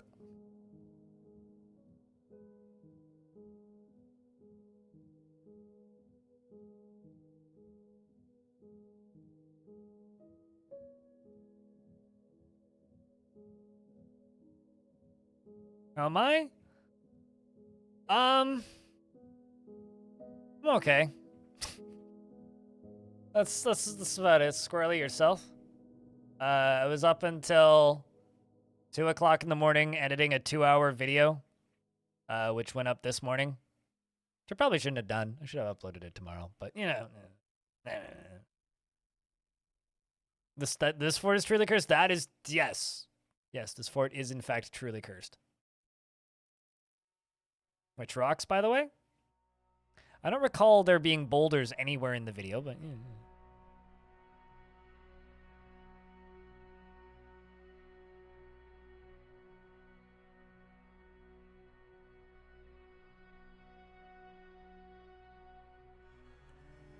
It certainly is a video. So, I'm okay.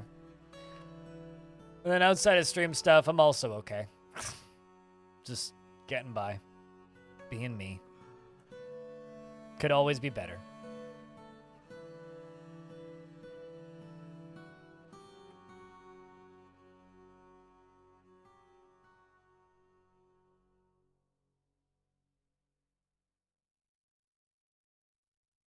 You saw on Twitter? You mean X?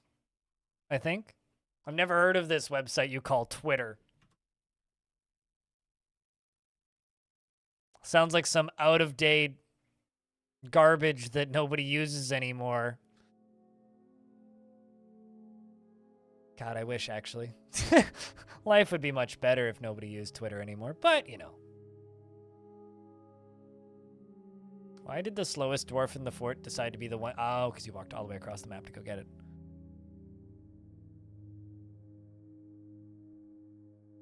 You really enjoyed it? Good job. Thank you. Well, I mean, apparently that video is inspiring the guy who wrote the whole story to finish it. Because you may have noticed it ended on a cliffhanger. So, I'll see you when we see you, Squirrely. Take care of yourself. Nope. Backer's been laid to rest, finally. That's the one that was spooking around.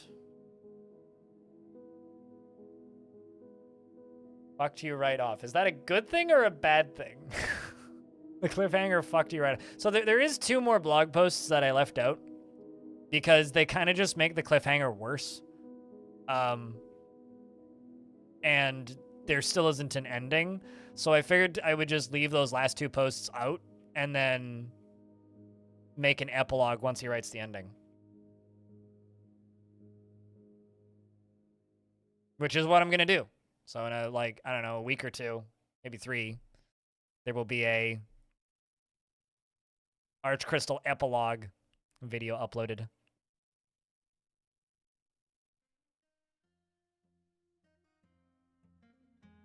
Didn't realize there was so much detail to it. You know, somebody just asked in YouTube comments why I picked that one. It's because it's the one I've read before. Also, Boat Murdered's next. What?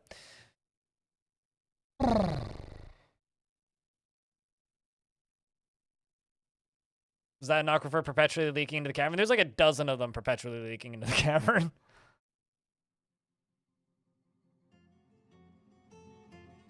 But I'm not going to be doing that one for a little bit. I've done enough stay up almost all night working on a videos for like 1 week. And also they're not doing well enough view counts wise to make it immediately easy for me to be like, yeah, I'll play that, or I'll do that right now. So probably, although admittedly, I'd be willing to bet that a video on Boat Murdered would probably do better than Archcrystal. Wait until the busy season to make more?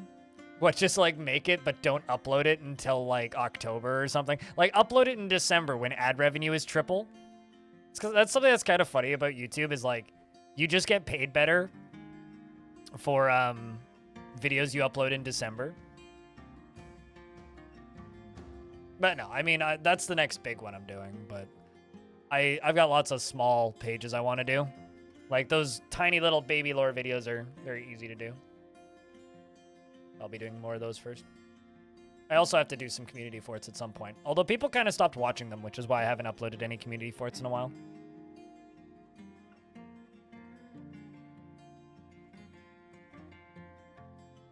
turns out if you upload a whole lot of one thing, people kind of stop watching them at a point.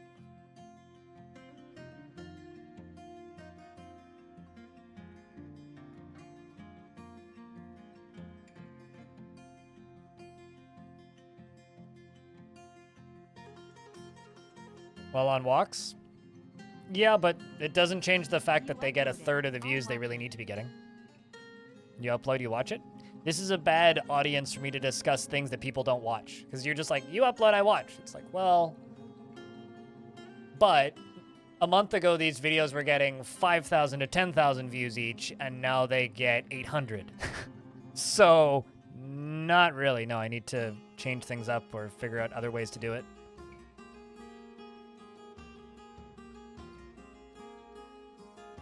But hi, Scholarly. Thank you very much for the Prime for 6 months. Welcome back. It's good to have you. Thanks for helping keep this weird channel funded, and thanks for the first resub in the last hour.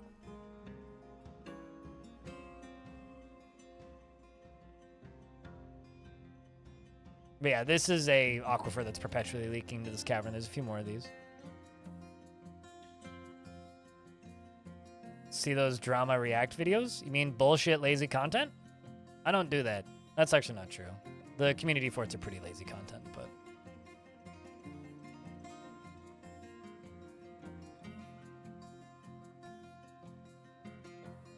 Besides, isn't the React meta, like, less effective than it was previously? I was seeing somebody posting recently that React videos don't do the numbers they used to.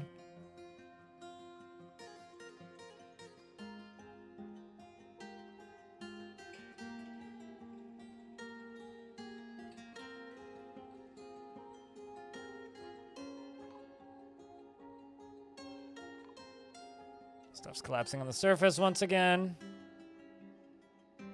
More demons are making babies.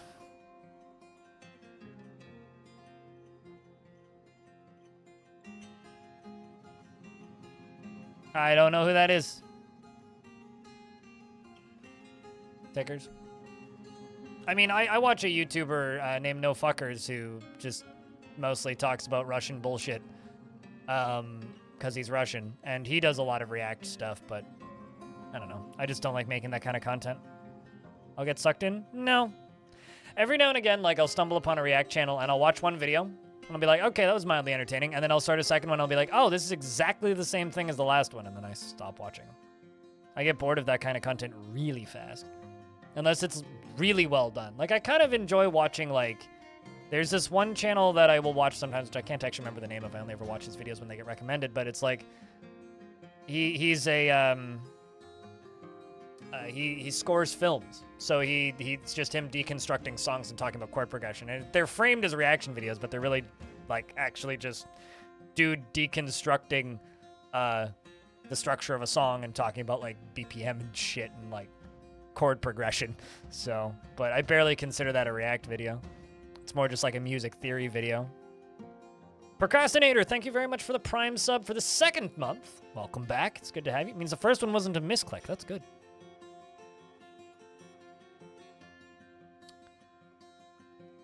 You were automating ore and all 7 of your got eaten by a couple of Forgotten Beasts. A couple. Were they married? Well, shout outs to the happy couple, I suppose. It's like, were they married or just common law?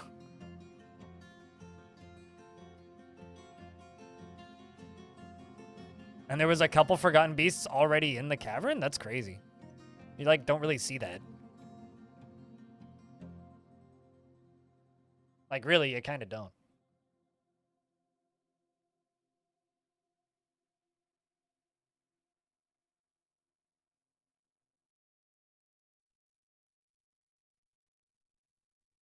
I mean, yeah, that's usually the cause of Dwarven death, is player wasn't paying attention.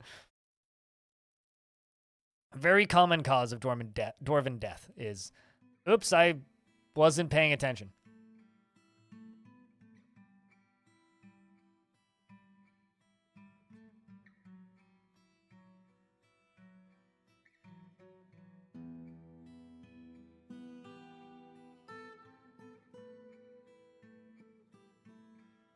They had appeared and left previously. Ah, so they were just hiding in corners of the map that you can see. Yeah, I gotcha. Because they will sneak off into the fog of war or whatever.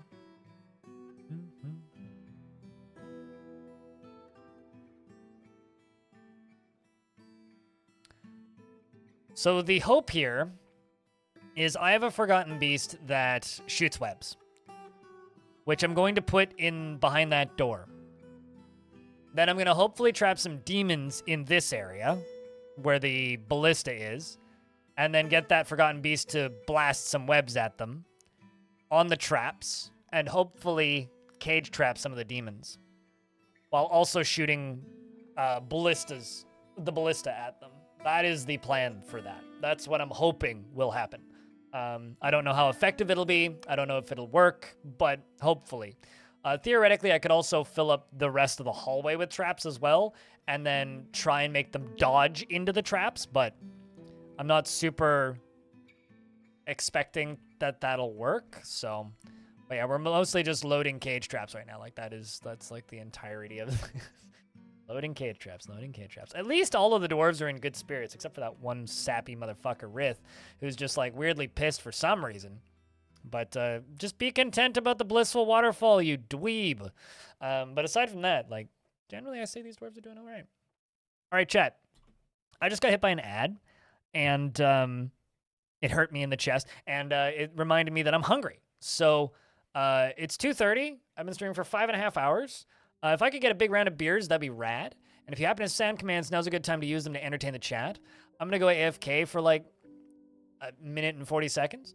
And if I come back to a hype train, you guys get brownie points that don't matter. Because, like, once again, we're probably not going to make minimum wage today. So, is what it is. I will be back in, like, 90 seconds-ish. Maybe a little bit longer, because I do have to make an egg salad sandwich. Anyway, back in a couple. If anything horrible happens, the game should pause. Fingers crossed. Actually, you know what? No, I'm just going to pause the game. Just on the off chance that we get migrants and I want to save them. So I'm going to pause the game. We'll be back in a couple. BRB.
Sandwich!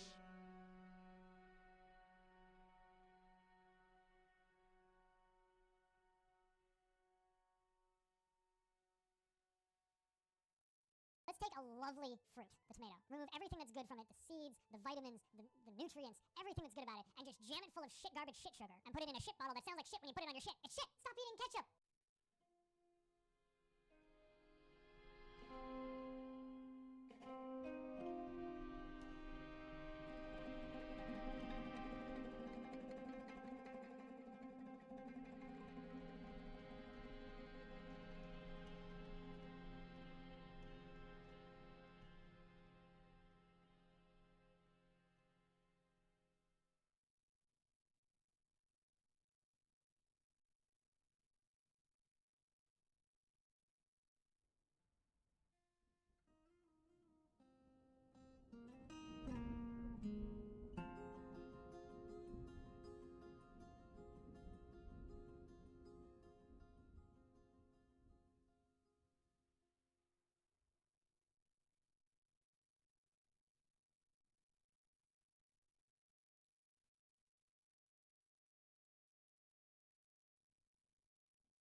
Cheese for everyone!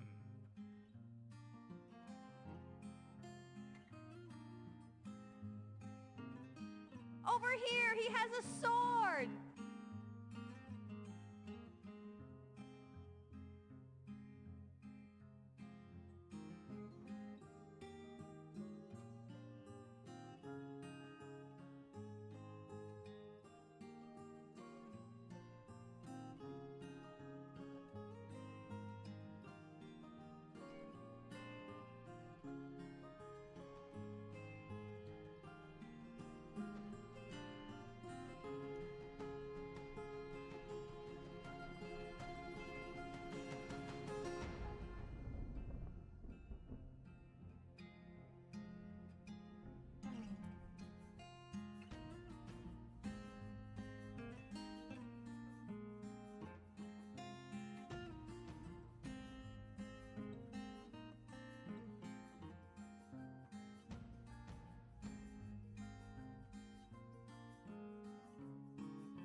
I've embarked on a few terrifying oceans and nothing happened. Every time I've embarked on a terrifying ocean or next to a terrifying ocean, it's just made spooky sounds. So, anyway, I'm back.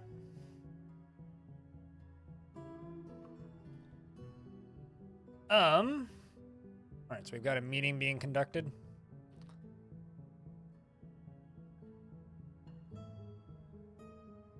It's a wee bit annoying.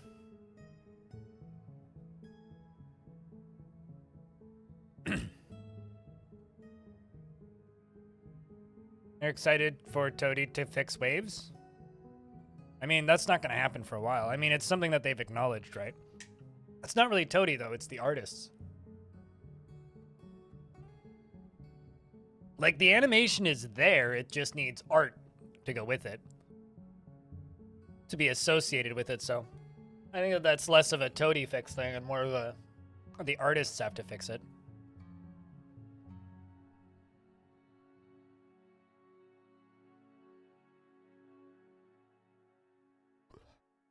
Sorry.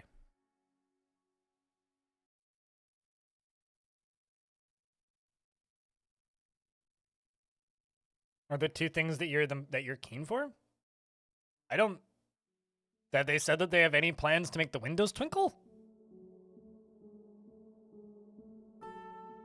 Because, like, the windows twinkle because ASCII, not because they twinkle.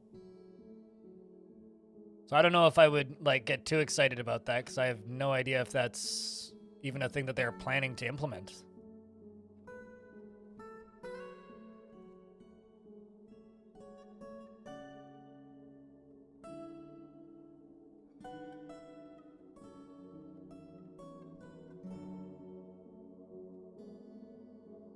So I don't know. I mean, the only reason they twinkle is to show all three. No, I know why they flash. Here's the thing, right? If you want to see them flash, just go to ASCII. They do still flash. It's an ASCII thing. I don't think it's necessarily a style choice thing. You have gem windows in this fort, right? I think so. Somewhere. Oh no, I do. Down here.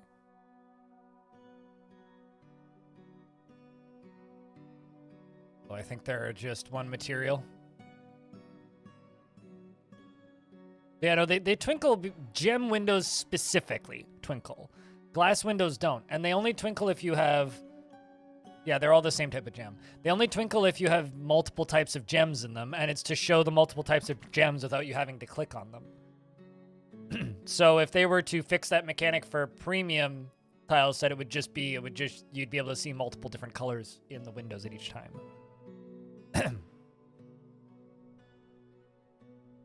So, like, no, they still, like, hold on, does this one have... Yeah, this one has multiple types. Let's see, does this one twinkle?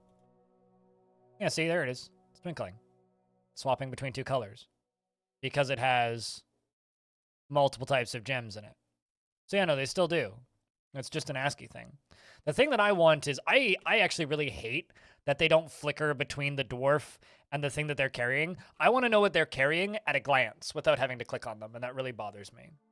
Because, like, if I swap to ASCII right now, right, these dwarves are carrying cages. If you swap to ASCII, that's the dwarf sprite. They're swapping between the dwarf sprite and the cage sprite. So you can see that they're carrying a cage, making the ASCII actually, like, literally better than the tile set, which irks me, and I don't like that.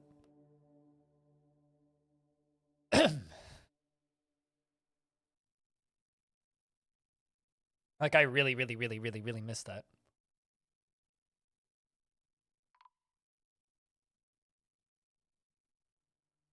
Another ghost has finally been put to rest. We're in early autumn, meaning we may get dwarven traders? Hopefully.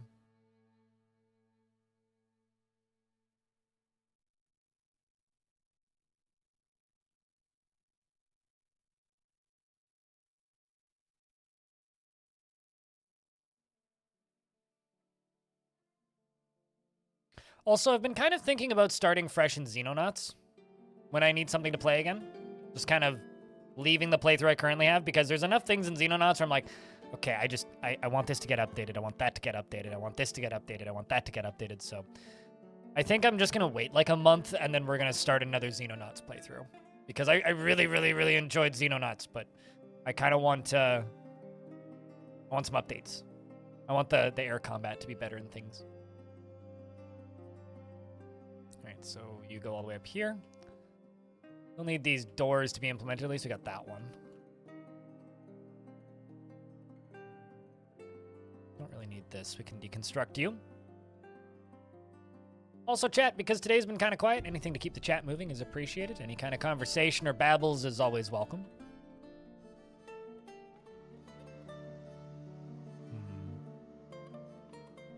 Me neither. Finian. Me neither.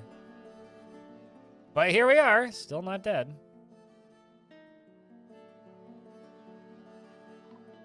Well, then what have you been doing for the last hour? Nobody said anything in chat for 4 minutes. You know nothing about Xenonauts? It's a game I stream quite a bit of. Back from your Gloomhaven session. You're dead! Sorry. Burning Beastie. Breathing fire. Set you alight, and you turned into a candle. So your job is to translate Japanese companies' business ledgers for feds to use for data surveys. That sounds like a good way to take a nap.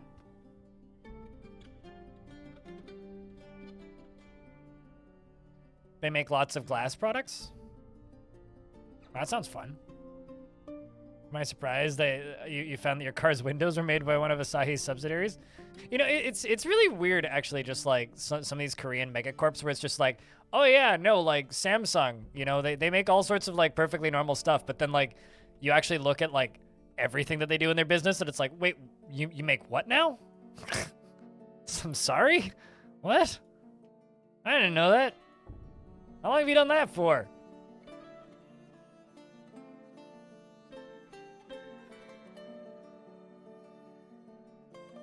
Did Red Dead Redemption 1 had a name? Nope, because I never played Red Dead Redemption 1.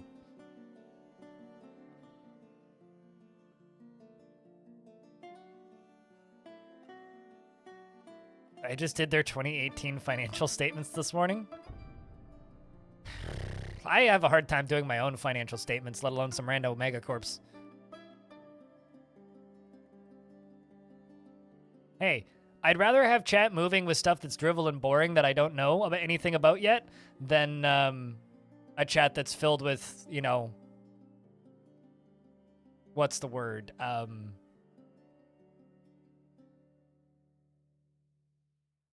Like slightly trained with some of these. I'd rather have a chat that's full of something that's like kind of drivel and boring than, you know, the alternative. Stagnation, yeah. I mean, quiet chat is a dead chat, and a dead chat is a dead stream, so.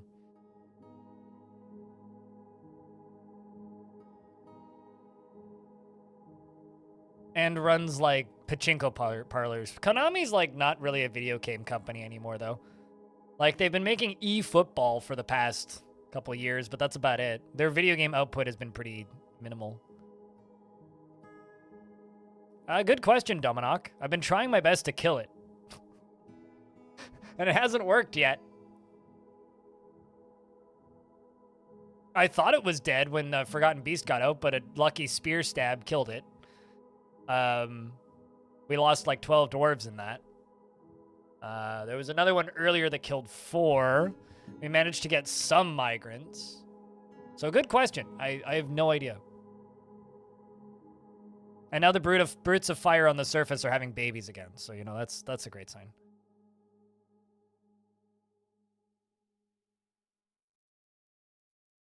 And I'm sorry in advance for how long it's going to take me to get to reviewing it because of how far behind I am again, because people kind of stopped watching those videos, so I haven't been uploading them as much.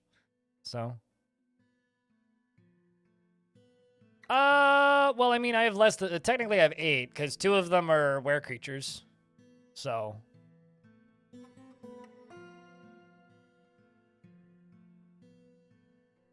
I can't look at this, apparently. What? Yeah, I apparently can't open that link. You have to, you can't link to a channel, link to the image. You link to a channel, I can't look at it.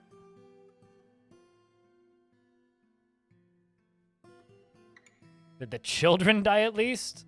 I have no idea. No Kijin.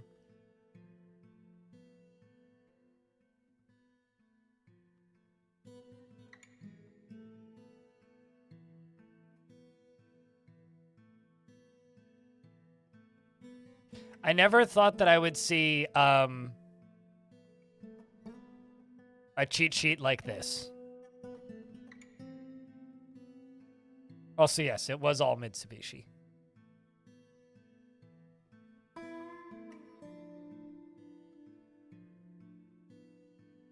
Yeah, I have no idea when adventure mode will be up.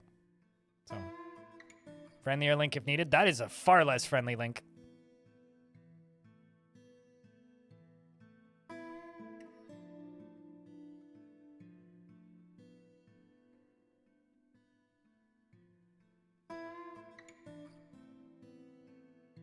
Link shorteners are never more friendly. Link shorteners are how you get banned from chats because people with mods with slippery trigger fingers will just pop you for posting them because they assume it's a scam. But yeah, I have no idea when adventure mode will be out. Your guess is as good as mine.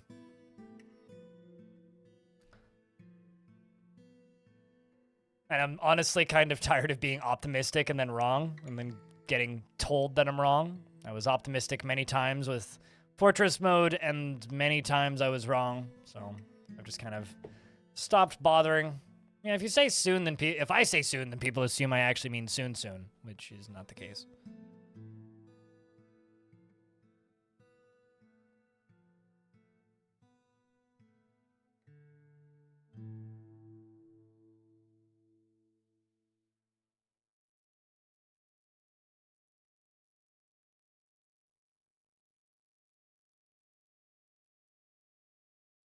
Only works in chat. Sure, yeah.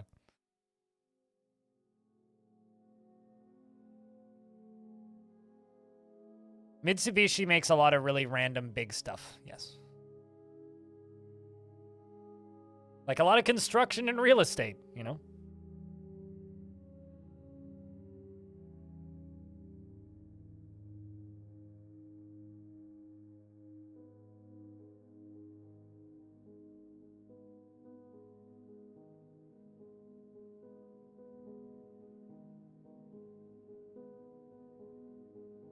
All right, let's check something. Can I release that Forgotten Beast yet? Yep. Okay. Yep. That's a little sketchy.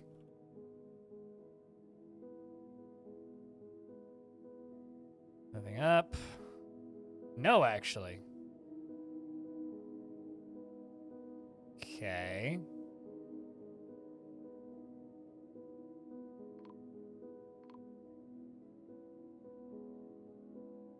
I don't actually know why this whole thing isn't working.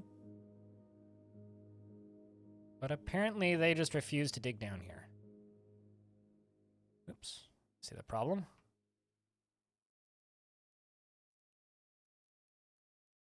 I was under the impression this whole thing had been finished digging.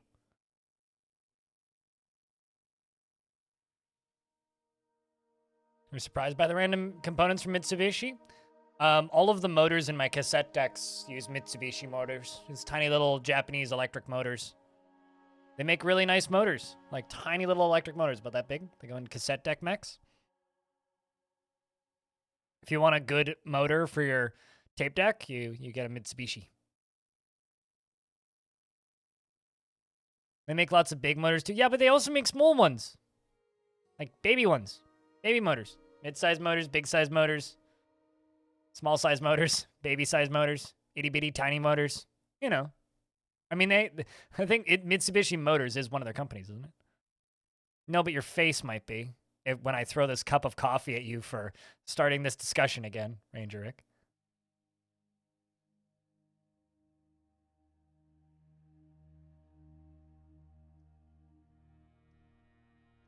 One of your classmates in undergrad was a Japanese student who went on to work for Mitsubishi, and you were kind of stunned by how proud and pleased she was to have made it big. I mean, I know very little about Japan, but from what I've gleaned from other people, working for a big corporation is kind of the equivalent, or like getting a career for a big corporation is kind of the equivalent of making it big.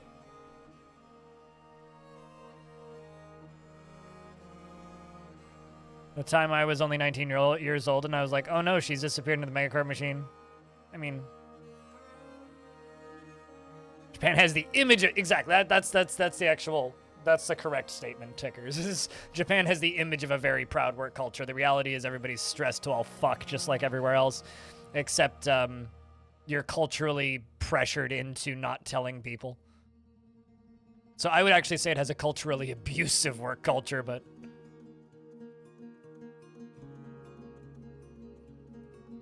What's the name of that ghost?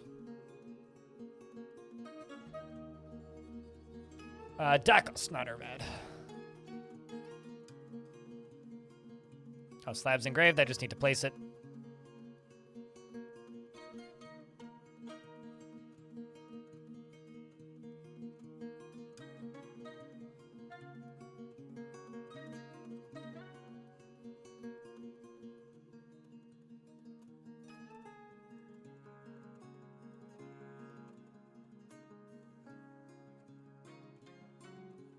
You can just transfer around?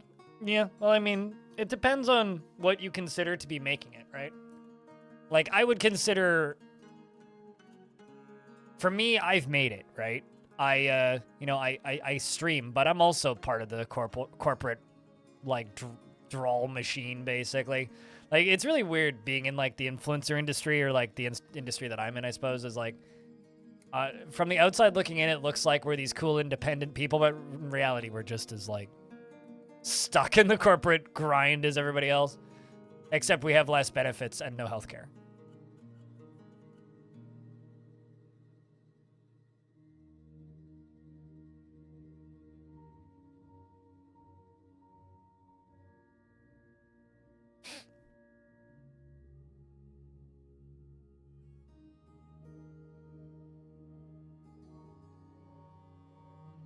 Happiness and satisfaction. Yeah, that's not humanly possible. It's adorable that you think that that's an achievable goal for some people. Hello, Final. How are you?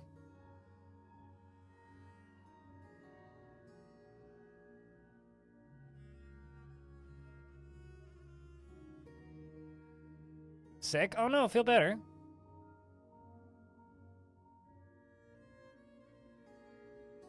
What are we eating? Plump helmet and a plump helmet. Should really cook some meals up.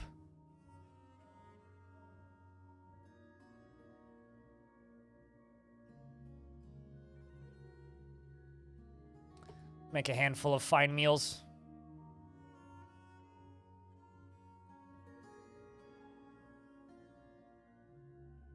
Damn, wrong button again.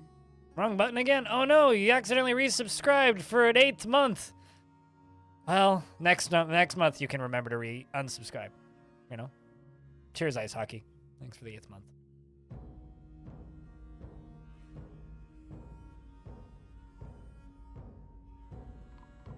The old model of sign over 50 years of your life to one company and then retire is probably not really applicable anymore, you don't think? Yeah, no, nobody...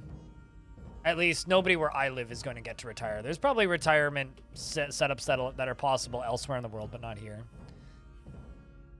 The demons are having children, and the dwarves are no longer migrating. Hopefully the necromancers attack us again.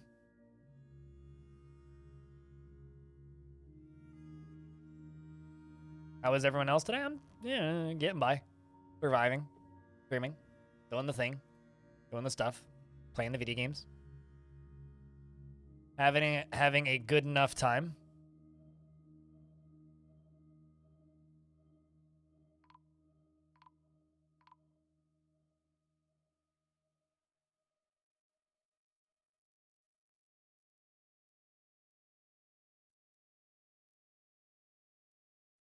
Can probably swing it.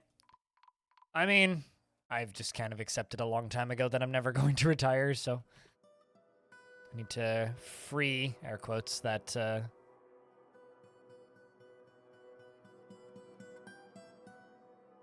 were creature and move the cage up top.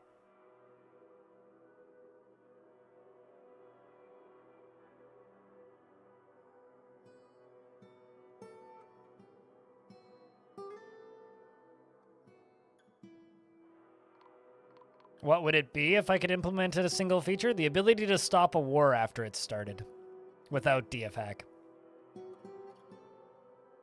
Better diplomacy.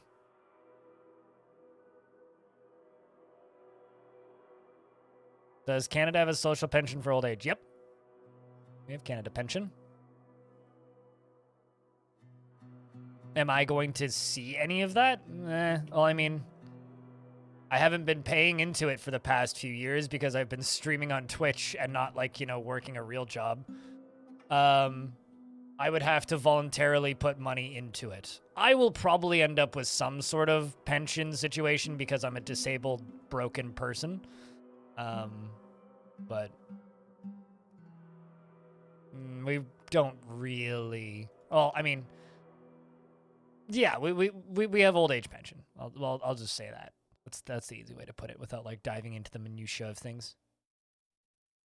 Will I necessarily get that? Not currently.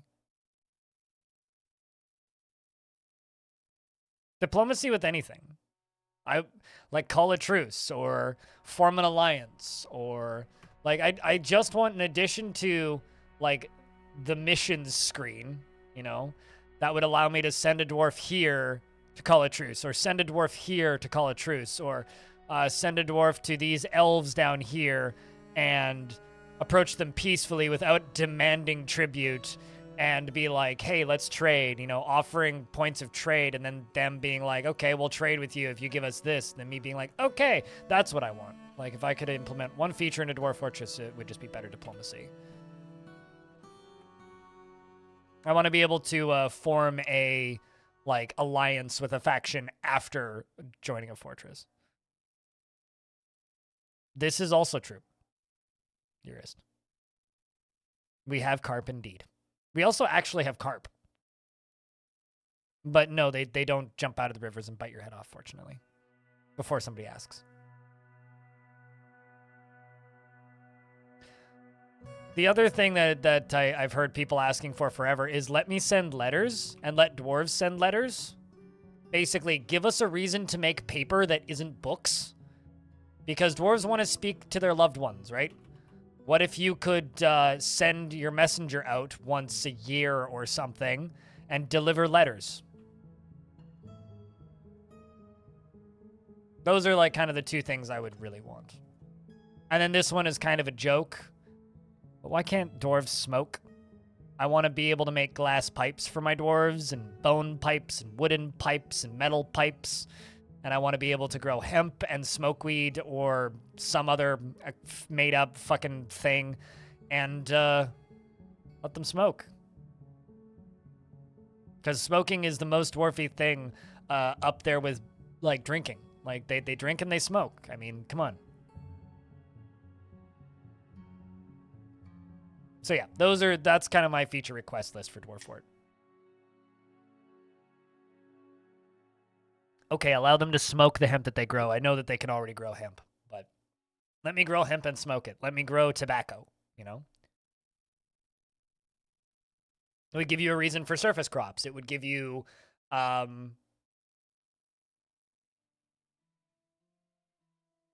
help tickers out with those ads if you're feeling generous.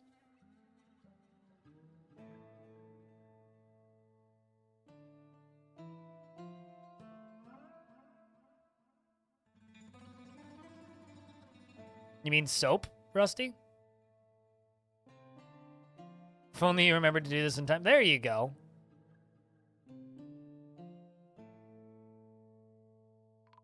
But here's the quick version, tickers. I want to be able to write letters and use my messenger to send mail. I want better diplomacy. So I want to be able to form alliances and fix wars once they've started in Fortress mode. And I want the ability for dwarves to smoke. Those are my 3 feature requests.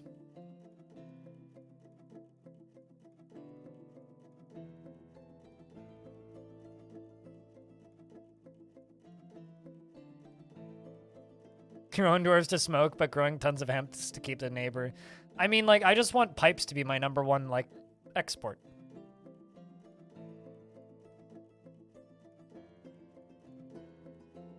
Oh no, I'm just chronically depressed, so I couldn't tell you what being happy felt like. I can feel relief, which is like a drop in stress. Like if the amount of stress I'm under in general goes down, that's like relief, but I couldn't tell you the last time I felt happy. Like truly. Oh hell yeah, Rami. Hey, G-Fin, thanks for paying that gift sub forward and gifting a sub to Rami. Rami, now you have a mug and a sub. What's up, dude? I can't remember which mug you ended up with, but hell yeah.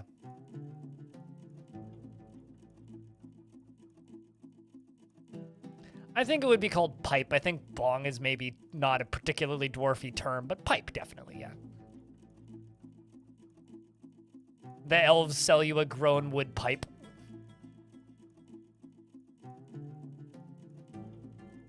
Although, that wouldn't be confusing at all, because Dwarf Fortress already has pipe sections, so then you'd have pipes and pipe sections, but I don't think we'll ever get smoking, because it's not something Zach and Tarn do, so...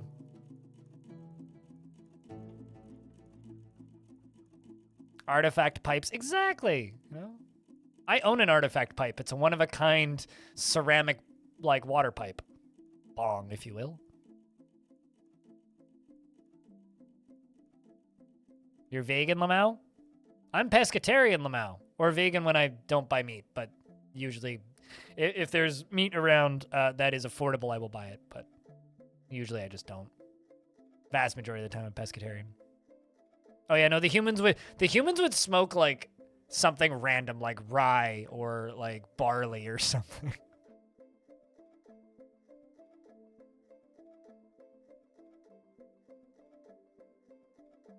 Yeah, no, they'd smoke parsley. Or like they'd smoke like lavender or something.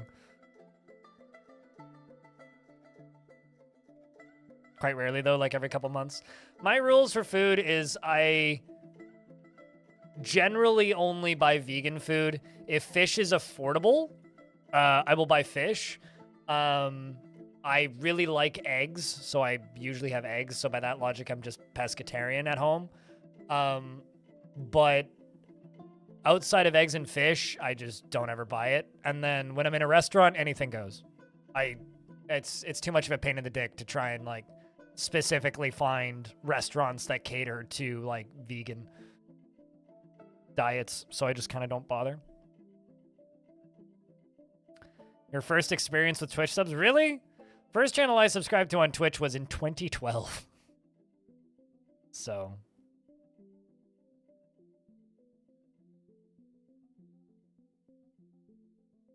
Also, welcome back, Orange.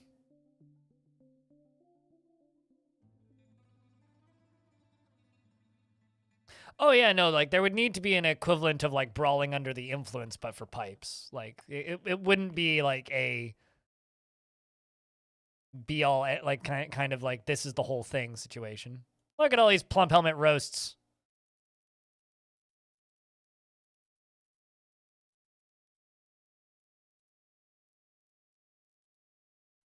I do like red meat. It's just not reasonable to buy it, in my opinion. It's too goddamn expensive.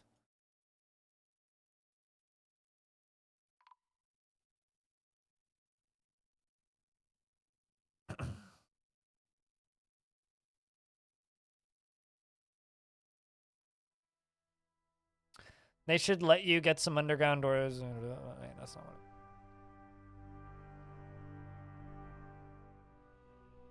The high elves of this game. Yeah, I don't know. That's like the, I guess the one thing I have with like smoking in Dwarf Fortress for my desires is I don't want Dwarf Fortress to just become like a game about being a stoner. You know? Like the belligerent alcoholism is already enough. Major Shamrock, thanks for the 3rd month. Welcome back with Prime. Sub expired while stream was going on. Yeah, I saw it disappear, but I didn't say anything. Appreciate you, dude.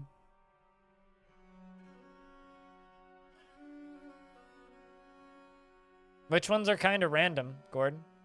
Although a feature that I'm really excited about that Tarn has said he does plan to implement at some point is manure, which is going to make leather crafting more complicated because you'll have to collect cow urine.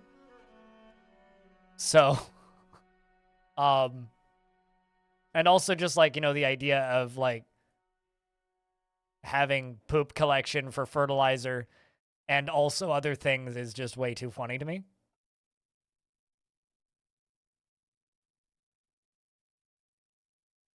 Would you have to muck out your animal stables? I would assume so. I'd assume it would go into the refuse pile. He said excrement was off the table. In recent interviews that I've done with him on this channel here, he has said that they're coming around on the idea of manure specifically, but dwarven excrement is off the table. But livestock manure, they are coming around on the idea because while they don't want to like, you know, make us make, uh-oh, did the game just crash? Game just crashed. It's early winter, though. Whoa! What happened? UGDPY, thanks for the 10-pack. Holy shit, dude. I think, like, the last 10 seconds just, like, added 40% on today's revenue. But thank you so much. You guys hyped the chat so much the game crashed. But Shamrock, GFin, and Fight Attack with the $5, and UGDPY with the 10 gift subs. Appreciate you, man. Friend.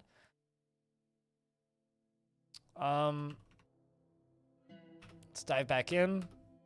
it doesn't crash. Even the game was shocked? I mean, I'm shocked.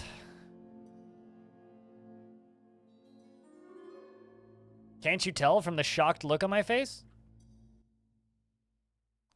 All right. Yeah, see, I lost like 10 seconds. The game just saved.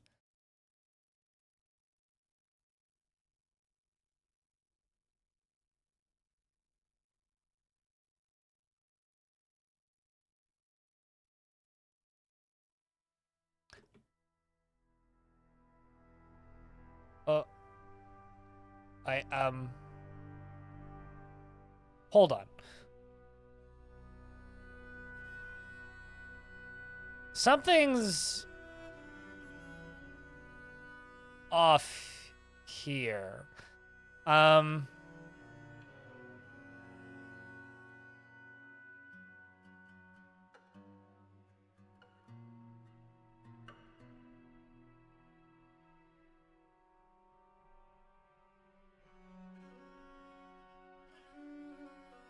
So today I learned that ballista arrows don't burn. So that's cool. Yeah, I have no idea. Like, genuinely, I'm just going to throw my hands into the air and blame Armok. Damn it, Armok! Why you fuck with me like this? Fire snake? There are no fire snakes on this map that I've seen.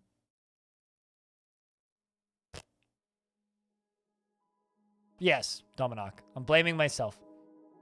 I do that all the time anyway. An ember from lava? I couldn't tell you.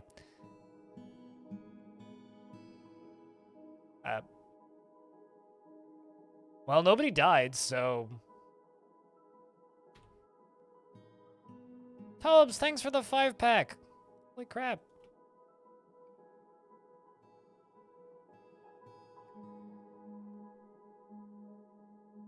Tobes got Todd, unforsakable onion. Unforkable onion, yes, the unforkable onion. The best kind of onions are unforkable, after all. But thank you so much. Means a lot. Really does.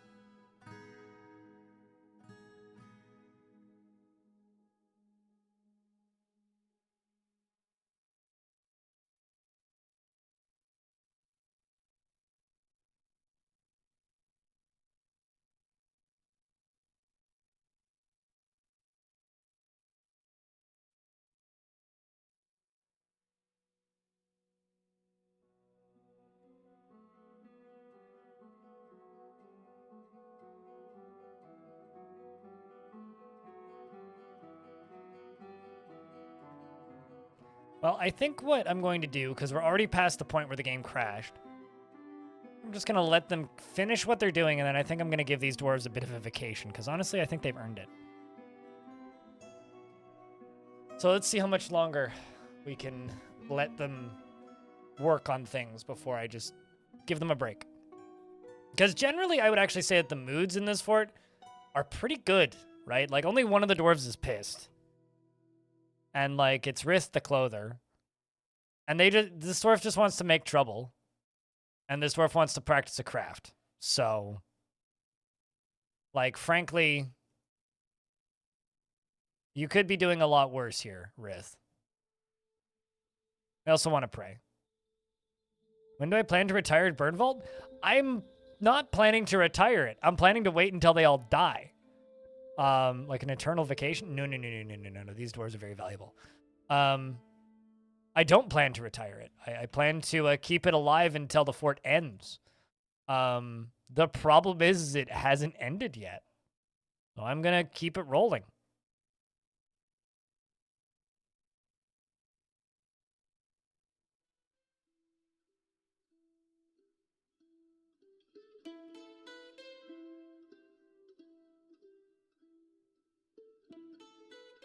Broccoli or mushrooms for your evening snack? Always mushrooms.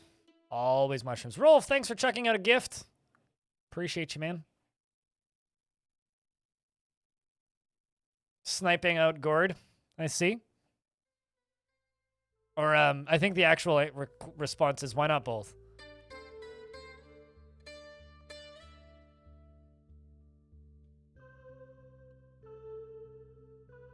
They have high combat skill or untrained militia at this point? Are you asking about my dwarves? Nobody. Well, there's a couple okay combat dwarves, but I don't really have. I have 10 dwarves. Like 3 of them have some combat skill, and that's about it. Nick with 5 J's, 4 J's. That looks like 4 J's. Thank you very much for that brand new Prime subscription. Enjoy the emotes and the ad-free viewing for the next 30 days, courtesy of the Amazon money that you're already giving to Amazon. Might as well use it here.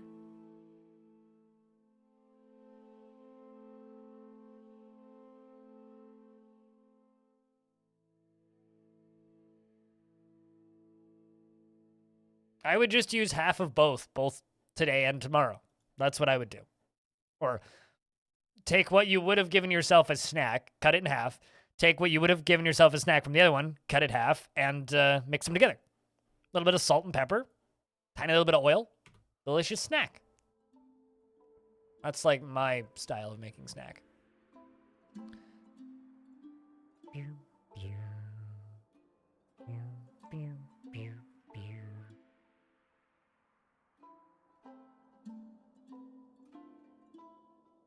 I make stuffed mushrooms. See, Final, now you're thinking with magnets. I don't know why I say that. Now you're thinking with magnets. I've been saying that a lot recently, and I don't know where it came from or why I started saying it, but I do.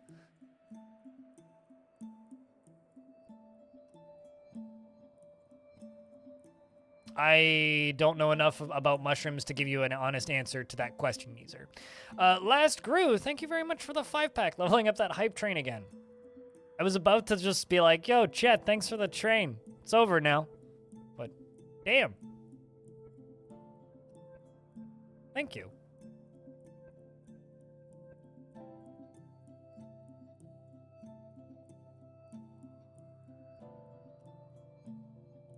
It's been a while since I've had a hype train this big. Like, truthfully. There was the one where Orange just, like, inflated it on Monday, but... Or was that Tuesday? That was Tuesday, I think, but... That was just Orange being crazy. So thank you. If it grows in Washington and Oregon, it usually grows up here, too. We have very similar climates.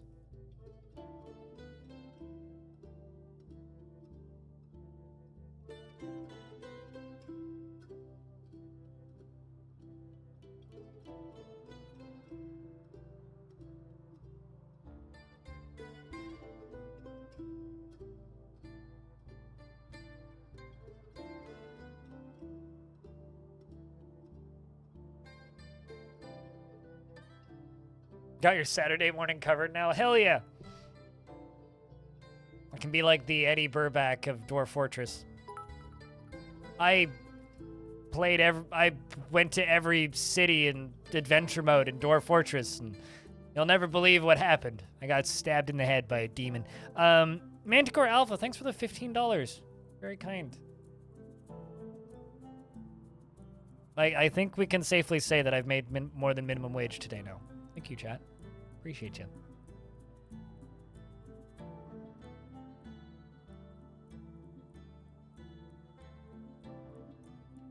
But yeah, no, the 2-hour vid drop required me staying up until 2 in the morning to get it fully uploaded and, like, set up and ready to go, so if I seem a little loopy today, it's because of that video.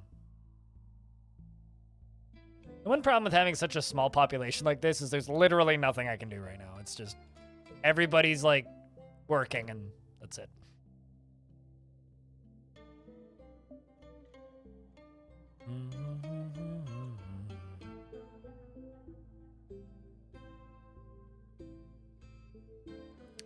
Dominic, you put a period after that beer, and I thought it was like something on my monitor or a dead pixel.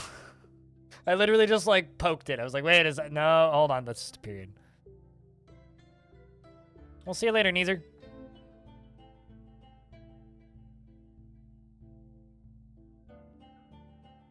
Your name also always makes me think about Nebuchadnezzar for some reason.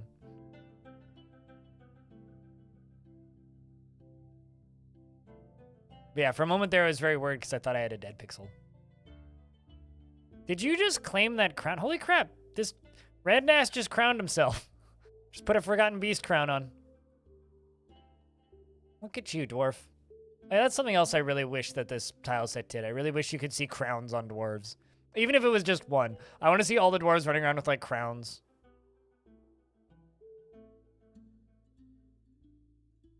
That crown has history. It was made out of a beast that killed a couple dwarves. Because that beast had a shell. I can't remember what kind of beast it was, but it had a shell. Which was pretty epic, frankly. And then we turned it into a bunch of crafts, which was a good time.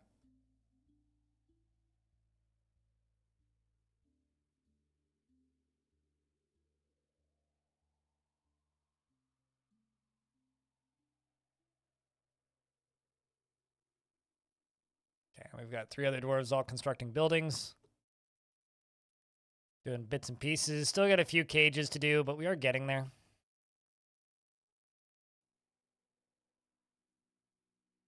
Yeah, I still have no idea what happened there. The fire.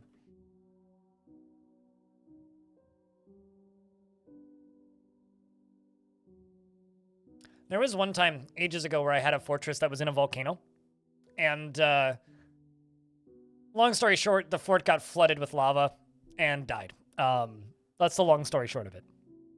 The actual way it happened didn't really matter all that much. But the fort ended when it got flooded with lava and everybody died.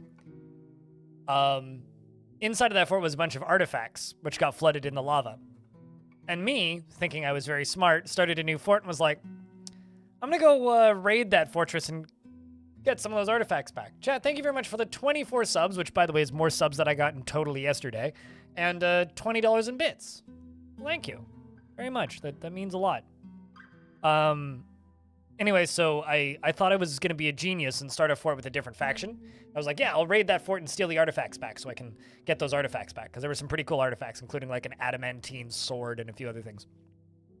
So I raided it. I have no idea, Ranger Rick. I don't even know if you can do that. So anyway, I quite literally raided my own fort. But what I didn't realize is if an item is marked as on fire, it's still marked as on fire when you make a new fortress and try and raid that fortress to get those items back. So when the dwarves all came back from the raid, they all immediately exploded into flames. So my whole squad left, and upon returning home, immediately they all combusted. And suddenly my whole map burned down. It's one of the only times I've ever been so mad at a fort that I just, like, retired it immediately and then didn't put it on YouTube. True story. I used to do some convoluted scheme in adventure mode where you would try to get divine metal and leave it at your embark point for fortress mode, and you died every time. I know some people who are like weirdly good at adventure mode to the point where like they can do that. Where it's just like, oh yeah, no, I already have a fortress built. It's like I'm just gonna spend like a week in adventure mode and just like build 25 bedrooms and set up like the whole skeleton of an above ground fortress, and then I'm just gonna settle on it and bang, done. That's a key looking dwarf bomb wreck.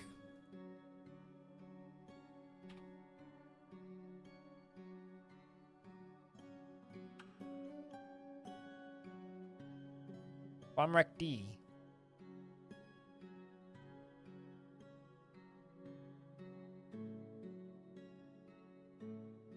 No, it's bomb wreck R.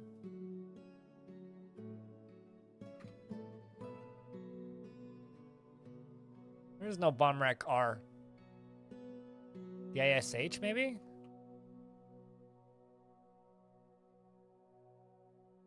Okay, it'll be that one.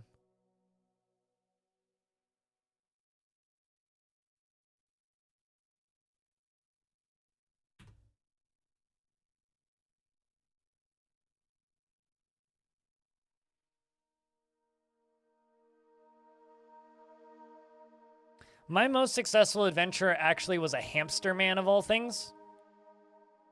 I just tamed a bunch of giant jaguars because I took a bunch of animal training and then got onto one of them and just rode it, and the rest just kind of followed me. And whenever I would see something that would try to kill me, they would just roadkill it on the ground, and then there'd just be like a red stain on the road, and we just kind of keep walking. We walked into town, and they just like annihilated everybody, and I was like, I don't know what's happening. And then my guy like cried on the ground a whole bunch. Then I wrote poems about it. And then we went to the next town over, and then I danced on the table and told my poetry, and everybody told me how bad it was. And then went from fortress to fortress to fortress for a little bit and adventured around like that for a while until I kind of got bored, and then retired it in one of my old forts, and then went and started a new fort. The best part about hamster people is that they're actually tiny. In that, like, they can carry like 3 crossbow bolts. And that's like, they can't carry a sword because it's too big. It's like they are like half the size of a kobold or something. It's like, yeah, you could carry a small dagger, but then you'd have to put your water down because it's too heavy. They're very funny. It's like, I have a pokey stick. It's like, how tall are you? Ankle height? Well, maybe not quite ankle height. It was like knee height or something. Just this tiny little roly-poly thing.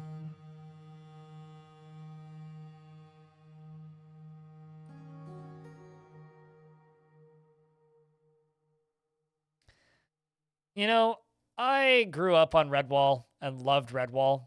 I don't think I would be able to enjoy Redwall anymore. Not because it's bad, it's still great. But just because I feel like if I ever talked about it, people would just accuse me of being a furry, and it would like ruin Redwall for me. I agree, Manticore Alpha. Where's the food?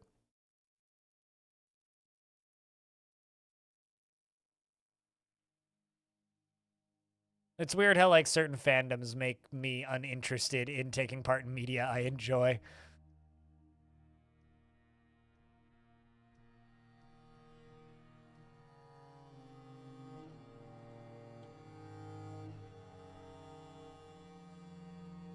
Fandoms ruin lots of media. Yep. Mm-hmm. Yeah, now that you mention it, Manticore. I think there is actually a Redwall game. But yeah, there is, and it's not very good. Well, it's not that it's not very good, but they did actually make a series of Redwall games. And they're all like really cheap right now. Because they're like story based, and they were, what's the word? Like Act 1, Act 2, Act 3 kind of deal. There's also some short stories. Yeah, no, somebody made these. Nobody bought it though. So I'll bet you they're out of business.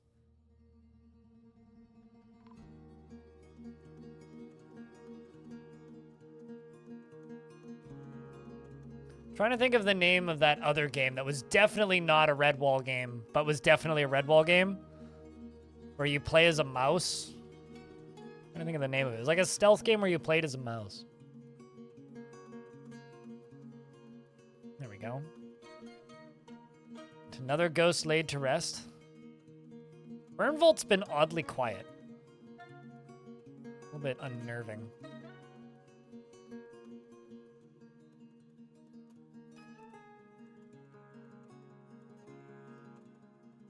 Is it recent or old? I don't know, a couple of years. It was in early access for a bit.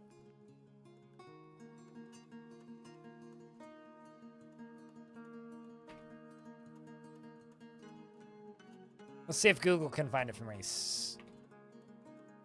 Stealth game where you play as a mouse. Ghost of a Tale, that's it.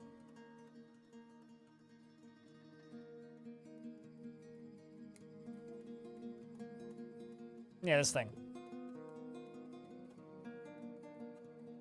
It's like it's definitely not a Redwall game, but it's absolutely a goddamn Redwall game.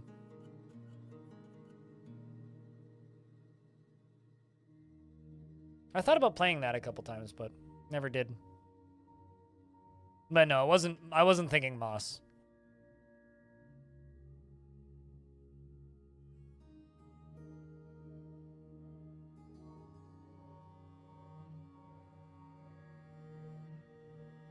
But I want to say, like, with Ghost of a Tale, the negative reviews kind of turned me off of it.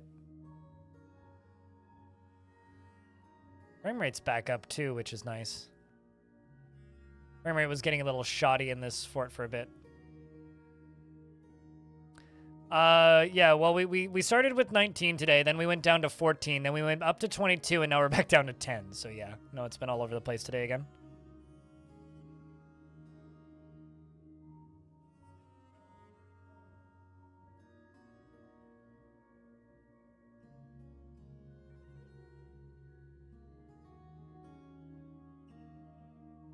What happened here? Yes. Yeah, I did get some migrants in. The moods haven't... Actually, I would say the moods are getting worse.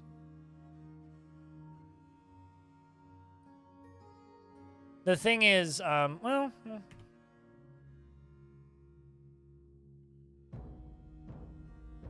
Yeah, no, okay, it's improving a little bit now for Rith. Rith is the only negative one. Rith has moved up. So no, they're not getting worse. Rith is improving. One's in a bedroom, one's in a cage. So yeah, no, they're completely contained.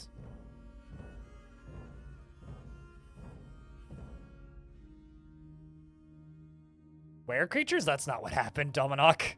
Not at all what happened, no. No, it was necromancers, necromancers, necromancers, necromancers, zombie, zombie, zombie, zombie, necromancers, 1.5 billion forgotten beasts. Then I released Hell to deal with the necromancers, and they did, but some of them got into the fort, and then we had to kill them, and then 160 dead dwarves later, we had 20 dwarves left. And then since then, it's been necromancers, necromancers, forgotten beasts, necromancers. Like, we've been attacked by 2 forgotten beasts. Although I've designed this fort so that forgotten beasts can get in if they can fly, or climb really well. So this fort is kind of designed to be attacked, which makes it much more interesting. And the last 3 or 4 years in this fort has been, like, just barely clawing by. But, like, there's, I don't know, 80 demons on... Actually, here, I can tell you how many demons there are. Exterminate. How many things are on the map right now? Okay, so there's 55 serpent men, 40 jabberers, 77 demons, 11 other demons, 11 other demons, and 5 other demons. And then 4 other demons. And then 1 other demon. There's a hammerhead shark on the map? Hold the fucking phone.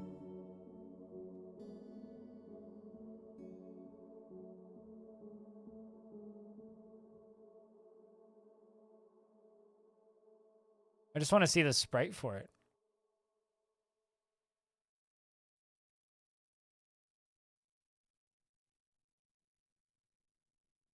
Assuming it has a sprite.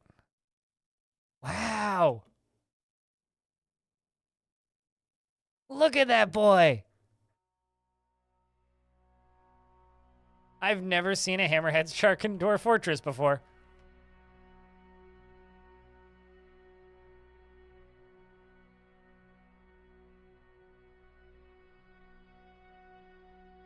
Oh, that's kind of cool. I mean, there's no way for us to catch it, but that is really cool.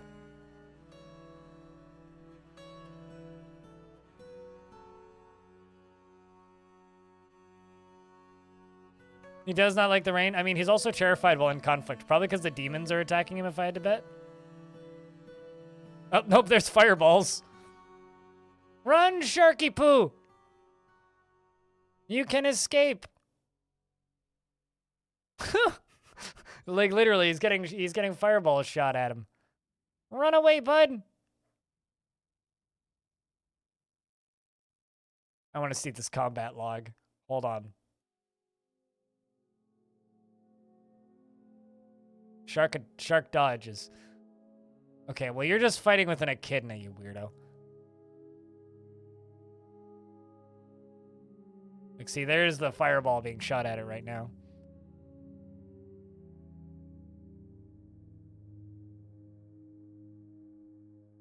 Where to fire punches the raven? You're fighting with ravens. Overcome by terror. Well, I guess, like, he probably... Oh, holy jeez. Run away, shark!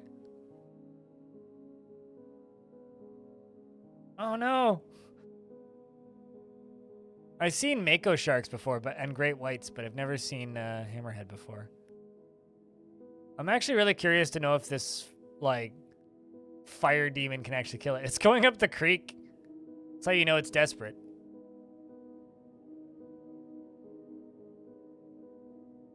You want a war shark? Shark, that's one of the most... No, you just need a shark pit, I think, is what you need. You don't need a war shark, just a shark pit. Just sharks in the moat.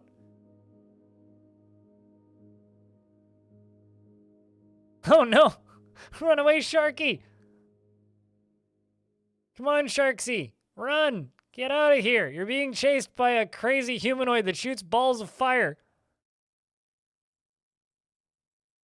Sharks with laser beams? Now we're thinking with science. Up the creek without a paddle. He's got a fin.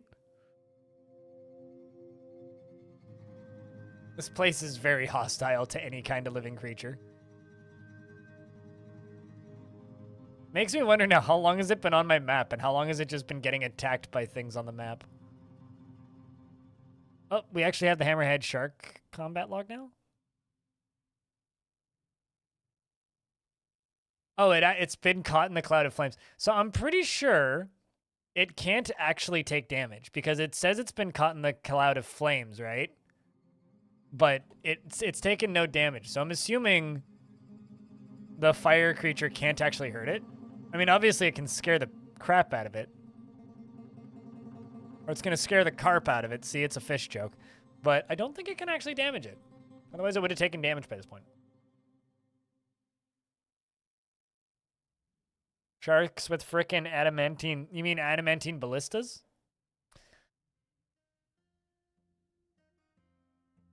It said his fin had been gored? Nope, he's fine.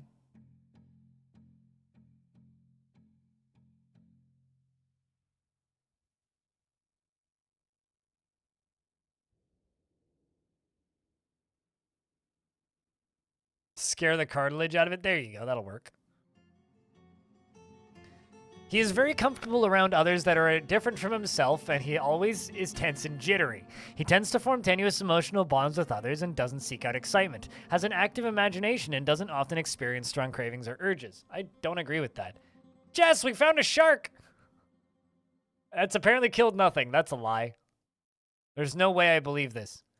A shark that's currently getting chased by a demon that's shooting fireballs at it very unsuccessfully. Jez Jam 100 stroke Eld. Jez Jam Jez Raid Dino Dance. How was Rim? Welcome, Jess and Raiders. Hello, Flamethrower, J-Sog, Solantre, Infinity Simplex, and Jess. I'm watching a shark, because I've never seen a hammerhead shark in Dwarf before. But it's getting chased by demons. This is a brute of fire who's very ineffectively attempting to burn this shark to death.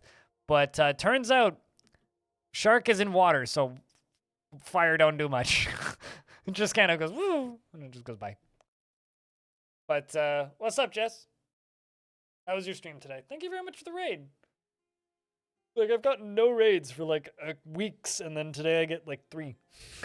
But how's things? How's stuff? How was game? How was stream? Pacifist shark, save him? I would love to save the shark, but I'm more concerned about my own dwarves, and these demons would kill the dwarves way faster than they would kill this shark. Things are things. I know the feels. Is that because he gets blasted by the ocean? No, it's definitely because he got rained on. Don't ask questions. There's definite logic there that doesn't make any sense. He's grouchy when caught in the rain. He doesn't like getting rained on. He likes salt water, not fresh water. Rain is fresh water. Whatever that logic. Finale time? I'm expecting this fort to die. I've played this fort for like 30 years in game. And putting it simply, we used to have 70 or 80 dwarves. We used to have close to 200 dwarves.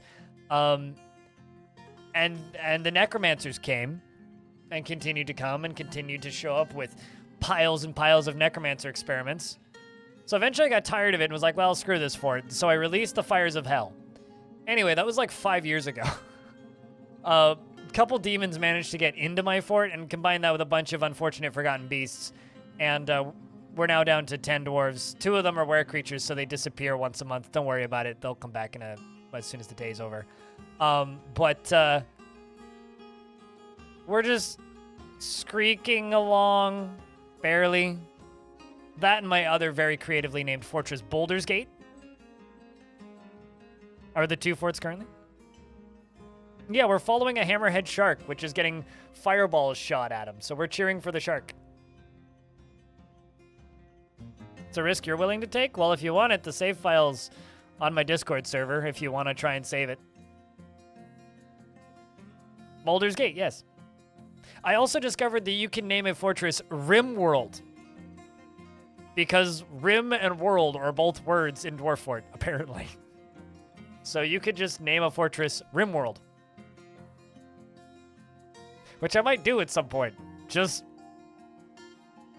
for the sake of it? 2 dwarfs gone, they'll be back.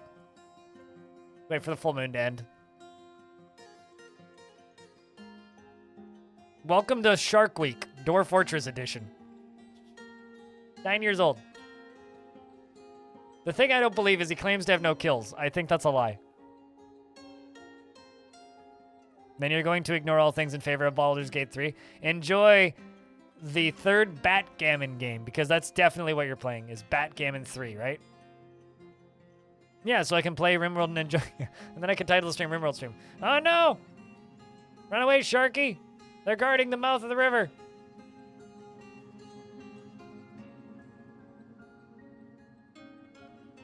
Tame giant hamsters. No, but I've trained giant hamsters.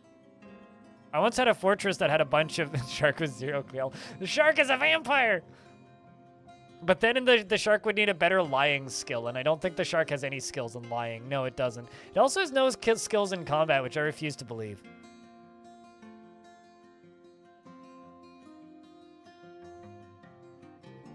The shark assures you it's innocent, you shouldn't worry about it. I'm not worried about the shark. Well, I am, because there's demons that are hunting it. I think that the demons are much more likely to win than the shark. They just need to get into melee range. However, they can't swim as fast as the shark can, so...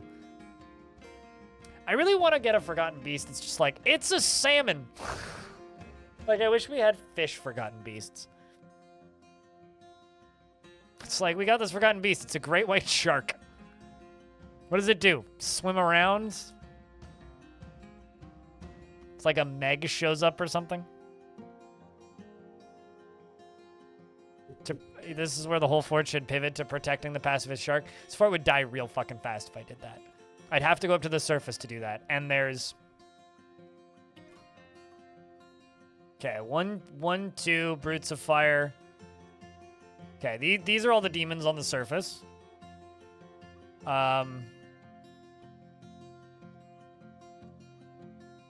Meg 2 just came out? Oh, great. I did actually know that. These are all made of fire and shoot fire. So many demons. Yeah, they keep having triplets. This is the top layer.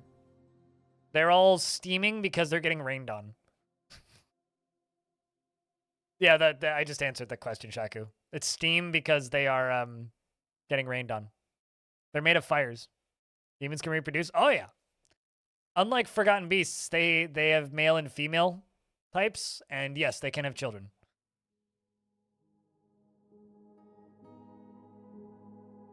There's book. Meg is based on a book?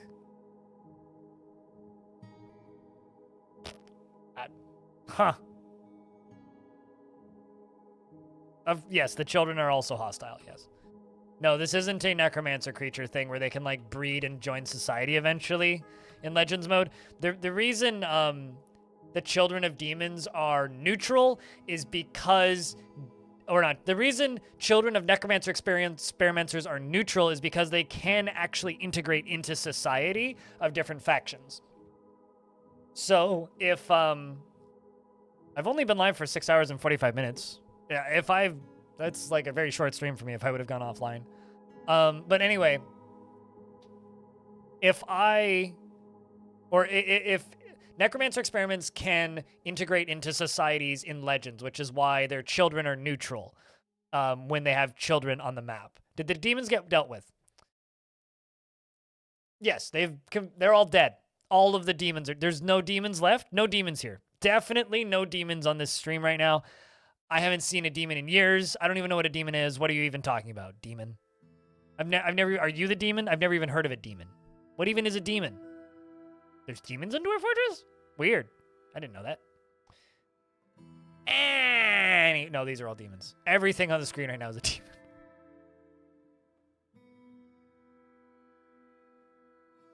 You once tried to get a demon silk farm going. Everybody died. So, it's typical. Good job. Thanks, man. That's a cat giving a thumbs up. I like that emote.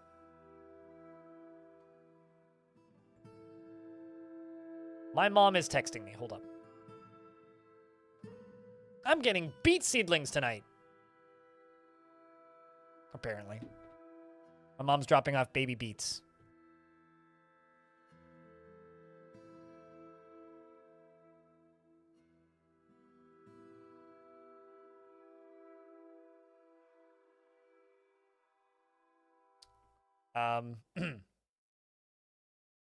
Chat says hi.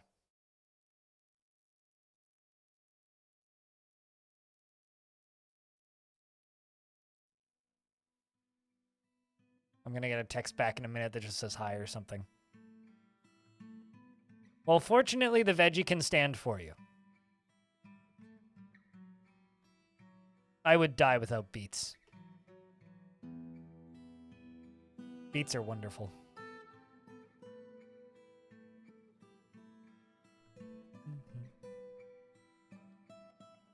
You really wanted fireproof silk? I don't know if that would give you fireproof silk, but she sends hug emoji. So there you go, chat. You get a hug emoji.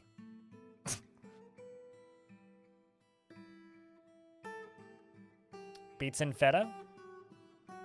Just thinly sliced baby beets on a salad, just boiled. A little bit of salt. Mwah. Wonderful.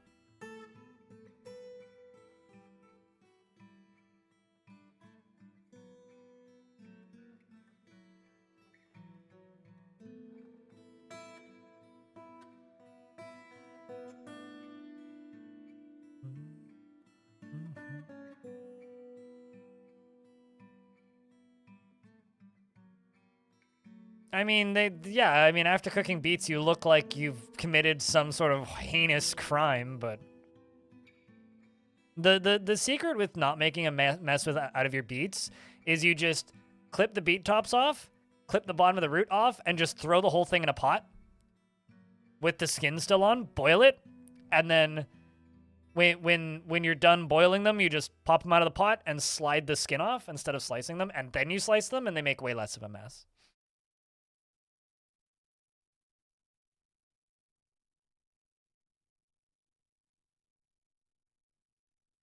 Look like you've committed a heinous crime in the toilet too.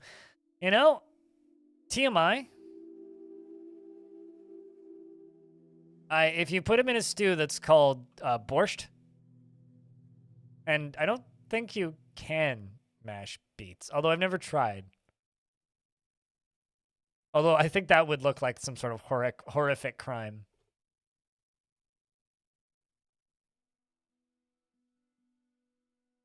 They come pre-cooked, we usually are?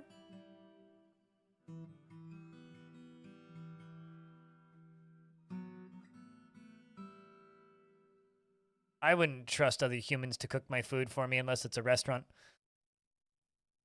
Made beet wine? Ooh. So, there is a meadery in Vancouver that makes beet mead. And it's... Wait, really? You managed to become neutral? How'd you pull that off? Anyway, chat room, if you haven't yet, if you are unaware of this, I dropped a 2-hour-long lore video for Dwarf Fortress this morning that I desperately want to get enough views so that I will, like, maybe make some of the value back that I put into it. Because it took me, like, 14 hours to make that video. you want to help out that video, just click on it, leave a like and a comment, and share it on a social media platform of your choice, and pester streamers to watch it on stream. Because, god damn it, I want that video to do okay. There we go. We are tying up a monkey. Progress! There we go. We now have a monkey tied up. Stray Gray Langer.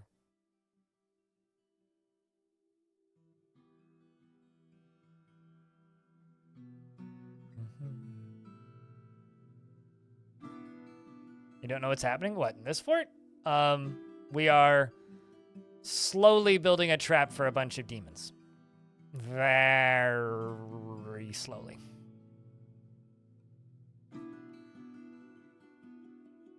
Because I only have, like, 7 dwarves that can actually do work. One of them's a kid, and the other 2 are were creatures, which are tied up. Locked up. Hidden away.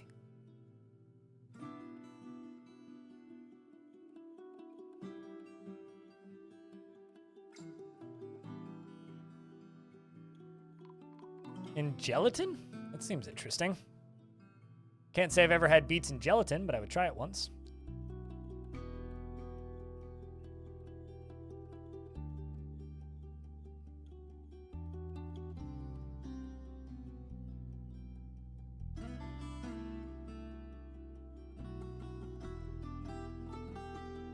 Mashed beets sounds like a dish that was rejected in the 70s. Oh yeah, no, just like, you know, making salads out of, like, mayonnaise.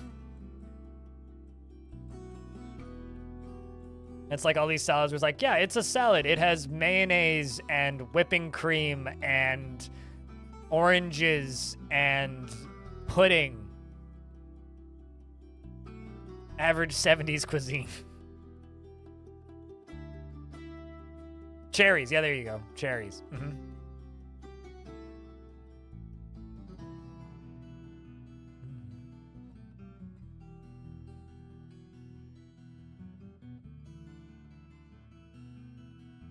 But yeah, making that video required 2 hours of me reading out loud. Then that's the edited version. Before the editing, it was about 4 hours of me reading out loud, including re-records.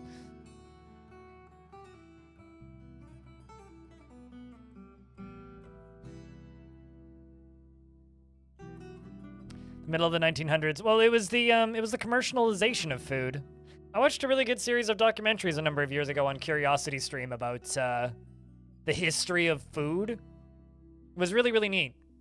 The first episode was like prehistoric food, and then eventually it covered like industrialization and post-World War II food. It was a really good, it was a good series. It was that was the one sponsorship I did in my entire period of like streaming where I tried to get sponsorships where I didn't regret the sponsorship, because it was literally just like I got paid to just watch documentaries. It was fantastic.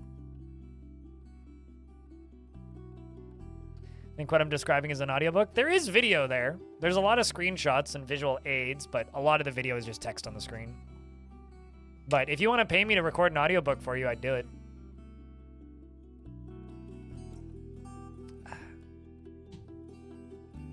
I mean, for years, I've had people ask me to make videos of me reading creepypastas, but I don't know. I don't want to do that. So, I guess I make lore videos now. Unfortunately, I make lore videos for Dwarf Fortress and not, like, you know, a popular game. This dwarf is so sad.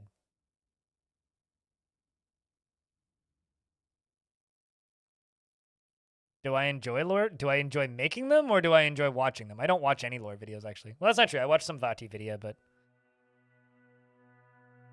Making them? It was fun to make, yeah. But in order for it to be worth making, it doesn't matter if I have fun making it or not. What matters is, does it make enough that I make enough money that it's worth making another one of that length and of that scale? And that video I needed to get like 5,000 to 10,000 views for it to be even remotely close to worth it. But we'll see.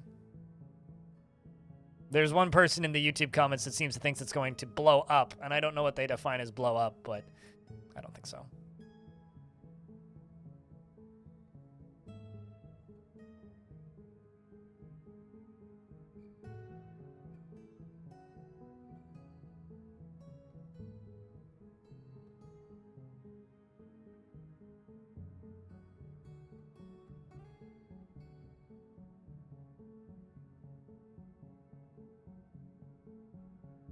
Every new Dwarf world offers a whole new lore full of possibilities. I mean, totally, but I'm covering, like, classic stories before I try writing my own.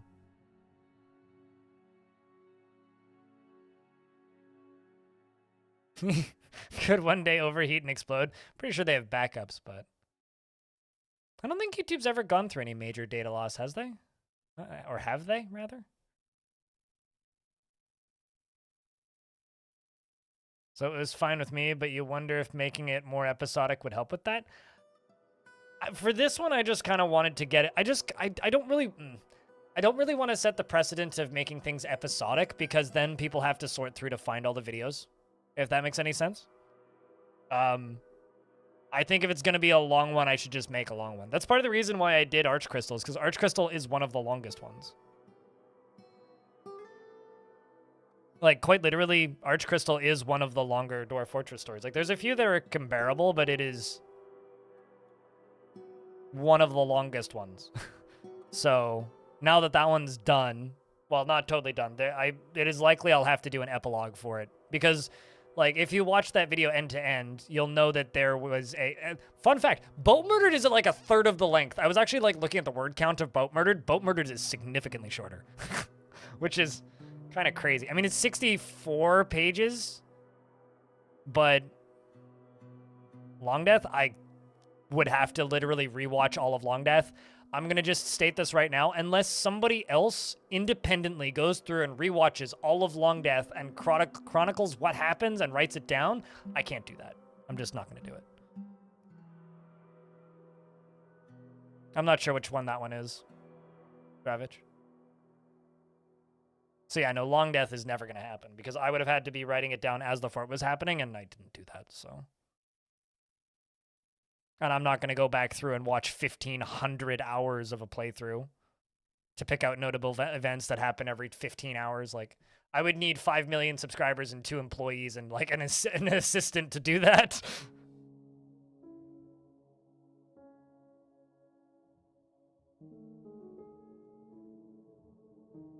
Like, theoretically, we could do that with this fort, right? But again, I would have needed to start from the beginning and write down every notable event and then extrapolate and bullshit around it for flavor text for each major event. Sounds like a grant proposal? No. Because grants are given to things that are useful to society.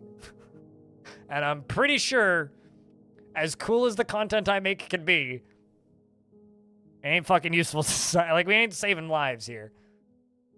No more migrants. Oof, that's pretty grim.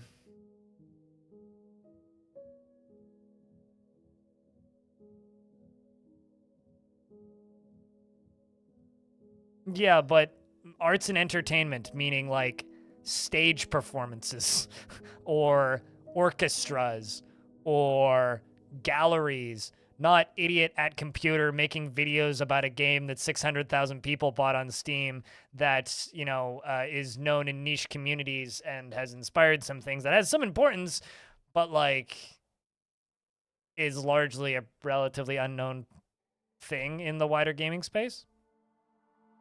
So, yeah, no. I mean, like, if Vati Vidya hasn't done something like that yet, yeah, then it's never going to happen. Maybe if I was making a Dwarf Fortress musical, which, why would you do that? But, like, you know what I mean.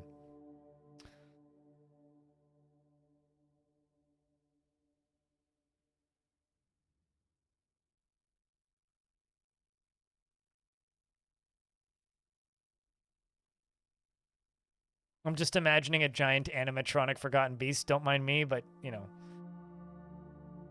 You'd make an exception for a DF musical? I watched the SpongeBob SquarePants musical. Yeah, I also don't generally watch. I've been in musicals, and I generally don't watch musicals. You would totally watch a Dwarf Fortress musical? Okay, chat. What's a video game franchise you would watch a musical version of?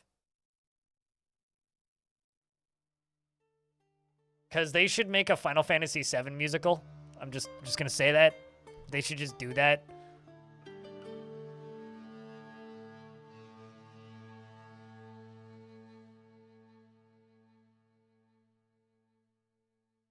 Well, I mean, like, game or franchise. I would watch an Elder Scrolls musical. Portal 2? Just Portal in general. Portal / Half-Life musical. Team Fortress the musical. There you go. Easy peasy. Sells itself.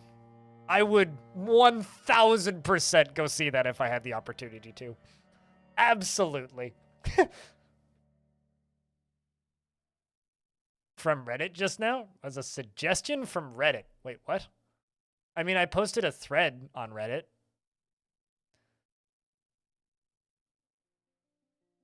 But that thread's not getting that much activity.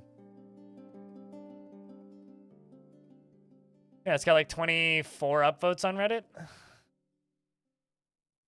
So, I mean, if you follow the Dwarf Fortress subreddit, yeah, you probably saw it through that.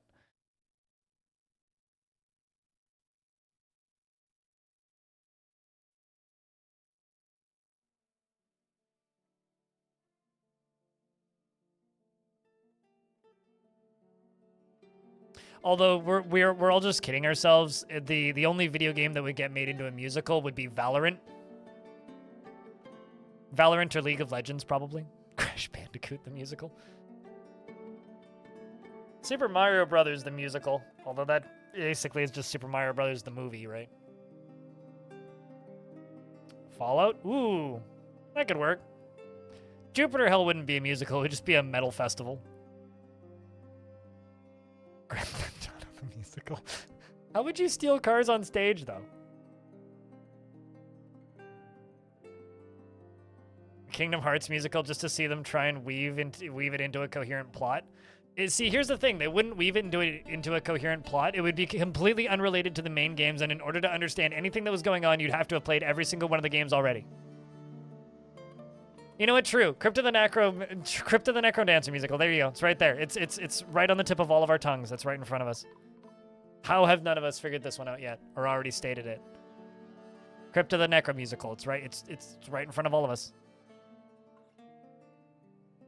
I love how the mayor has just had a giant Olm skeleton in his office for the last, like, 100 years or so, feels like.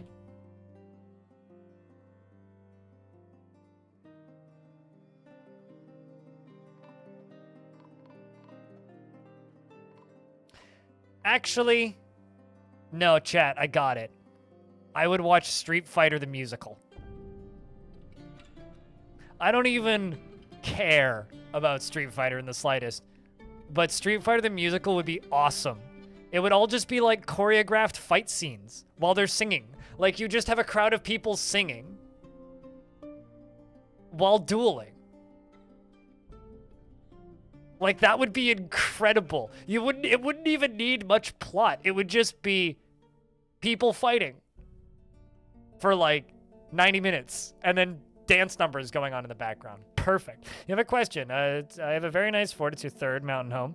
And I love that fort, but it's beginning to bore you a little bit. You're so torn where the entrance, you know where the entrance to the circus is, but you're torn between retiring and reclaim later. Go somewhere else on the map and build a new fort, or just open up hell and fun. Watch it burn. Save and do all three. You know, make a hard save. See what would happen if hell were to take over and engulf it, and then retire it later, you know? Like, just, why not? Metal Gear Solid. I don't know. I think I'm pretty stuck on this Street Fighter the musical thing. I'm pretty stuck on this.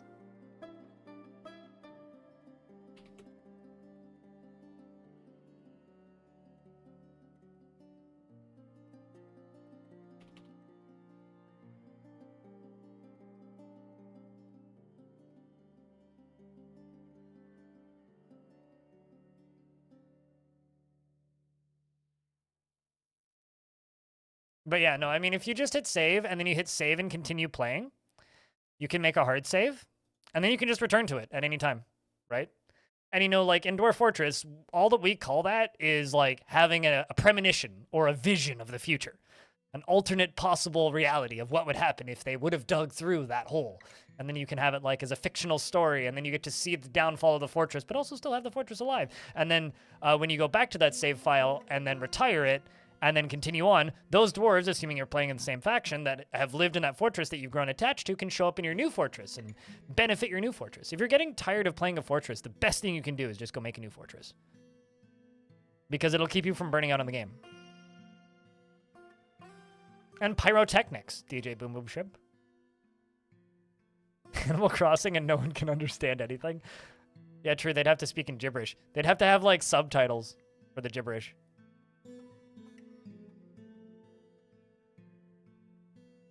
You feel like you've actually seen a... I can tell you this. I didn't see this myself, but I know somebody who went to go see an Evil Dead musical.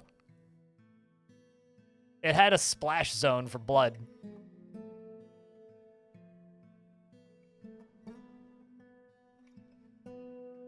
Wait, really?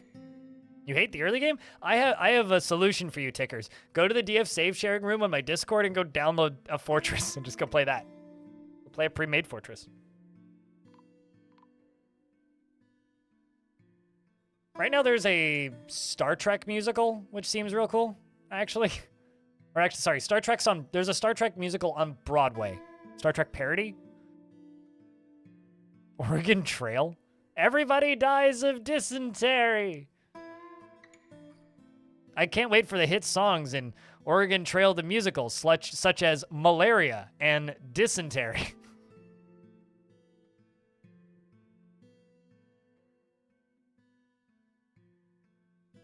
Gotcha, tickers. Sounds like you should play like Succession Forts with other people.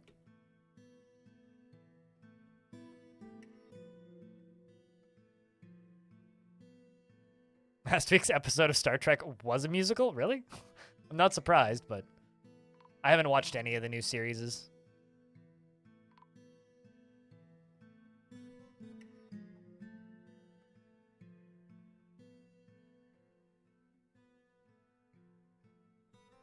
Starvation and floods. Mm-hmm.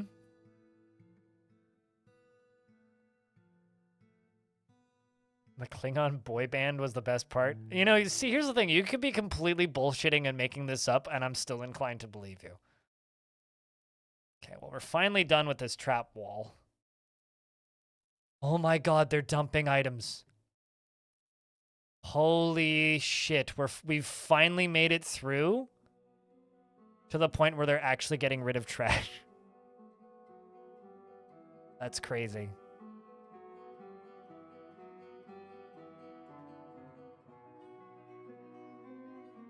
This fortress has so few dwarves, like doing anything is almost impossible.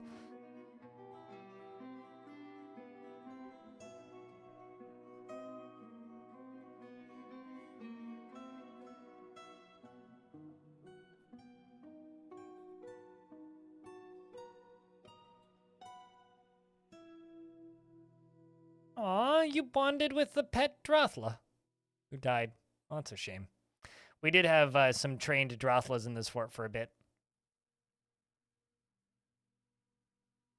All right, that's the last trap that needs to be constructed. And there's like 3 that need to be connected to things. Apparently being haunted by the dead again. Rovod N. Did I already make yours? Yes.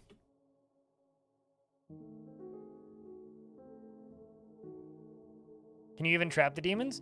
Yes, if there's webs on the traps, and I have a web-spitting Forgotten Beast.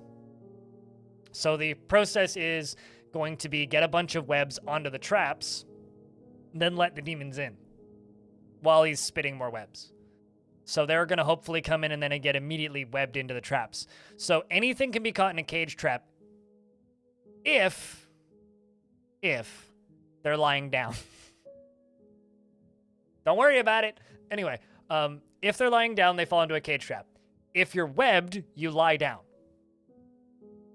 So if you can knock them over so they trip, you can catch anything in a cage trap. Which is how sometimes you can end up with your own dwarves in cage traps.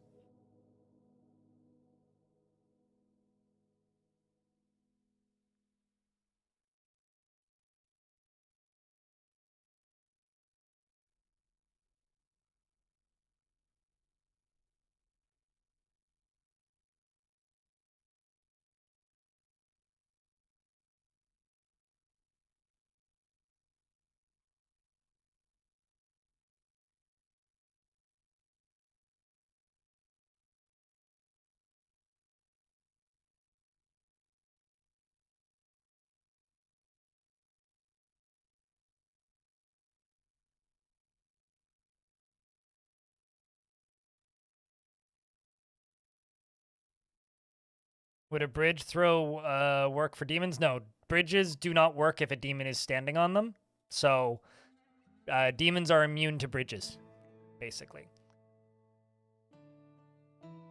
Ain't web spitter immune to webs? There are no web spitting demons currently, so that's not a concern. Lots of fireball shooting ones. But there is a world where I manage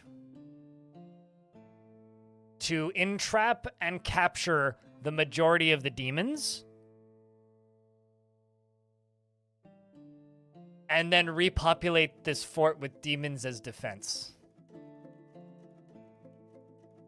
Can webs burn though? Yes.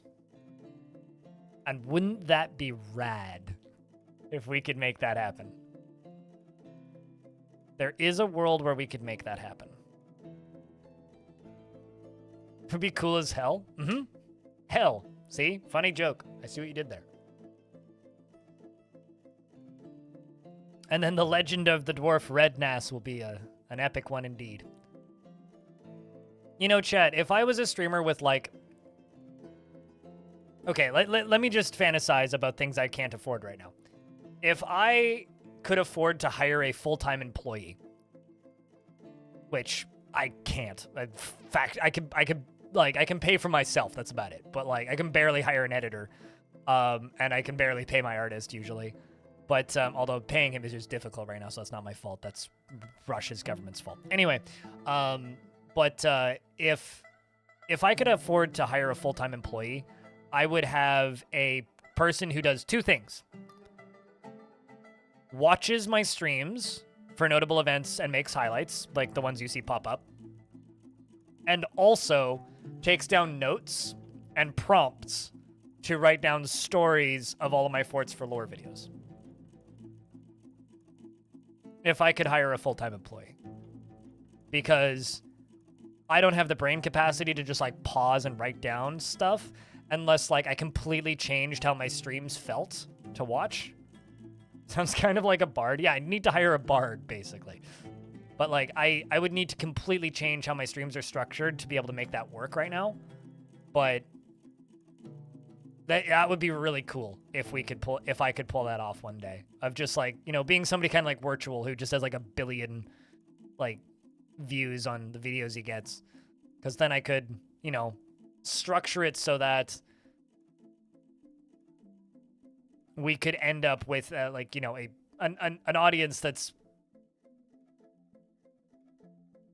watching the Forts live, and then after watching the Forts live, then moving to the YouTube channel to watch the long form stories of what happens in each fort. That would be rad, but it's never gonna happen. So let's make some ropes, cloth ropes.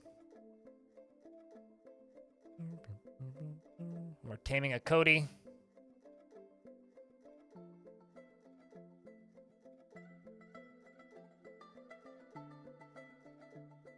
Which I'm going to use for bait for the Forgotten Beast.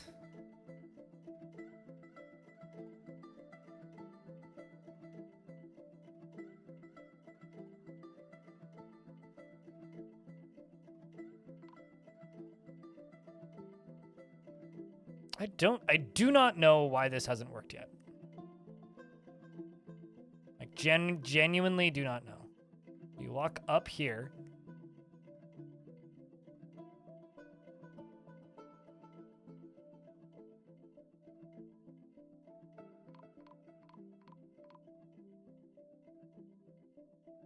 Oh, wait, actually, I know why this hasn't worked yet. Because that's not done. And you're not done. Let's go back to standing orders, and we're going to turn on...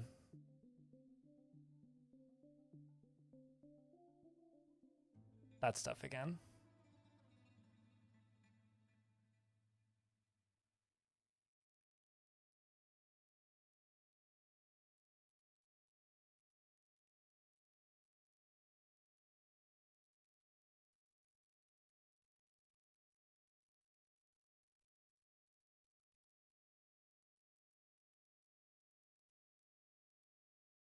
I think you missed the part where I'm not willing to do all of it on my own.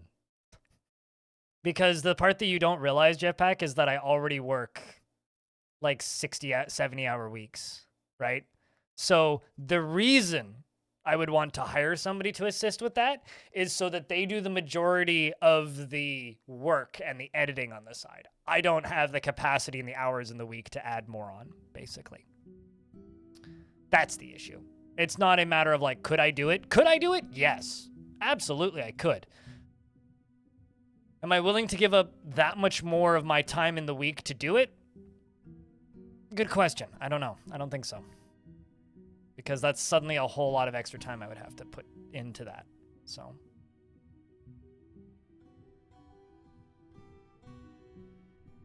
Sounds like a sub-stretch goal, but always out of reach. Realistically, in order for me to be able to afford to hire somebody full-time, I would need to be as big as I was back in December, ongoing, basically. Like, do you remember how big this channel was back in December? I just assume everybody watched in December, whereas you very well may have followed afterwards. Mail bill has risen. But, like, if you watched me back in December and saw how big this channel was then, I would need to be that big ongoingly. So the YouTube channel would need to get, like, 1 to 2 million views a month, and I would need to have, like, 2,000 subs steady.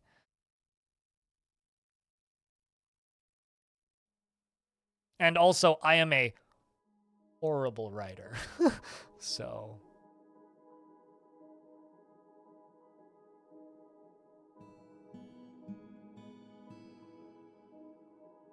because you were too busy until I was, that makes sense. I can't even write scripts. Like, I'm not even joking. Like, I've tried to write scripts. Like, literally everything that I do is, with the exception of the Future of the Fortress videos and I guess now the lore videos, are unscripted because I can't even follow write usable bullet points. Like, I'll write out a bunch of bullet points for video and then I'll try and follow them, and about like halfway into the video I'll be like, this I can't, this is off. Why did I write this? like I'm just a really bad writer. So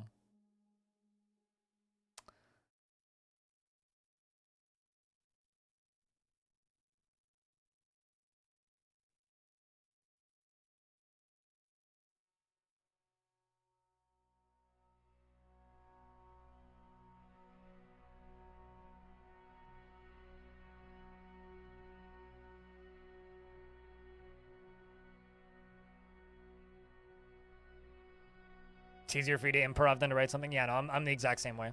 So here's the thing, right? People are always like, oh, I could do that. I could help.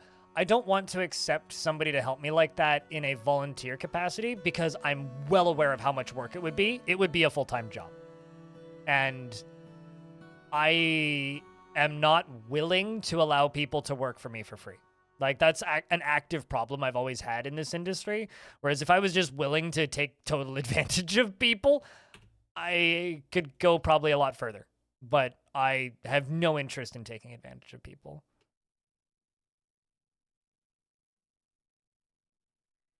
But see, here's the thing. I wouldn't be able to afford to pay you. So it's like, that's the problem there. It's like, I wouldn't accept volunteer labor, but I also wouldn't be able to afford to pay you. So it would, like, it just wouldn't happen.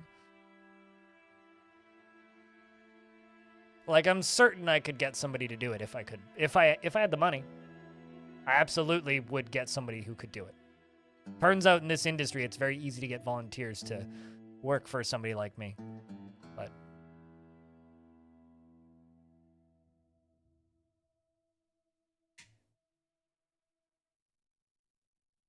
I mean, I have an editor, right?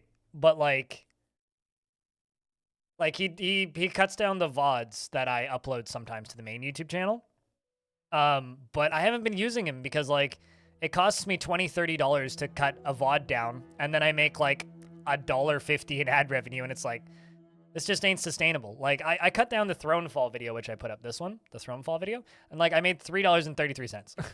It's like 1,500 views pays me like $3. So it's like, if like the last video I got him to do was this one, the Rings of Saturn video. It's like, made $6. It cost me like $20 to do this video. It's like, why even bother? Why at that point? It's like, yeah, I saved 90 minutes, but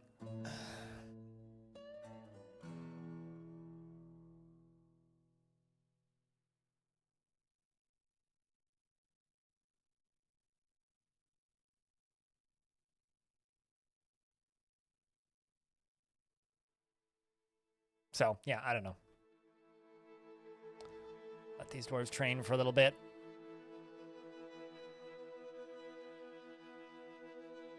While probably using the adamantine spears, yep.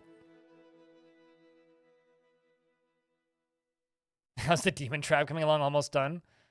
I mean, it's getting there. I wouldn't say it's almost done, though. It's a bit of an exaggeration, really.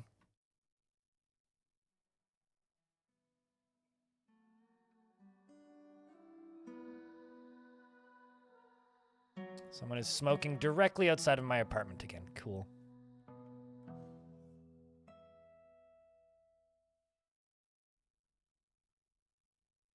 Lots of people have tried to do that already, and the only semi-successful one is Star Citizen. So if you know everything about video games, then you wouldn't do that. If you know as much as you say you do about video games, you wouldn't do that, because good luck. It's never going to work. VR is a abject failure and is an extraordinarily niche product and loses money constantly. The vast majority of VR studios that got a bunch of grants to make VR products have all stopped and or are bankrupt, or alternatively are pivoting to making both VR and non-VR products because VR-only products just aren't viable.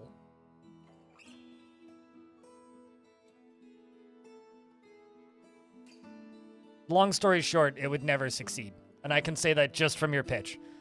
You want to know why? Because if you're not already a huge franchise, your video game fails. Unless, especially for MMOs, unless you have a pedigree behind it, and then you're probably going to fail anyway, because, like, you know, let's just say a Firefall failed. That one game where you play as the weird rat people and you use the cone of fire aiming thing, and it was kind of like science fiction-y, and it was made by a bunch of ex-World of Warcraft people, which I can't remember the name of, also failed. Let's see. Aeon Online failed. Anyway, MMOs all fail unless you're already a big thing, and nobody likes MMOs anymore, so. Basically, from your tiny little pitch, it's already failed. And their bad treatment of employees. Oh, you sweet summer child. All right, anyway. Yeah, no, MMOs always fail. You're never going to succeed in an MMO. If you know as much about video games as you think you do, you wouldn't make an MMO. Whoa! Thank you for making the Arch Crystal video on YouTube, one of my favorite fortresses. What a way to start talking for the first time in the chat. Thanks for following me 7 minutes ago, by the way. Thanks for the $10. Cheers. That was 4 hours of recording and 6 hours of editing. I'm sleep deprived because I finished it at 2 in the morning yesterday. The beta was fun. I probably shot you. I played quite a bit of the PvP if you played the PvP. That was back when I was still playing PvP games pretty actively. It was just TF2 with jetpacks. It was a good time. I quite enjoyed that game, actually. Firefall. But thank you. Lalela, I think is how you say that. I might be wrong, though. As long as you don't need to move in-game. Yep, which is why VR MMO already won't work.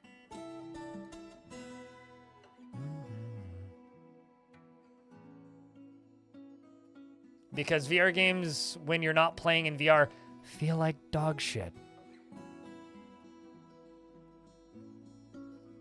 On the Dwarf Fortress Cabin Magazine. I don't know what that is, but cool. Like, genuinely, I don't know what that is. But, neat. Fediverse Reddit alike? Ah. Okay. I've like put zero effort into looking into the Reddit likes on the Fediverse. It's like I'm familiar with Lemmy, but that's about it. Okay, wait, hold on a second. Now you say Cabin. I feel like I have heard of Cabin.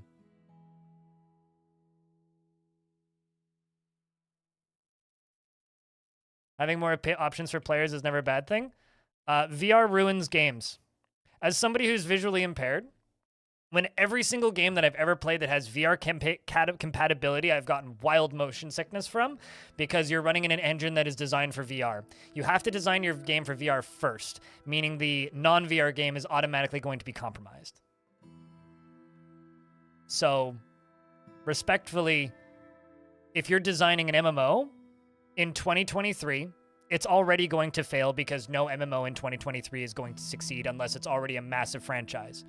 2, if you are a VR game in 2023, and even if VR is optional, it's going to fail.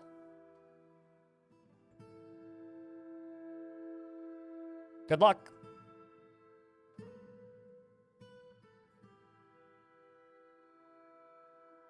That's what you have to do. You have to like sell it as a non-VR game, advertise it as a non-VR game, market it as a non-VR game, and then sneak it in the side as an extra thing later on. That's the way you get VR support into games.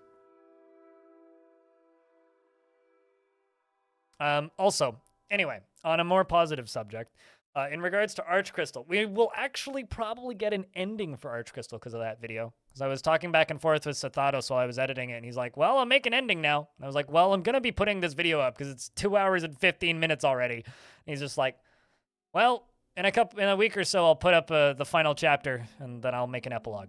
So, MMOs are horrible. Worst things in video games. 7 or 8 years? I'm just gonna keep denying and disagreeing because, like, so I really, really, really like games that are accessible for the widest possible audience. Making a game in VR is like saying, we're gonna make this game as inaccessible as possible. We're gonna make sure that anybody with any sort of visual impairment can never play or enjoy this game. We're gonna make sure that nobody with any sort of motion sickness can ever play or enjoy this game. And we're going to increase the cost to entry barrier significantly. And also, because it's VR, the mechanics aren't really going to work if you're not playing in VR. So, this just makes me angry at you having this discussion. Genuinely. Yeah, but I would also argue that the portion of Elite Dangerous where you can run around on foot got ruined by the fact that there was VR compatibility in there. Because the running around on foot felt like dog shit because of the fact that the game had VR. It wasn't your intent. It's working if it's not your intent. So, sure, yes, you can tack VR into anything. But unless it's purely a vehicle sim, you are going to ruin the feel of the game by making it VR. It feels like absolute crap. They sent me a key for it and I played it for like 90 seconds. It's awful. It's nauseating. It's motion sickness inducing. It feels like trash. It's balanced so that you can play in both VR and non-VR and play in PvP on planets with people playing in VR and in non-VR, which means that if you're not in VR, it just feels sluggish and bad. And if you're playing in VR, ugh.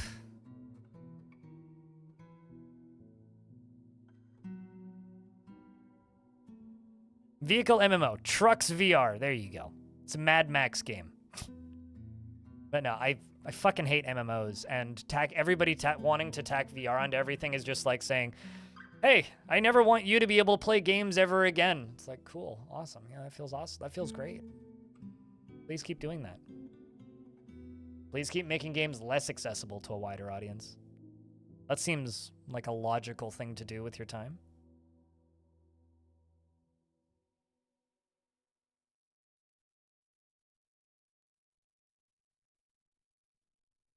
Well, I mean, see, here's the reality, right? MMOs are dead. And I know people will be like, this MMO that's in development looks good. Yeah, shut up. MMOs are dead. And they've been dead since Destiny came out. The modern MMO isn't an MMO. It's either an open world survival crafting game like Ark Survival Evolved, or it's a perpetual motion, awful, games as a service, piece of trash, battle pass driven game like Destiny. Nobody makes successful MMOs anymore. American Truck Simulator is a game with co-op. That's not an MMO. What? You can make games with co-op. but it's not an MMO. Not even close to an MMO. If that's an MMO, then I'm a bird. Because I can get into a plane and fly.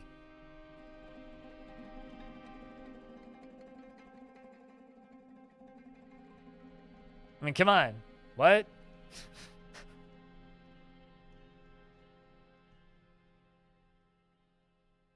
They have worldwide events that can affect everyone. That's not an MMO.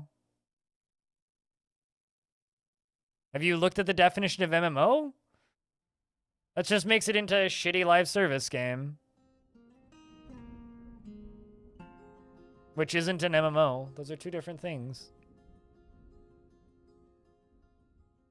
Anyway, yeah, so essentially you're just talking about crappy one-off features. Like, by that logic, then fucking Tome's an MMO because it has a live chat, and whenever anybody donates money to the game, then Dark God gives everybody in the game an item. Like, no. Just because it has some online connectivity that can affect other players doesn't make it an MMO. Not even close. Hell yeah, Caves of Cud. Go play Caves of Cud. Caves of Cud, very good. Can confirm. Honestly, in my opinion, and this is a hot take, and I'm sorry if you disagree. MMOs are what's killing video games. Everything needing online connectivity, everything needing a battle pass, everything needing perpetual development, and everything requiring all of your time and a very hefty grind is what's killing video games. For me, anyway. I wouldn't quite say EverQuest's fault, but I do have somebody I can point the finger at. It's Guild Wars' fault. Guild Wars 1, not Guild Wars 2, Guild Wars 1 was the first game that I can really point at and be like, that is the first successful games as a service. It was an MMO-ish game that had big open areas where all the players could meet and you could see everybody running around. And then you could go out into the world with a small party and go on little adventures, right? It was like 4 people in the adventures, I think. It was either 4 or 6. Can't remember. But Guild Wars was the first MMO of its kind that didn't have a subscription fee. They sold you an expansion pack every 8 months. They were the first game to have the Destiny style, or to a degree Warframe, but Warframe's free to play, so that's kind of a different thing. But it was the first game to have the business model that's now widely used by everything. They also eventually had payable, like, microtransactions. They had a little shop that you could buy stuff from eventually. You could buy cosmetics and things, different colors for your cape, stuff like that. So they did eventually make it to the point where they had all of that stuff. Look at the moods of these dwarves, jeez. Man, everybody's happy. Finally. We've done it. We've made a utopia.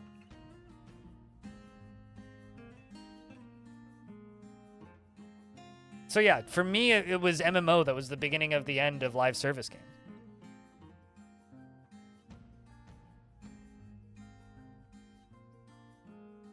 Certainly. Like, you can enjoy MMOs, Final. The problem with MMOs is that they are inherently unsustainable, right? Because you have to... Even the trap dwarves are not happy. No, they are not happy, but that's fine. They're were creatures. All of the non-were creature dwarves are super happy. No, the problem is MMOs are inherently unstable. Somebody has to pay for that server space. And because you're not allowed to host private servers for MMOs, it all lands on the developer, so they have to get money from somewhere, right? Keeping servers up is not cheap, right?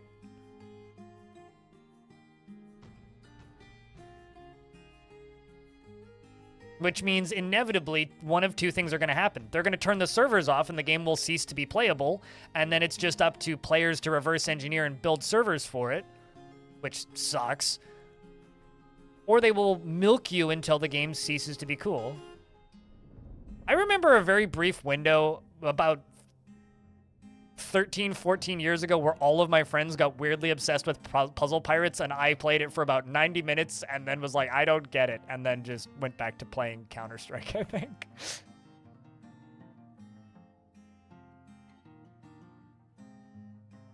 See, here's the thing. Trackmania did that. Minecraft kind of does that. There's plenty of games out there that let you rent private servers for games, where you pay the studio and they let you rent it. So that's not an uncommon thing. The thing is, they never give you quite enough freedom, right? And when players want a private server, they want a private server. And also, it's a really bad idea for you to do something like that. And there's a very simple reason. If it's a small enough game that people want to make private servers, that's a huge cut of your profits. Because let's just say, for the main game, it's $10 a month, right, to play on the main server, right? But 90% of your player base suddenly just siphons off into micro servers, and instead of getting 100% of your revenue, you're only getting 10%? How is that a good revenue stream? That's not passive income. That's cutting your own profits off at the fucking knees. That is a terrible idea. There's a ghost in the middle of my dwarves. Ubal, the brewer. So no, that's a horrible idea.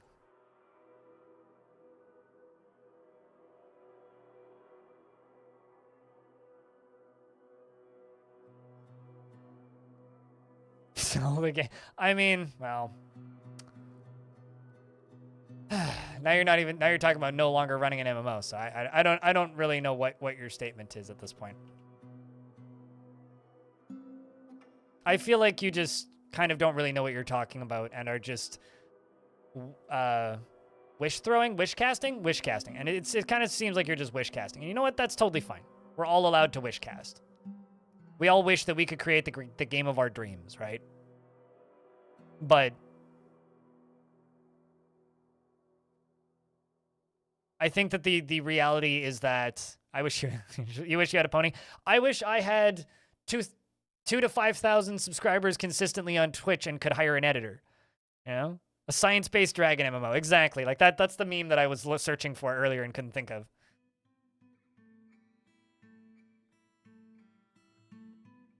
Well, I hope you get to make the MMO of your dreams, Final, and I hope it doesn't bankrupt you. Because that's probably what would happen.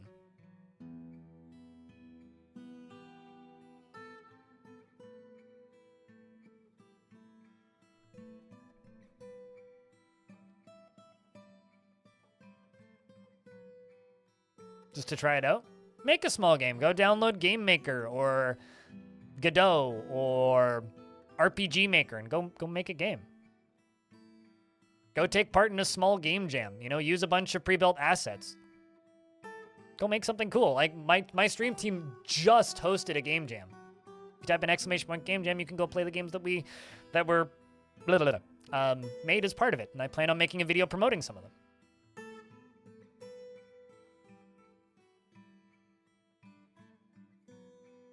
$10 million plus? Whew, that is optimistic. Holy shit, like that's not enough to cover the overhead for a small studio for a year. Like, you should look up how much Big Huge Games and got an investment for their failed MMO. But because, like, they bankrupted fucking Rhode Island. I mean, like... And then that game turned into Kingdoms of Amalur Reckoning, which is like a kind of okay action RPG.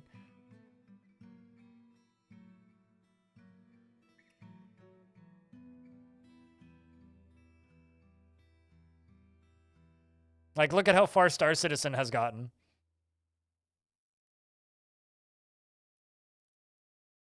Okay, you know what?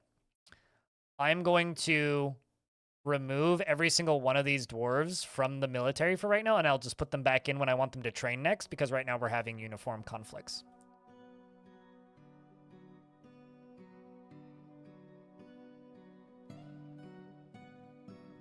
Yeah, and like, I mean, if you like spin up a studio in the Philippines, maybe.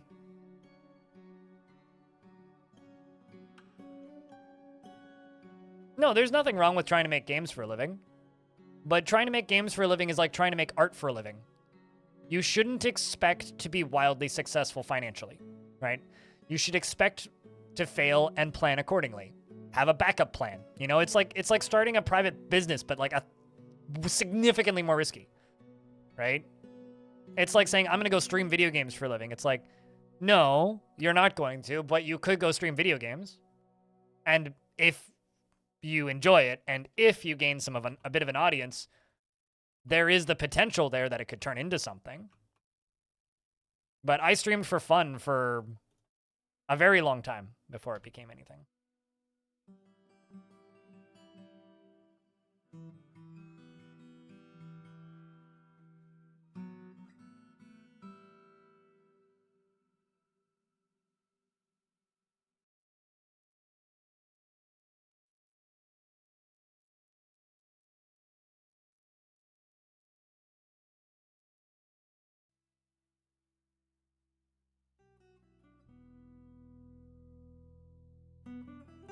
You should set aside between 150 and 500 million, depending on exactly what kind of MMO you're imagining. Yep. And if you're talking about something with VR, I would lean on the higher end of 100 million. Or on the higher end of 500 million.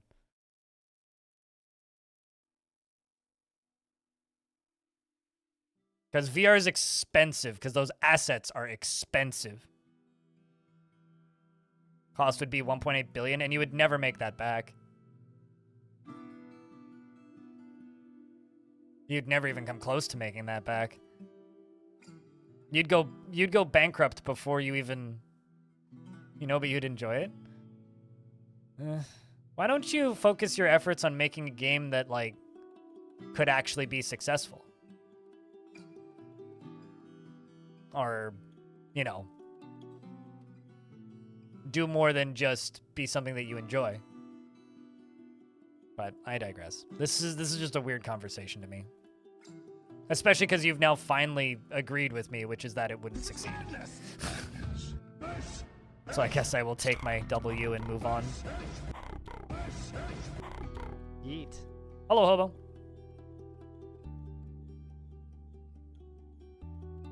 What are we spending 1.8 billion on? I don't know. Speaking of billions, apparently that, like, giant eyeball screen is going to be... If it's not done soon, it's going to be done soon in Vegas.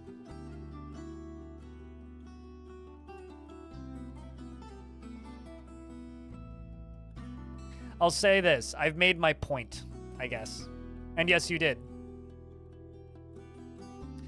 So you said your MMO would cost $1.8 billion, and I said, and you would never make that back. And you said, I know, but I'd enjoy it. I've made my point.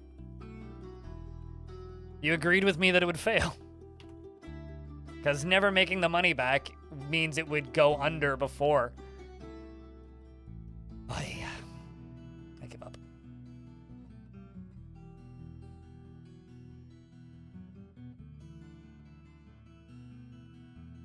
Thought that the ball was open already? It just dawned on me that I get to see a giant weird ball in Las Vegas in like a month and a bit. That's all. By that I mean yesterday, when that thing looks weird. I do want to walk past it though.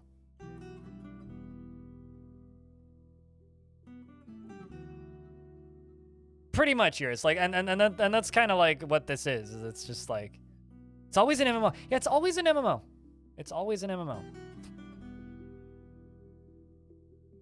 I mean, like, if the secret world can't...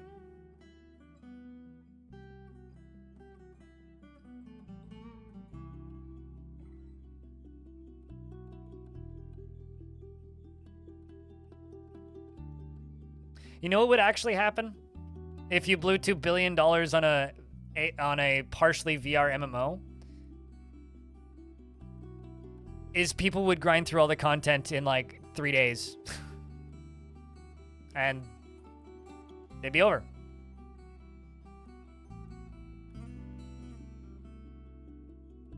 I would define a MUD as a MUD, not an MMO. It's a proto-MMO, right?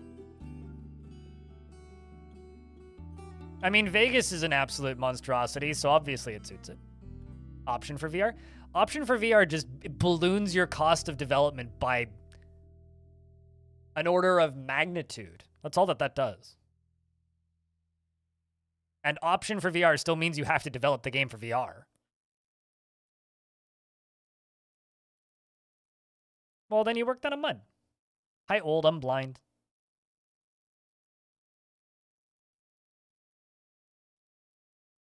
Anyway, I'm not trying to just shit all over your dreams, and I'm just saying, like, this. Have dreams that are achievable. I can't.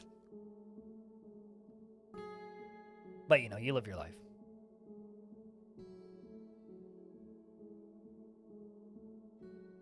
I think a large portion of this chat's pretty old, to be honest. I was born in 94, so no, I don't remember BBSing. Do I know about the concept of BBSing? Yes. Do I remember it? Absolutely not. I can't click on this. You're moving too fast. There you are.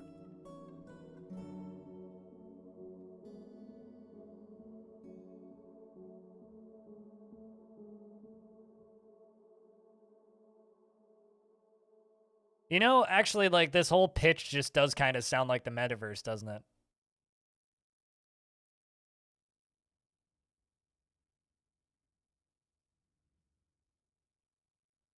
To go through an aquifer.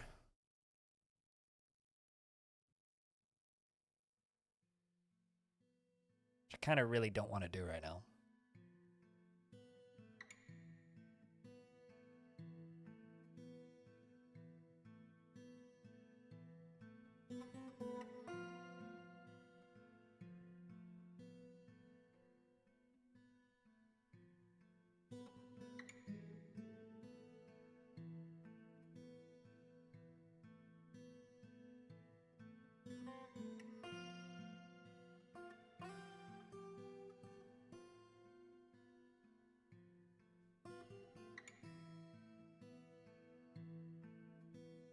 $56K modem for my birthday. I wasn't allowed on the internet because that's where scary people were. So we had no internet for a very, very, very long time. Until we finally got internet. And then I wasn't allowed to use it. And my dad really wanted me to learn programming, so he bought me C+ for Dummies and let me sit at my computer, and I was just kind of pissed. Which is kind of funny, because my dad did end up, like, learning programming and stuff, but my parents thought that they went about doing a lot of things the right way and went about it the totally wrong way.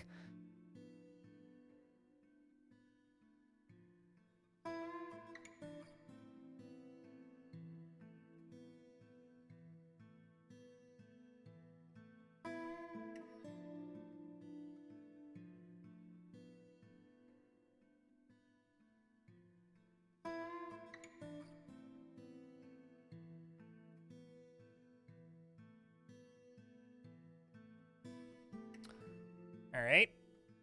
You're eating. You're storing an item.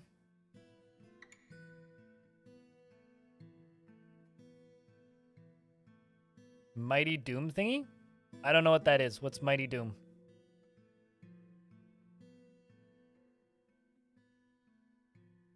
High five. Ow! Basically. It's an endless runner. Is it? Yeah, I have no idea what that is. Never heard of this. I'm just, like, excited at the prospect that we're gonna get Caves of Cud on phones at some point. Because Caves of Cud is supposed to be releasing in 2024, which means we'll also get, like, Caves of Cud on phones, because that's promised as part of Caves of Cud releasing, which I'm excited about. Yeah, it's Brian's posted pictures of, like, it running on tablets a couple of times. They're fighting with a rattlesnake. Well, that's cool.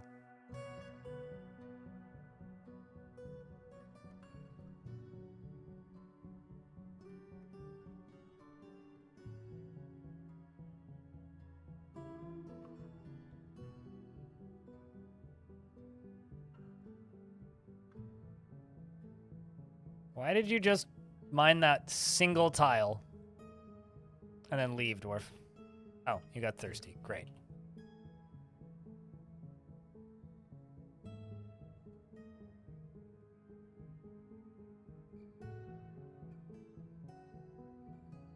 Wait, so it's like it's another mobile Doom?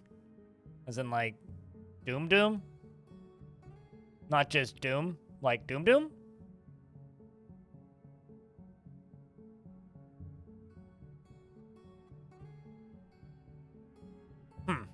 No, we don't have a date for cut. It's 2024. That's it. Bethesda Doom. Sorry, but there's something like wrong about you saying the words Bethesda Doom. That's an id Software product, I'll have you know.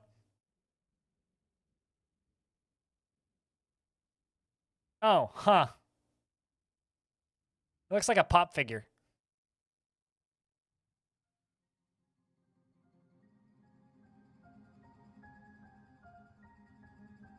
Like, legitimately, like, Doom guy looks like a pop figure.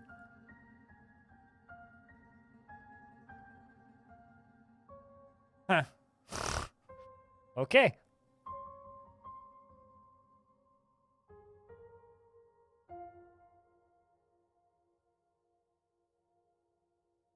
Anybody remember Gears Pop? Because if the answer is no, yeah, that's about right. Well, no, it does state that it's developed by Bethesda, so you're right.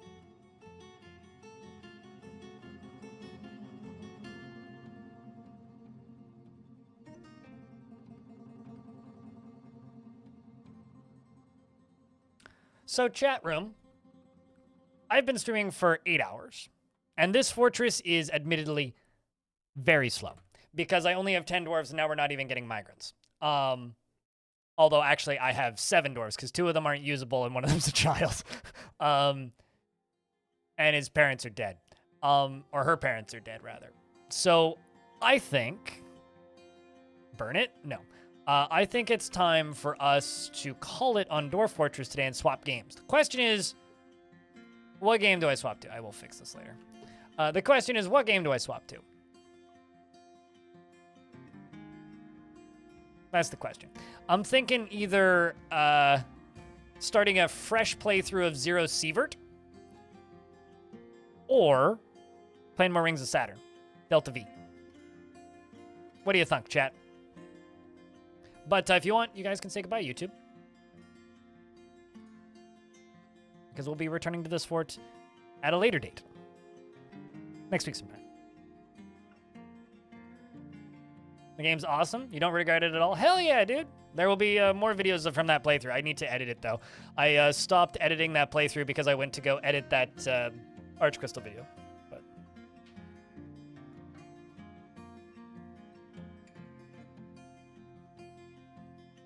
Sievert, can't remember what it was. Sievert is like top-down Escape from Tarkov.